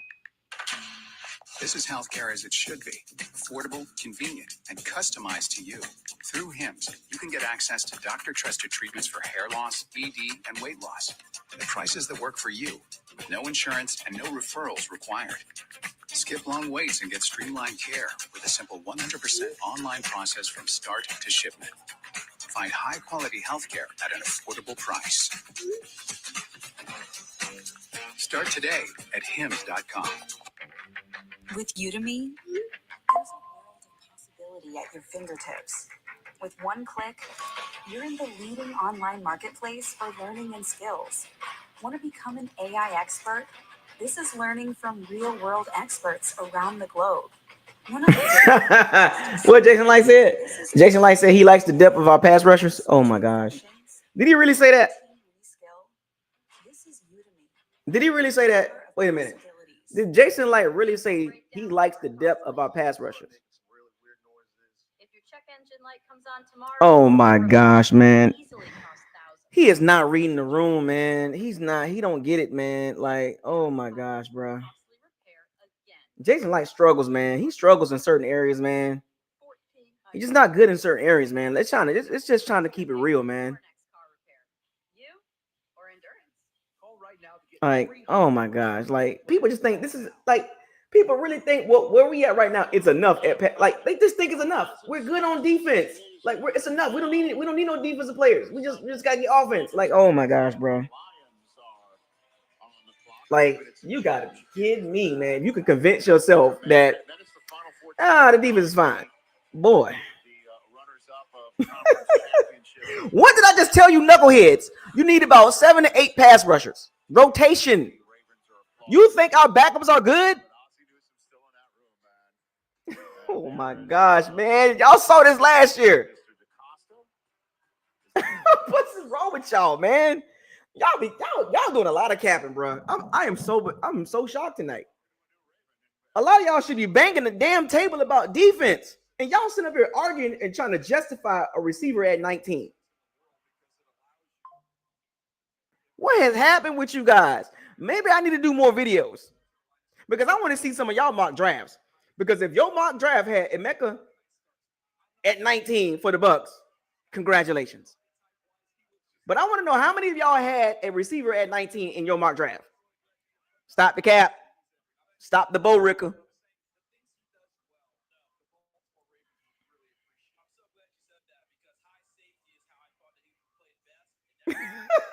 I want to know, what did your mock draft say? I know you did one. See what happens when I don't talk, when I don't make videos? Y'all minds goes all, your mind go all over the place. 2025 NFL Draft. The Baltimore Ravens select Malachi Starks. Oh my gosh, man. You really Ravens. You see, why can't see this is the rich keep getting richer, man. Like, oh my gosh, man. Oh gosh, man. The Ravens got Hamilton and Malachi Starks. Oh my gosh, man.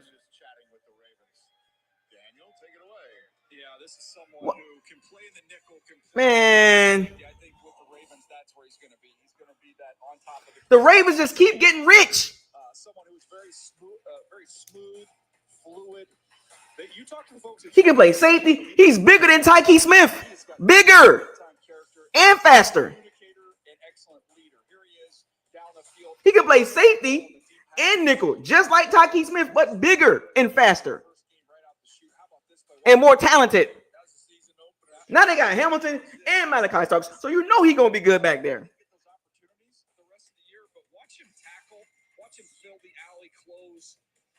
The rich keep getting richer. First of all, the Ravens got Travis Jones. I wanted the Bucs to get Travis Jones, but we didn't get him. Wanted the Bucs to draft Malachi Starks at one point. He was there, and the Ravens get him again. So that's 2 guys that I wanted the Bucs to possibly draft, and they didn't do it. For my money, at least, CD, when I look at what he can do, you look at the versatility throughout the secondary. Yes, he can go be on top of the Christmas tree, but you can also start moving him around because he is confident. And he's versatile. Perfect for Tabo's defense. He can play. He can rush the quarterback on. He can blitz from the slot. He can play slot. He can play nickel. He can play safety. Either safety position. He would have been perfect next to Winfield Jr. But meanwhile, we needed a receiver at 19.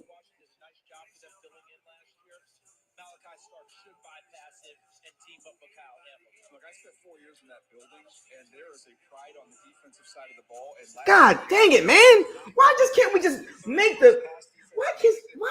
I just don't understand sometimes.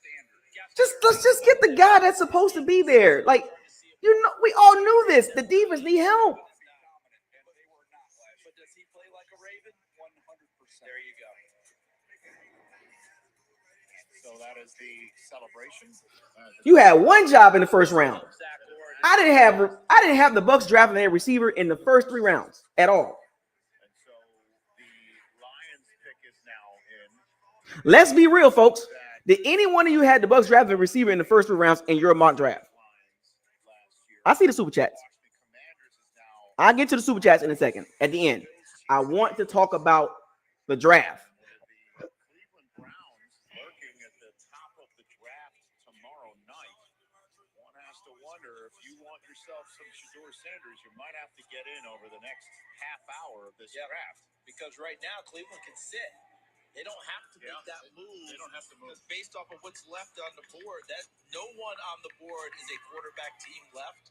So all you're worried about, Cleveland, is there someone else out there that you have to worry about jumping? It would have to be Pittsburgh or maybe New Orleans trying to jump back and get back in. I don't know. I'm old enough to remember when the Browns fans woke up this morning and thought they might get both Hunter and Sanders. Yeah. I mean, think about the twists and turns. Well, they had the opportunity to get Travis Hunter, and they passed up on it by taking Jacksonville's offer to come up from 5. They've got Jacksonville's first rounder in their back pocket if they want to go and get a quarterback in next year's draft, which everybody says is a deeper quarterback draft than the one this year. And another team that might need a quarterback for the future with their quarterback currently at age 37.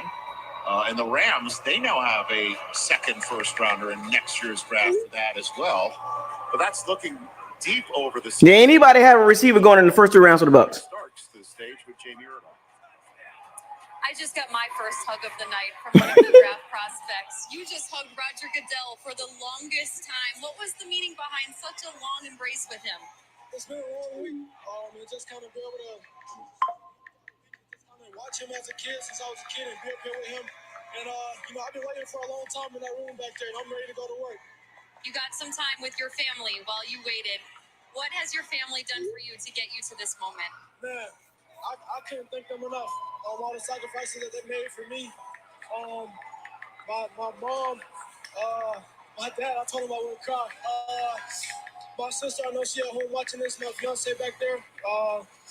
My agency, man, they just bet on me, and I bet on myself, and I'm ready to get to work. And now you're a Baltimore Raven. I'm ready. Congratulations. Thank you. Man, he and Kyle Hamilton, I guess you can take safety off the board for the Ravens for quite some time, right? They're in good shape. The Ravens got richer at safety, man. Like, why does this keep happening? It's a celebration for the Lions. That appears to be Dan Campbell going through the line, dapping everyone up. I tell you what, if I'm in the room with Dan Campbell, he's getting a fist bump. I don't want a hug. That's right. What do you think the Lions just did? I thought they would look at interior offensive line, but guys, we got kind of wiped out when you look at the interior offensive line. Because Booker would have made so much sense for them there. Donovan Jackson. Donovan Jackson would have made so much sense for them there. And you notice that you don't see in the room? Chris Spielman. Yeah. Always has a big influence there, but Chris always managed to stay out of camera sight. Brad Holmes running that team and running it so well as the GM. With the 28th pick in the 2025 NFL Draft, the Detroit Lions select Tyleik Williams, defensive tackle, Ohio State. Well, they stay in the Big Ten there and go Tyleik Williams. A little bit earlier than I thought he would go. I thought he would be more in the second round range, but they know what they like, and this is someone who is strong and powerful, plays with a lot of upper torque. You see him press out blocks. He can hold that point of attack really, really easily. Just a big, strong, powerful guy at 334 pounds. He's going to free up everybody else to rush on third down because of what he does on first and second down against the run. Just can eat up a lot of space. You see these little glimpses of his ability to get on the other side and be a disruptor. As a pass rusher, it's more pure power than anything else. But to me, he's going to give you pass rush opportunities, Joel, on third down by him stopping the run early in the downs. Yeah, base down. Oh, Josh, don't do that. So if the Bucs was in the Ravens position, if the Bucs was to switch positions with the Ravens right now, would you be okay with that, Josh?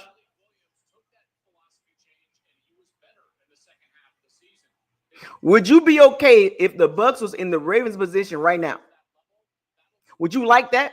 If if you just want to swap where the teams are at right now.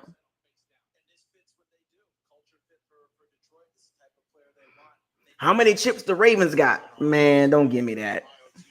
The Ravens are better than the Bucs. Not even close. Not even close. Front office, overall team, just better. Because if I was a Bucs fan, I would want the Bucs to be in the Ravens position.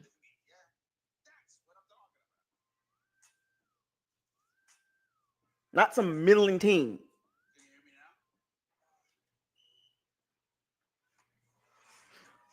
I'm not okay with mediocre. It's the point I'm making. Well, the Ravens don't got no chips. The Bucs got a chip. Yeah, the COVID chip. But you can ask probably 95% of the fan base, what team would you rather be? Ravens or Bucs?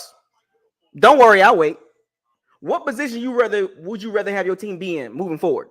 Ravens or Bucs? I'm taking a wild guess. At least 90 to 95% of the fan base will say, I would like my team to be in the Ravens position.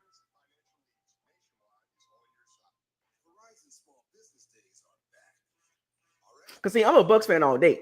That's the first and foremost. But we're just looking at the position of where teams are at. We need the Bucs to get better. Better is the point. Is the overall point.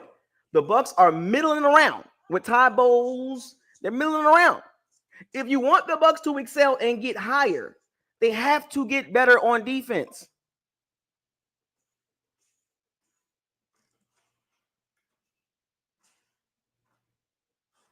We have to get better on defense if the Bucs want to move to the tier 1 level. They're not going to do it how the defense is currently constructed. Let's be real. See, this all circles back to, where do you want the Bucs to be at?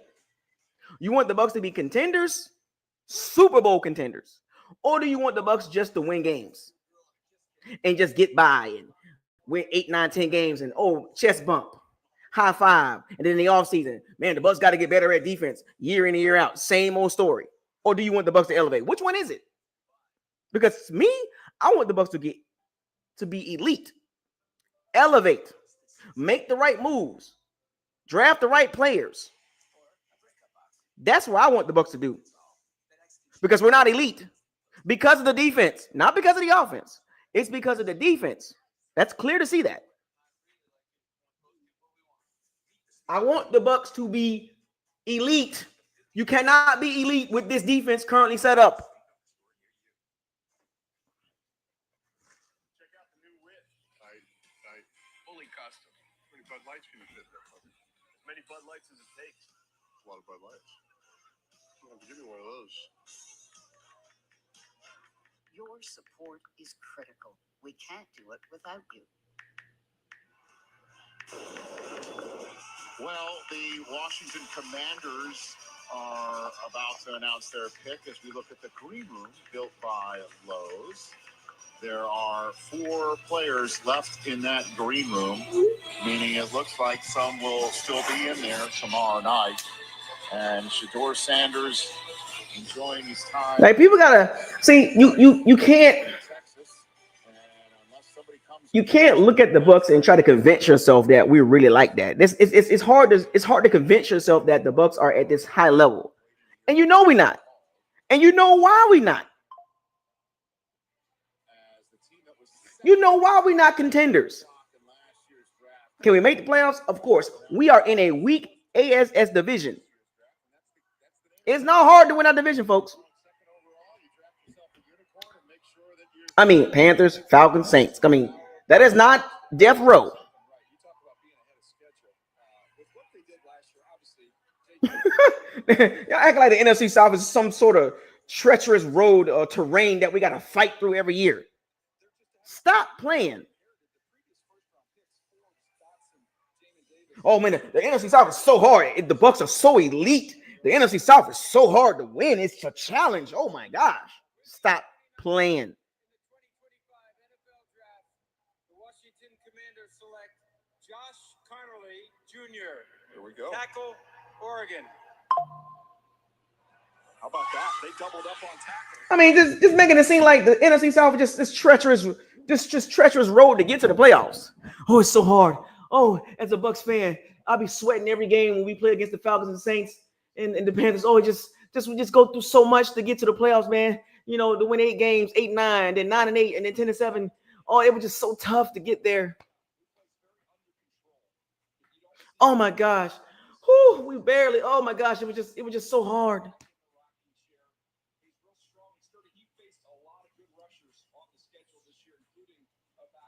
Oh my gosh, it is so difficult. Oh, the Panthers be giving us a hard. Oh my gosh, they so elite. Panthers are really good, you know, and the Saints are they really really good. And the Falcons are just like this elite team, and we have to fight just into the playoffs to get bounced in the first round the last 3 years. Oh my gosh, it's just so difficult. You know, we got to play the Bengals and Steelers.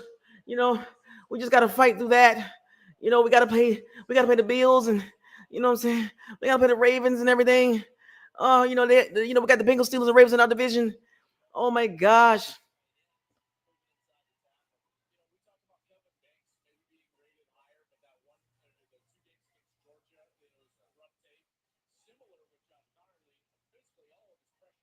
Oh my gosh, it's so tough. Oh, you know, our defense is fine though. We need another receiver because our defense is fine. Our pass rush is fine. Our depth pieces is fine. Yeah, our defense didn't go do. I know I watched my team last year and the defense didn't look good, but we're fine. Holy crap! You can like that's what I'm hearing. Like it's cringeworthy. Some of you guys are cringeworthy.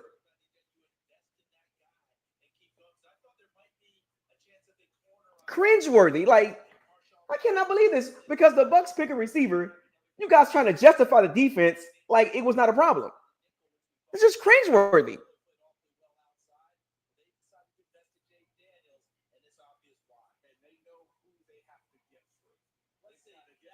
I mean, it's just so cringeworthy. Like we pick a receiver, and then all of a sudden, it's the defense is like, oh, you know, man, you know, we need another receiver. And the same guys that's talking this nonsense is the same ones that's crying about defense. Same ones, man. The defense, man, dang.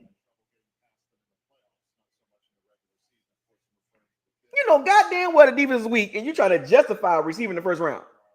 You can't make this up, man. My Kevin Samuels voice. You can't make this up. It's. I understand being a Bucs fan because I'm a Bucs fan. Been one since I was little, working the state. Yeah, but you got to have some sense here. You gotta have some sort of reality check. We draft a receiver that most of you did not have going in the first round.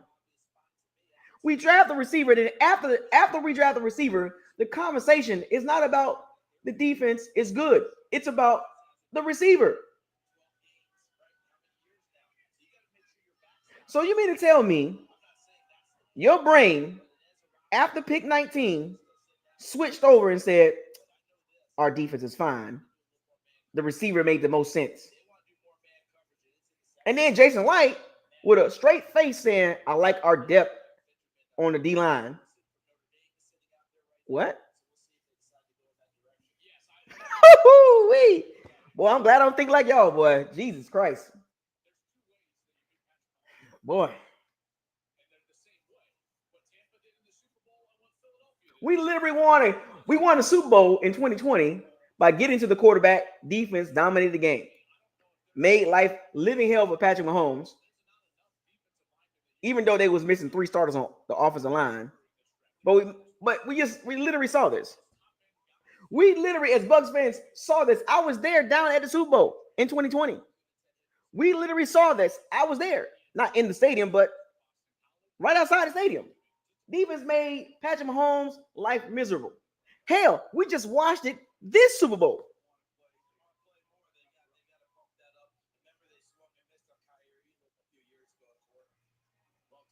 Matter of fact, let me ask y'all this question. Here's a better question. When the last time the Bucs had a dominant defensive line? Like the first 8 guys. We're not talking about just 2 guys. We're talking about just they can rotate guys. When the last time we hung our hat on our defensive line?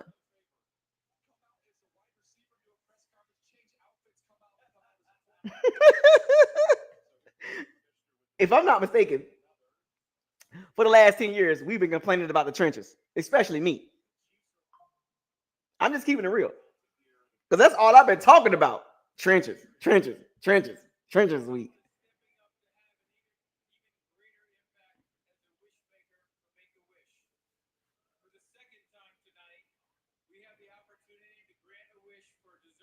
Even when we had Gerald McCoy, our D-line wasn't still that good.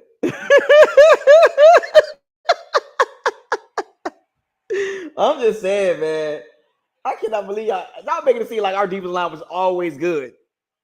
It's only been good in 2020 and 2002. Come on, man. Like y'all act like we got a long history of having elite defenses.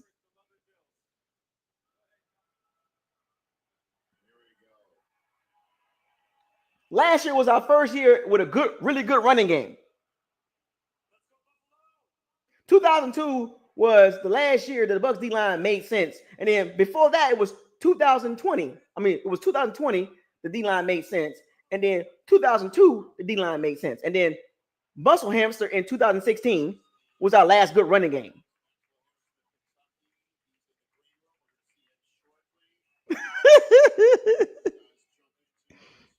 Exactly. Bucs for life.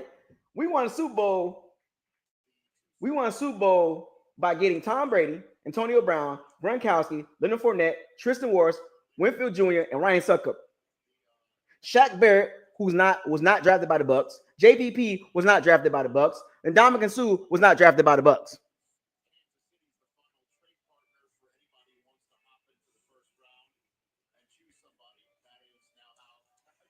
So all the guys that were good for the Bucs was not drafted by the Bucs. Except for Winfield Jr. and Tristan Wirfs.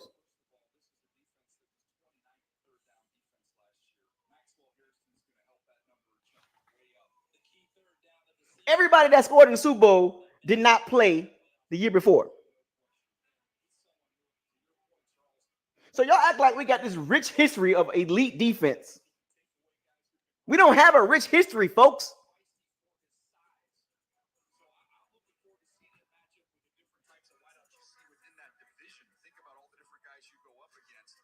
But his 4.2 speed is legit. If he came out after last year's, the year that he had then, he ain't getting here to this point in time. If you remember last year, the shoulder injury was out. Bills fans were Maxwell Harrison. a little bit sideways when they heard that they traded with the Chiefs. Yep. And allowed the Chiefs to get Xavier Worthy, the fastest. This year's fastest guy at the combine, who I would imagine would be marking Xavier Worthy in future games against the Chiefs. It will be a great race as you watch him here. The burst, look at how fast and explosive he is. He can put it on cruise control on the way.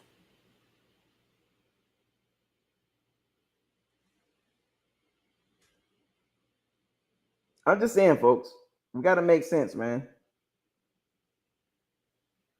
Act like we got this rich history of the Bucs defense always been good, so we can survive without another top level talent. Get out of here with that, man. Doug Martin was our last before Bucky Irvin last year. Doug Martin was our last elite or really good running back. In 2020, the D-line did really good, but before then, what happened? What happened with the D-line before 2020?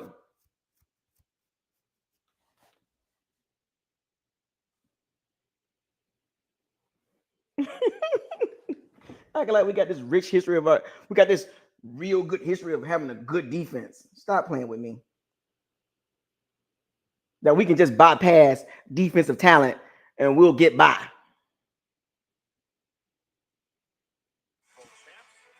the Chiefs are on the clock right now. We'll find out how the first round wraps up when we come back. Shador is not going in the first round.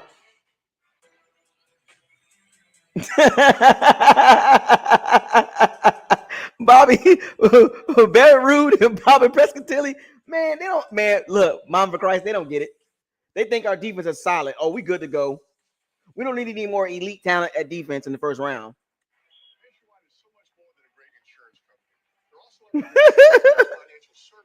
Bobby Prescott-Tilly. Barry Rude. Chris Conte. Mark Barron.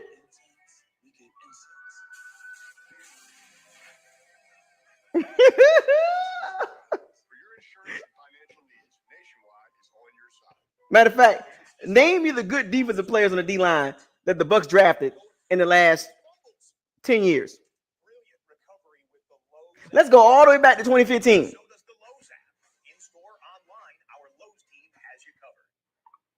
Matter of fact, I'll help y'all out. So we got Vita on the fence with Yaya Diaby, on the fence with Braswell, Tryon Stoinka. Nope. Logan Hall, jury out on him. Kalijah Clancy is doing good. I mean, these are not world beaters.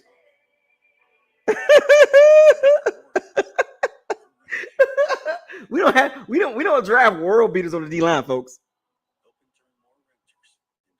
I'm still trying. Okay, so for 2015, so did I miss anybody on the D line outside of them? We got Clancy, Vita. Those two are good, right? Then Diaby is on the fence.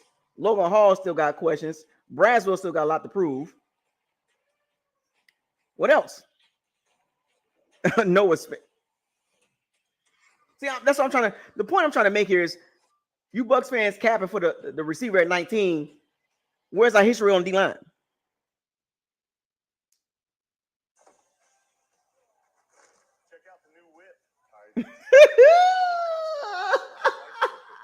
Jason Light is really wilding right now.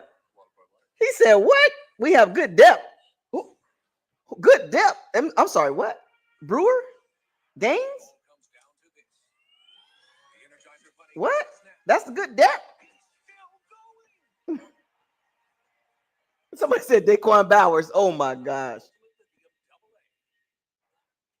Noah Spence. So my point is that there hasn't been a good history with defensive linemen. As a matter of fact, what about linebackers? Let's do linebackers. Drafted by the Bucs since 2015. Because see, Levante was in 2012. I'm just taking y'all back 10 years. 2015 up until now. Give me the drafted linebackers that was really good. There's an Alabama player on the board in the front 7. 10 years. Let's do linebackers. I'm making my point here, folks. I'm making a really good point. Jason Light was a GM in 2014, by the way. So 2015 up until now, give me the good linebackers that the Bucs drafted.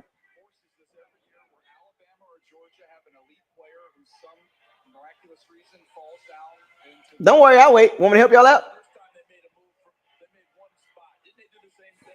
I'm not talking about veteran. I'm not talking about a guy that was drafted by somebody else. I'm talking about a guy that was drafted from 2015 up until now at linebacker.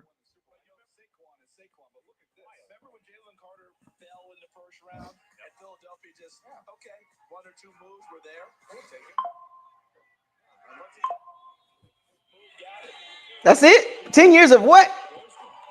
Quan Alexander, Devin White, and Kendall Beckwith? That's all you got for the last 10 years? Mason Foster? Those ain't world beaters.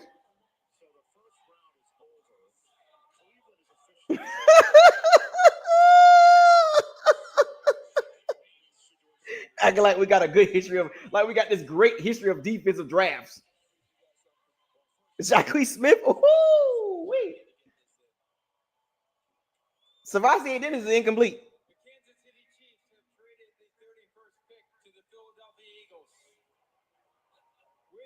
31st pick in the 2025 NFL. Bear rude. The Philadelphia Eagles select Jahad Campbell. Eagles got Jahad Campbell. See, this is what I'm talking about.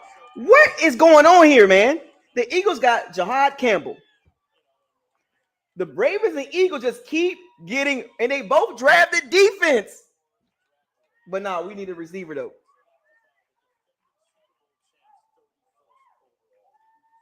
The Ravens and Eagles drafted elite defensive guys from Georgia. We draft a receiver.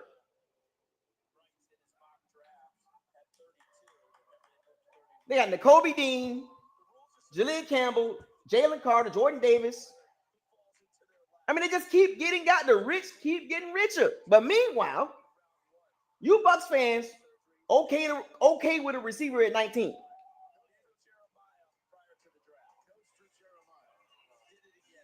Again. They did it again. Quinyon Mitchell, Cooper Dean, Jaleel Campbell, Nakobe Dean, Jalen Carter, Jordan Davis. They just keep doing it. Reed Blankenship. Meanwhile, let's get a receiver at 19. And when the Eagles drafted Nakobe Dean, everybody was like, man, I don't know. And look at Nakobe Dean. Good. Keep stacking the roster. Meanwhile, the Bucs got receiver at 19. Yep. Sold on Chris Braswell. We got depth. Chris Braswell. We sold on Chris Braswell. And CJ Brewster. Man, you can't make this up, man. Jaleel Campbell would have been perfect with the Bucs. Perfect. Campbell was an edge rusher in high school who moved off the ball because they had 2 first-round edge rushers off the edge in Turner and Campbell. They just had to get him on the field. But this guy, when he hits the go button, he can fly.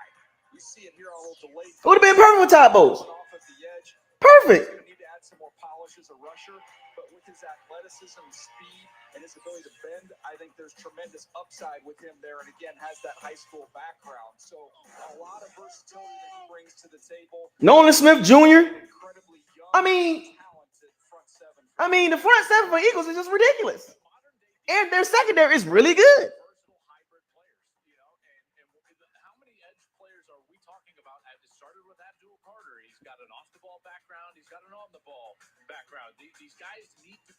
Eagles keep driving defense 3 years in a row. Defense. 2 years ago, it was Jordan Davis and Nakobe Dean and Nolan Smith.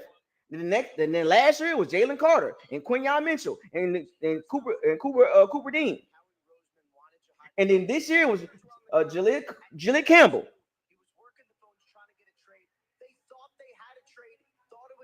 Chargers ended up picking, try to get at 23, again at 24, now get Campbell at 31. Why can't Jason Light just trade back into the first round and get a guy? How about a 9? City didn't have a 5th round pick. Now they do, and they're about to make their pick right here. And we're about to meet Jahad Campbell on the stage with our friend Jamie Erdahl. Jamie. All right, so let's do a secondary. Give me the world beaters in the secondary since 2015. I'll start. Winfield Jr. in 2020. Name the secondary guys that was really good since 2015 for the Bucs.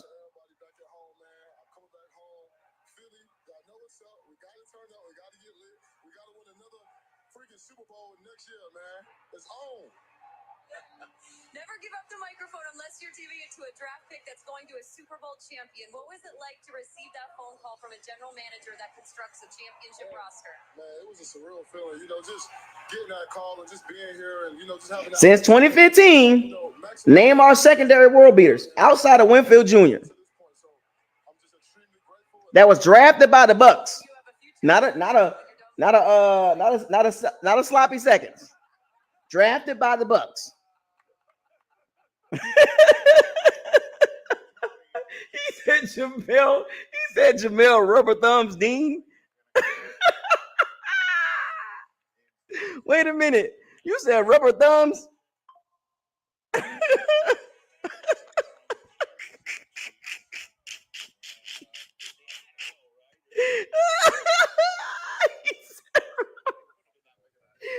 minute. He said rubber thumbs. Boy, you boys are wilding tonight. Since 2015, Winfield Jr. has been the only guy that has been at a high level in our secondary.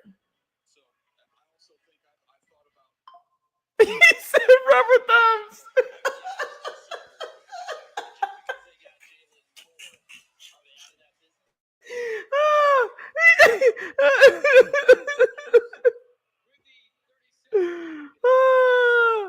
He said rubber thumbs.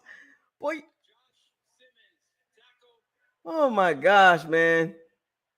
He said rubber thumbs, man. Goodness gracious, man.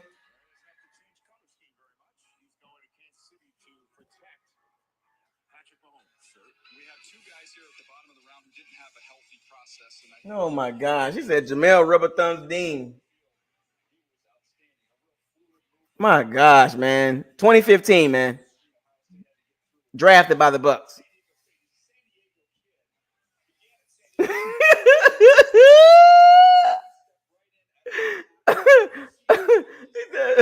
Jamel Rubber Thumbs Dean. Rubber Thumbs? Rubber Thumbs? Damn. I didn't think about that, man. That was a good one, man. That's one of the best middle names. That's one of the best nicknames I've had. That I've heard from that one of you guys gave a player or what I've given a player. My goodness, Vernon Hargraves. Oh my gosh. Oh, you talking about Vernon? I got my bands on. I got my wristbands on. I got my knee bands on. I got my chain on. Hargraves. Look good, but it was terrible. MJ Stewart. What about MJ Stewart?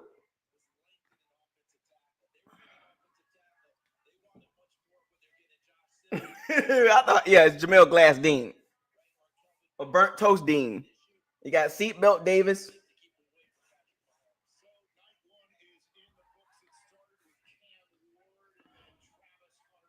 I can't get over the rubber thumbs, man. I can't get over rubber thumbs.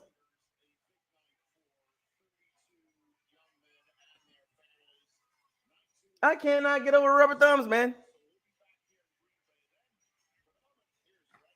All right, so what we got next? What about that was it for the defense.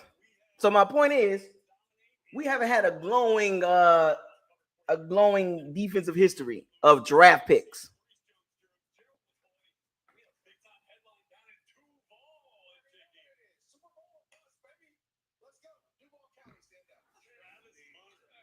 I said rubber thumbs, man. That was a good one. We gonna replace well, he's still not Jamel Dean. He got two names now. He got Jamel Glad, Mr. Glass, and now he's also Mr. Rubber Thumbs.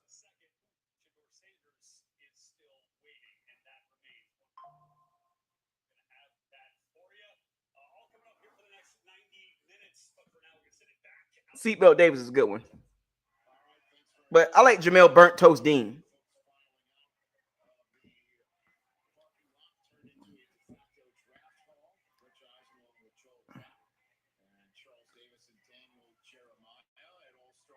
And what's so crazy? They invited Will Johnson. They invited Jalen Milroe to the draft.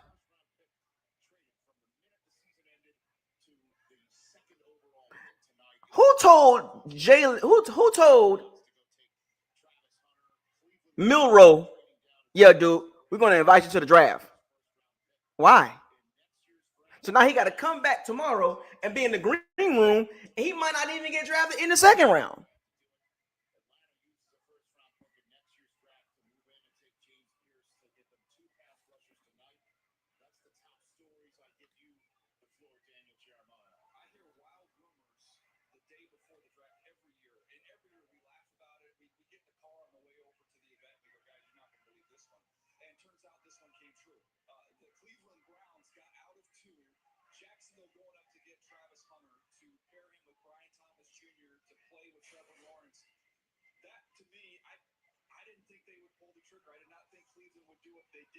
To me, that shows they don't view this quarterback group as special. They want to put some eggs in next year's basket, and they did that by getting a first-round pick next year. Well, they got to sleep on a big decision because Shedeur Sanders is sitting right there.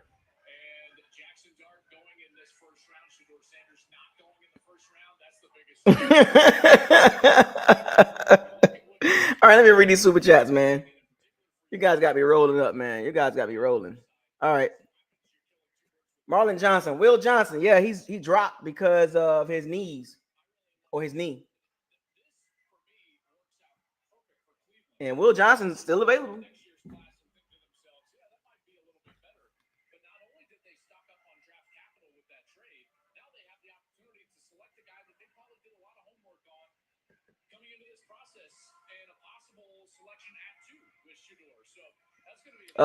Alge335, $5 super chat. I'm here. Thanks, Buckles, for being here for us. Yes, you know I wasn't gonna miss this. I had to come chill with my peoples, man. You know I don't do much in the off season.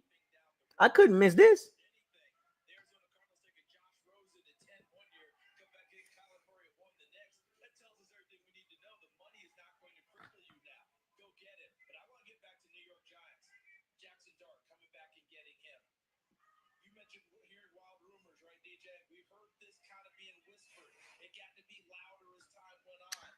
Break Weathers, $5 super chat. This pick proves that Jason Light, that Light is in charge.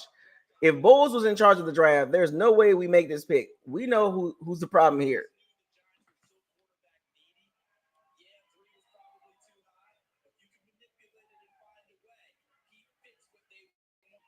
Yeah, Jason Light. That was an offensive pick right there. That's crazy.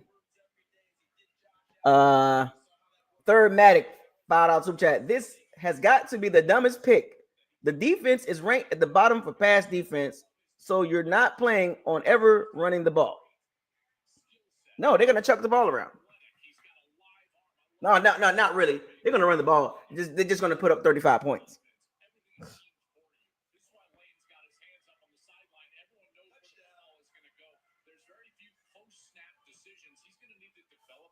Breaking with another $5 super chat. Tonight has convinced me that Bowles don't know how to pick defensive players, too reliant on vets to solve our problems on defense. Yep.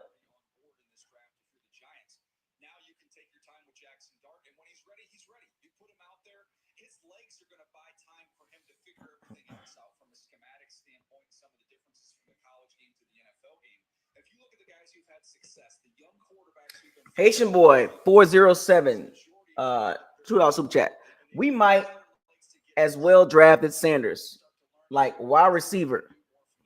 Yeah, man.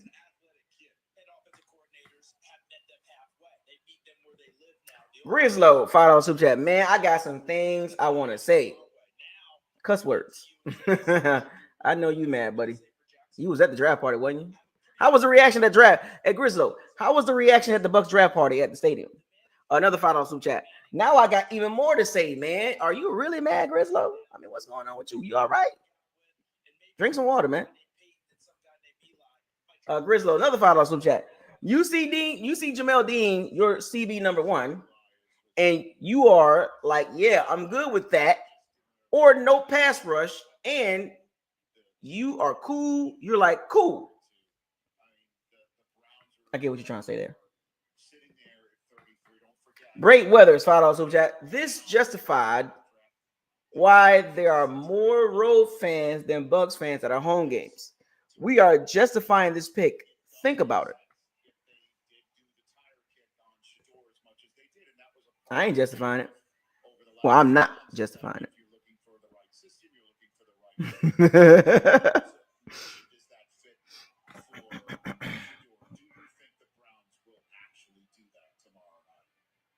It's a Jamel Ding.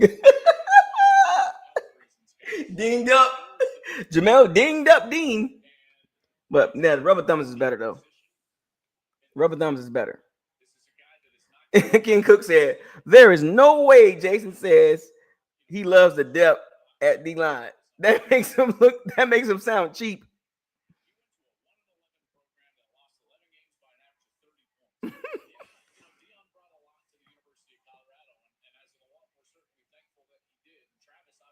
All the pass rushers we screaming for are still there. Might as well go get Mason Taylor. Get out out of there. Might as well go get Mason Taylor, right? Yeah, I'm gonna go live tomorrow for the second round. I'm gonna go live for the second round too. Oh, Shedeur Sanders. Oh man, he was very, very confident that he was going in the first round. He was very confident that he was the first player. He was the best player in the draft. He was going to be the first quarterback getting drafted. Working out with Cam Ward, talking mad noise this whole entire offseason leading up to the draft. And what we just saw with Shedeur Sanders, he got humbled. Really, he got humbled. Every pick, Shedeur got humbled. No matter how he acts moving forward, the NFL just told you. The NFL just told Shedeur Sanders, you're not that guy, pal.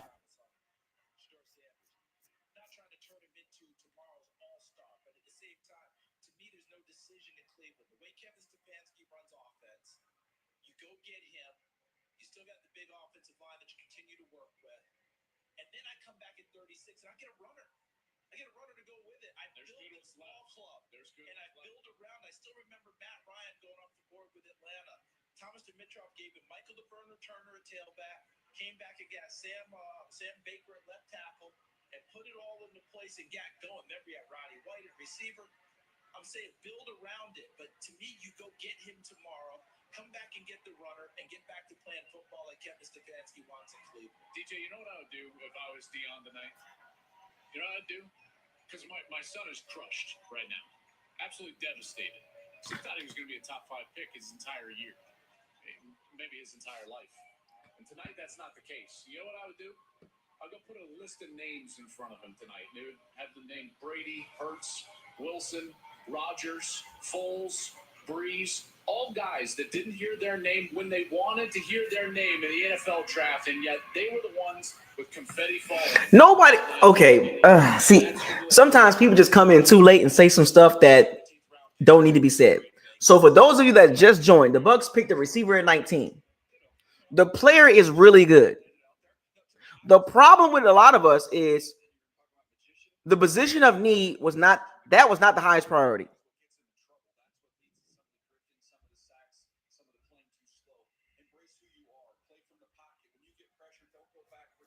He comes in and talk about y'all mad at the pick.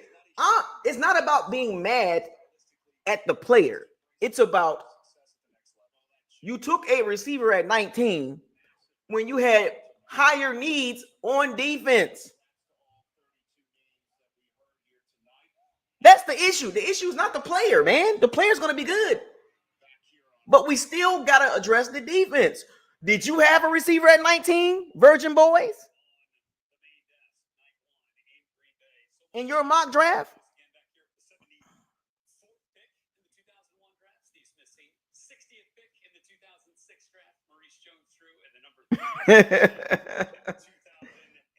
Defense still has after tonight. Did the Bucs defense get better? As a matter of fact, just from a division standpoint, who won the draft? The Panthers? After day one, how would you rank the draft when it comes to the division in the NFC South? Who would you rank number 1, 2, 3? Who comes in last?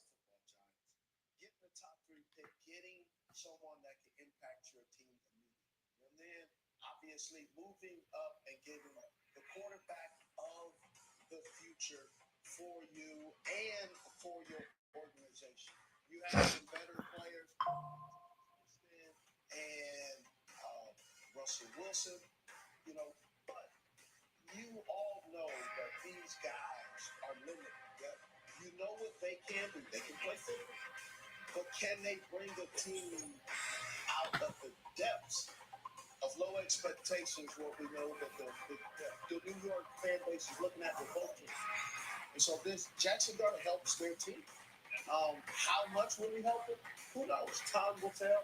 But at least gives you an opportunity to. It just seemed like, for some strange reason, as I look more into this Shedeur Sanders situation and this Jackson Dart situation, this seemed like this was a media push to get Jackson Dart drafted in the first round because nobody was talking about him being the first round pick. And all of a sudden, the media start pushing this Jackson Dart narrative. Like, yeah, Jackson Dart, da-da-da-da-da-da. And it's happened in the last 2 weeks.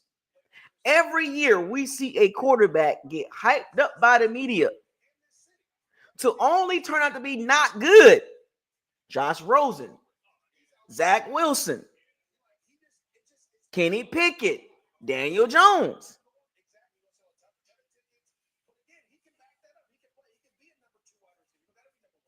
How many times we keep seeing the media hype up a quarterback out of nowhere?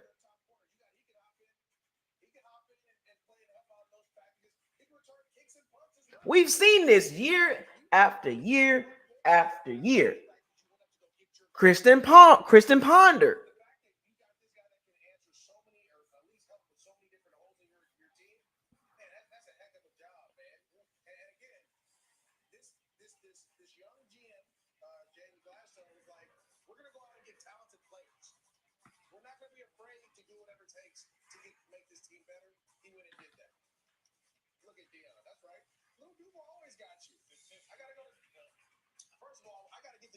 Yeah, that was a bad pick by the Giants. Because Jackson Dart is not going to help you win right now.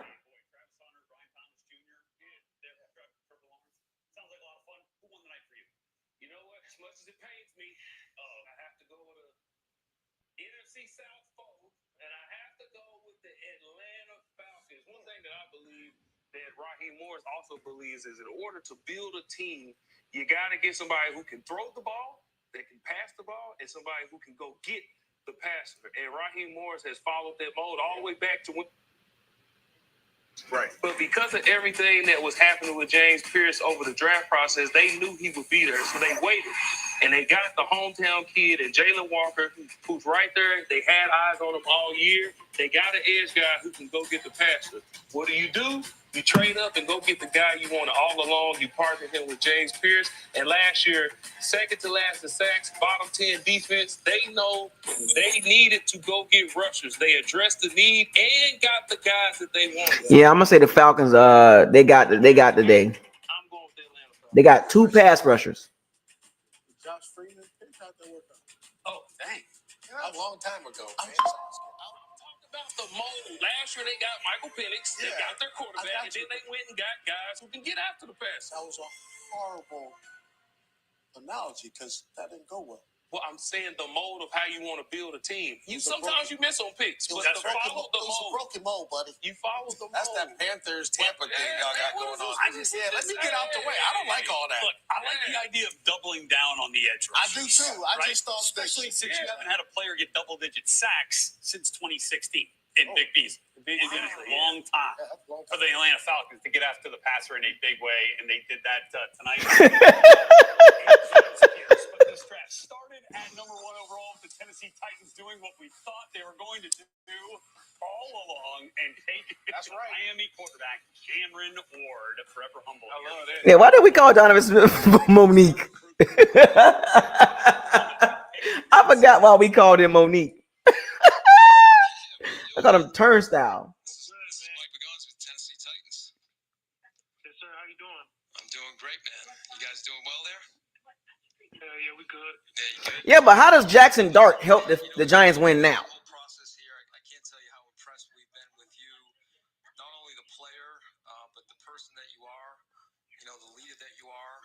And we couldn't think of anyone more deserving to be this number 1 pick here and to represent this franchise. Why do we call Donovan Smith Monique? Turn this pick in here, make it the number 1 pick. How's that sound? Sound good? Listen, congratulations. Enjoy the moment. You deserve it. Oh yeah, Will Levis got hyped up by the media. Oh my gosh, man! Jackson Dart is another example. And we'll get ready to work here, right? I want to turn you over to our owner, Miss Amy, okay? All right. Oh my gosh, the NFL is so, I can go so deep with the NFL, man. We're so happy for you. We're so proud. It just gets weirder and weirder every year when I watch certain videos. Tennessee. Everybody's so excited. Cam, what's up, man? What's sir. Like everybody said, we're thrilled for you. It's a great time for you and your family. I'm more concerned about getting Will Levis was hyped up. Didn't turn out to be nothing. I think Jackson Dart is the same in the same mold. Every year they keep hyping the quarter. Mac Jones. They hyped up Mac Jones.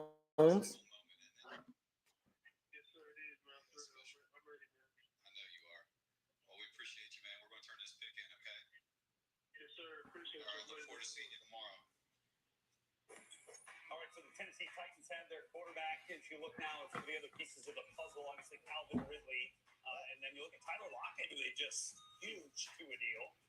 Nice work there. Traylon Burks still working on getting the most out of that first-round pick from a couple of years ago. And Tony Pollard still there to lead that running game. Tajay Spears as well. So when you put all this together, Steve, does Cam Ward coming in at the QB spot make the Titans a viable contender in the AFC South? Absolutely, he does, because you already have some established players. And then also, too, when you watch Cam Ward when he plays a little bit off schedule.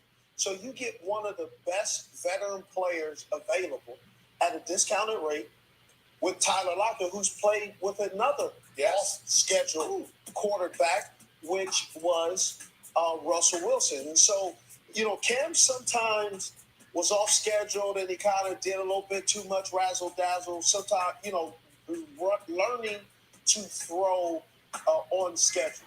Right. But now you have players who know how to adapt to that. Zach Wilson.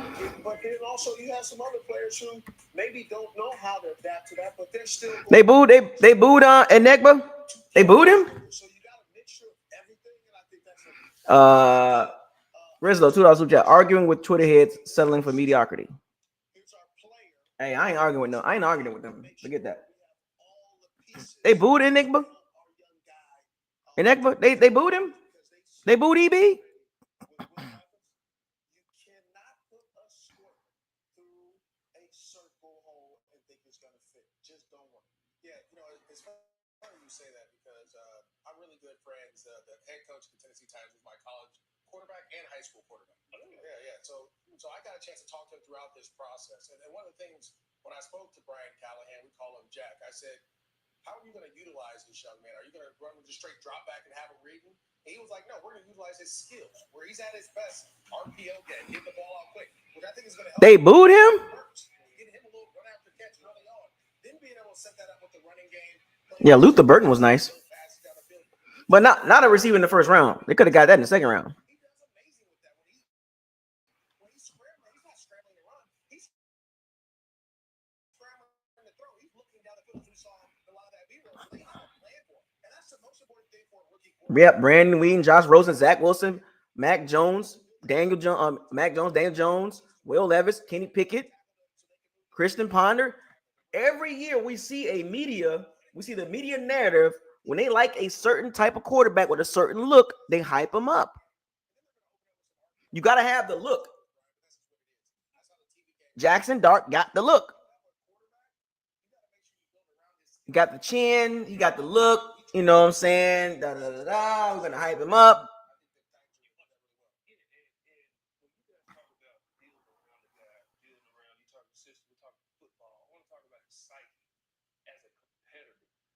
Draft a guy, number one, you want a leader. Y'all drafted Cam Newton. This guy came in, he had ultra confidence. You want a guy like Cam Ward who has ultra confidence. We seen the clip of him and Shaquille. Yep, Carson Wentz got hyped up. And we seen what Cam was telling him. Hey, you need to be better doing this and doing this. He's like, I'm not competing with you. Cam said, you need to be.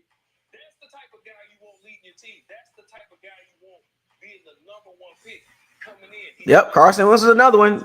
The media love latching on to those type of guys with that look.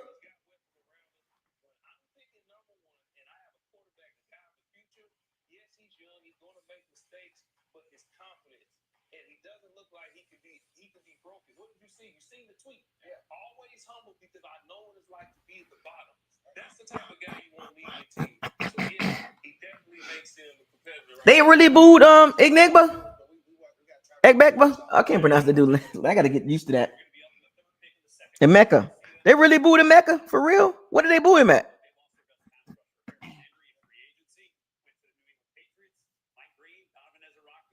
still sitting there as they open the second round could be a way that they look to upgrade on the defensive side of the ball as well. All right, second quarterback didn't come off the board until the 25th overall selection when the Giants traded back into the first round to get Jackson Dart and hoping he can help them up these passing game statistics. Damn. 15.8 points per game, second worst in the league, and then the passing yards just south of 180 yards. I think a lot of people were surprised about that pick.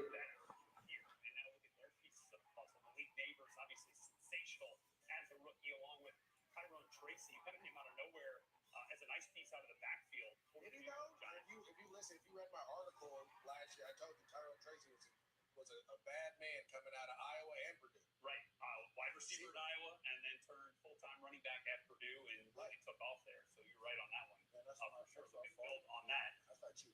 So, Steve, the question then on Jackson Dart and on the New York Giants is, how does this look and how does this QB room materialize? Because obviously Russell Wilson's still there. Now Jameis Winston was brought in. Where do you see Jackson Dart fitting into the picture for the Giants at quarterback? I'll say, I'll be a transparent analyst. Who knows? Yeah. They just got him, 15 minutes ago? Hell, I don't know what he's going to look like. But I can assume and guess he's going to be a young quarterback. But is your general manager and head coach, are they really in trouble? Do they have time to allow this young man to develop and see what he can do? I don't know if Jackson Dart can play in the National Football League tomorrow. Right.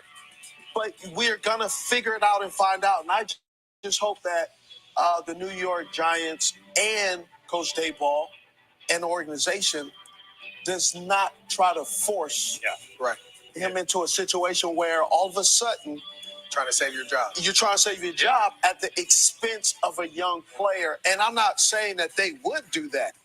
But it's tough right now because we all know they got a strong defense. They got some receivers. They got a run game. What are they missing? Quarterback. But is this quarterback ready tomorrow? Because, they drafted him now. Right. So go T's and P's, thoughts and prayers, go out there. Yeah. It's funny you say that because in, I want to say it was 2011. It was 2011 we drafted Blaine Gabbert, right? We had David Garrard on the roster. We had Luke McCown on the roster. I forgot I was on camera. Yeah, it's okay. But the plan was to have him sit for 2 years and then let him get going. But as the season got going, our head coach, Jack Del Rio, started to feel the pressure, right? He knew we had to win now. So he wanted to make some moves. So he cut David Garrard week 1. Luke McCown didn't really perform the way he should have after week 2. And then we had to play him in week 3, and he wasn't ready. And so then you end up stunting his growth and not allowing him to learn like you had planned. Yeah. And so that's the purpose of this. Is he ready to play now? Most of these quarterbacks aren't ready to play, right? You got to have an offensive line in front of him. You have to have multiple weapons. You have to scheme for him. He has to understand your scheme. He's coming from a place, as we heard DJ and all the guys at the draft talk about, they schemed up everything, right? Lane Kiffin throwing the clipboard because he already knew where the ball was going. It's not like that in the NFL. You got to have post-snap reads. And so are you going to allow him the time to let him be the best player that he can be? Now, anyway, Russell Wilson and Jameis Winston, those two guys are competing to be your starter. Is it good enough? I don't know. Because right now, I'm still trying to figure out how is your O-line going to play, right? That was a big issue. The O-line had a lot of O-line issues, right? And so can you figure out those things while you allow him to grow? Are you going to give him time to grow? And if you do give him time to grow, I think he's going to pan out to be your guy. But again, he just can't. I'll say Eli Manning didn't start right away, right? No, he did not. Kurt Warner was starting. He came from SC, correct? He started at SC. SC. Finished Okay, on so my question is, SC, big school, a lot of lights. Yeah. He's going to where the most lights are. Yeah. Can he handle the lights? It's a lot of pressure up there with their media. You have your segue quarterbacks right now, but we live in a microwave society where it's instant gratification. I want him to be good right away. Cup of noodle soup. I don't know if he has that time to be able to do that. I mean, Russell Wilson, he's won in this league, but he's bouncing around teams. I love Jameis, but he's bouncing around teams. And like you said, these guys, are in a tough spot right now. So I don't, like we all said, we don't know if Jackson Dart's the guy. But my question is can he handle those lights? Yeah. Because the SC, them lights got bright. He had to shake. So well, and look, and say what you want about Eli Manning, won 2 Super Bowls, but handled the New York market. That's the as most well important and thing. it's not easy to do in New York. To handle the market and that media, and they put pressure on you, and they want to win right now. That's because they understand the person they just lost just went and won the Super Bowl. So they not messing around right now. And look, the Giants had to give up their second round pick, which was the second pick of the first round, to the Houston Texans in order to make this selection. Also gave up a third round and then a 26th third rounder. And so we won't see the Giants again until the first pick of the third round. That is 65 overall as it currently stands. So we'll see if they can do some more to support that roster on that front. So when does the next quarterback come off the board, and who is it? Is it Anyway. going to be Shedeur Sanders? All right, folks. I'll be back for the second round. I'm just listening to what they're saying about, recap. But we'll do a recap tomorrow, man, the second round. But yeah, man, surprised a lot of people, man. Even the ones that's capping for the pick, you surprised too. You surprised the Bucs picked the receiver at 19 too. Trying to act like you knew they was gonna pick a receiver at 19. Stop playing. I feel like with God, everything possible. I don't feel like this happened, for no reason. All this is of course, fuel to the fire. And under no circumstance, we all know this shouldn't have happened. But we understand we on the bigger and better things. Tomorrow's the day. We're going to be happy regardless. Legendary. I like that mentality, after a tough night. Brock obviously waited a lot longer, still waiting. Steve, as you look at this for Shedeur, where do you think this happens? Obviously, the Browns are up first here at 33. Yeah, but I don't necessarily think it's the Browns is a guarantee. I certainly don't either. And the reason I say that is when you look on the board, you still have the Atlanta Falcons with Kirk Cousins. What are they going to do? Right. There have been some rumors with Kevin Stefanski and Kirk Cousins, familiarity, with Myles Garrett, just what Cleveland looks like. Everybody sleep on it. Everybody calm down. Some of us got caught off guard by the receiver at 19. I got caught off guard by that. I thought for sure there was going to be some sort of defensive player, safety, linebacker, corner, edge. And they caught me off guard. I ain't going to lie. Jason Light caught me off guard. I'm just throwing it out and saying that is it a guarantee that the Cleveland Browns look for a young guy? Do they look for a more stopgap, thought-friendly quarterback? Yeah. The Falcons, they won the day at the NFC South. They're the first. I'm gonna do the grades and stuff, but right now the Falcons got an A+. The Bucs, I'm gonna say the Bucs got a C.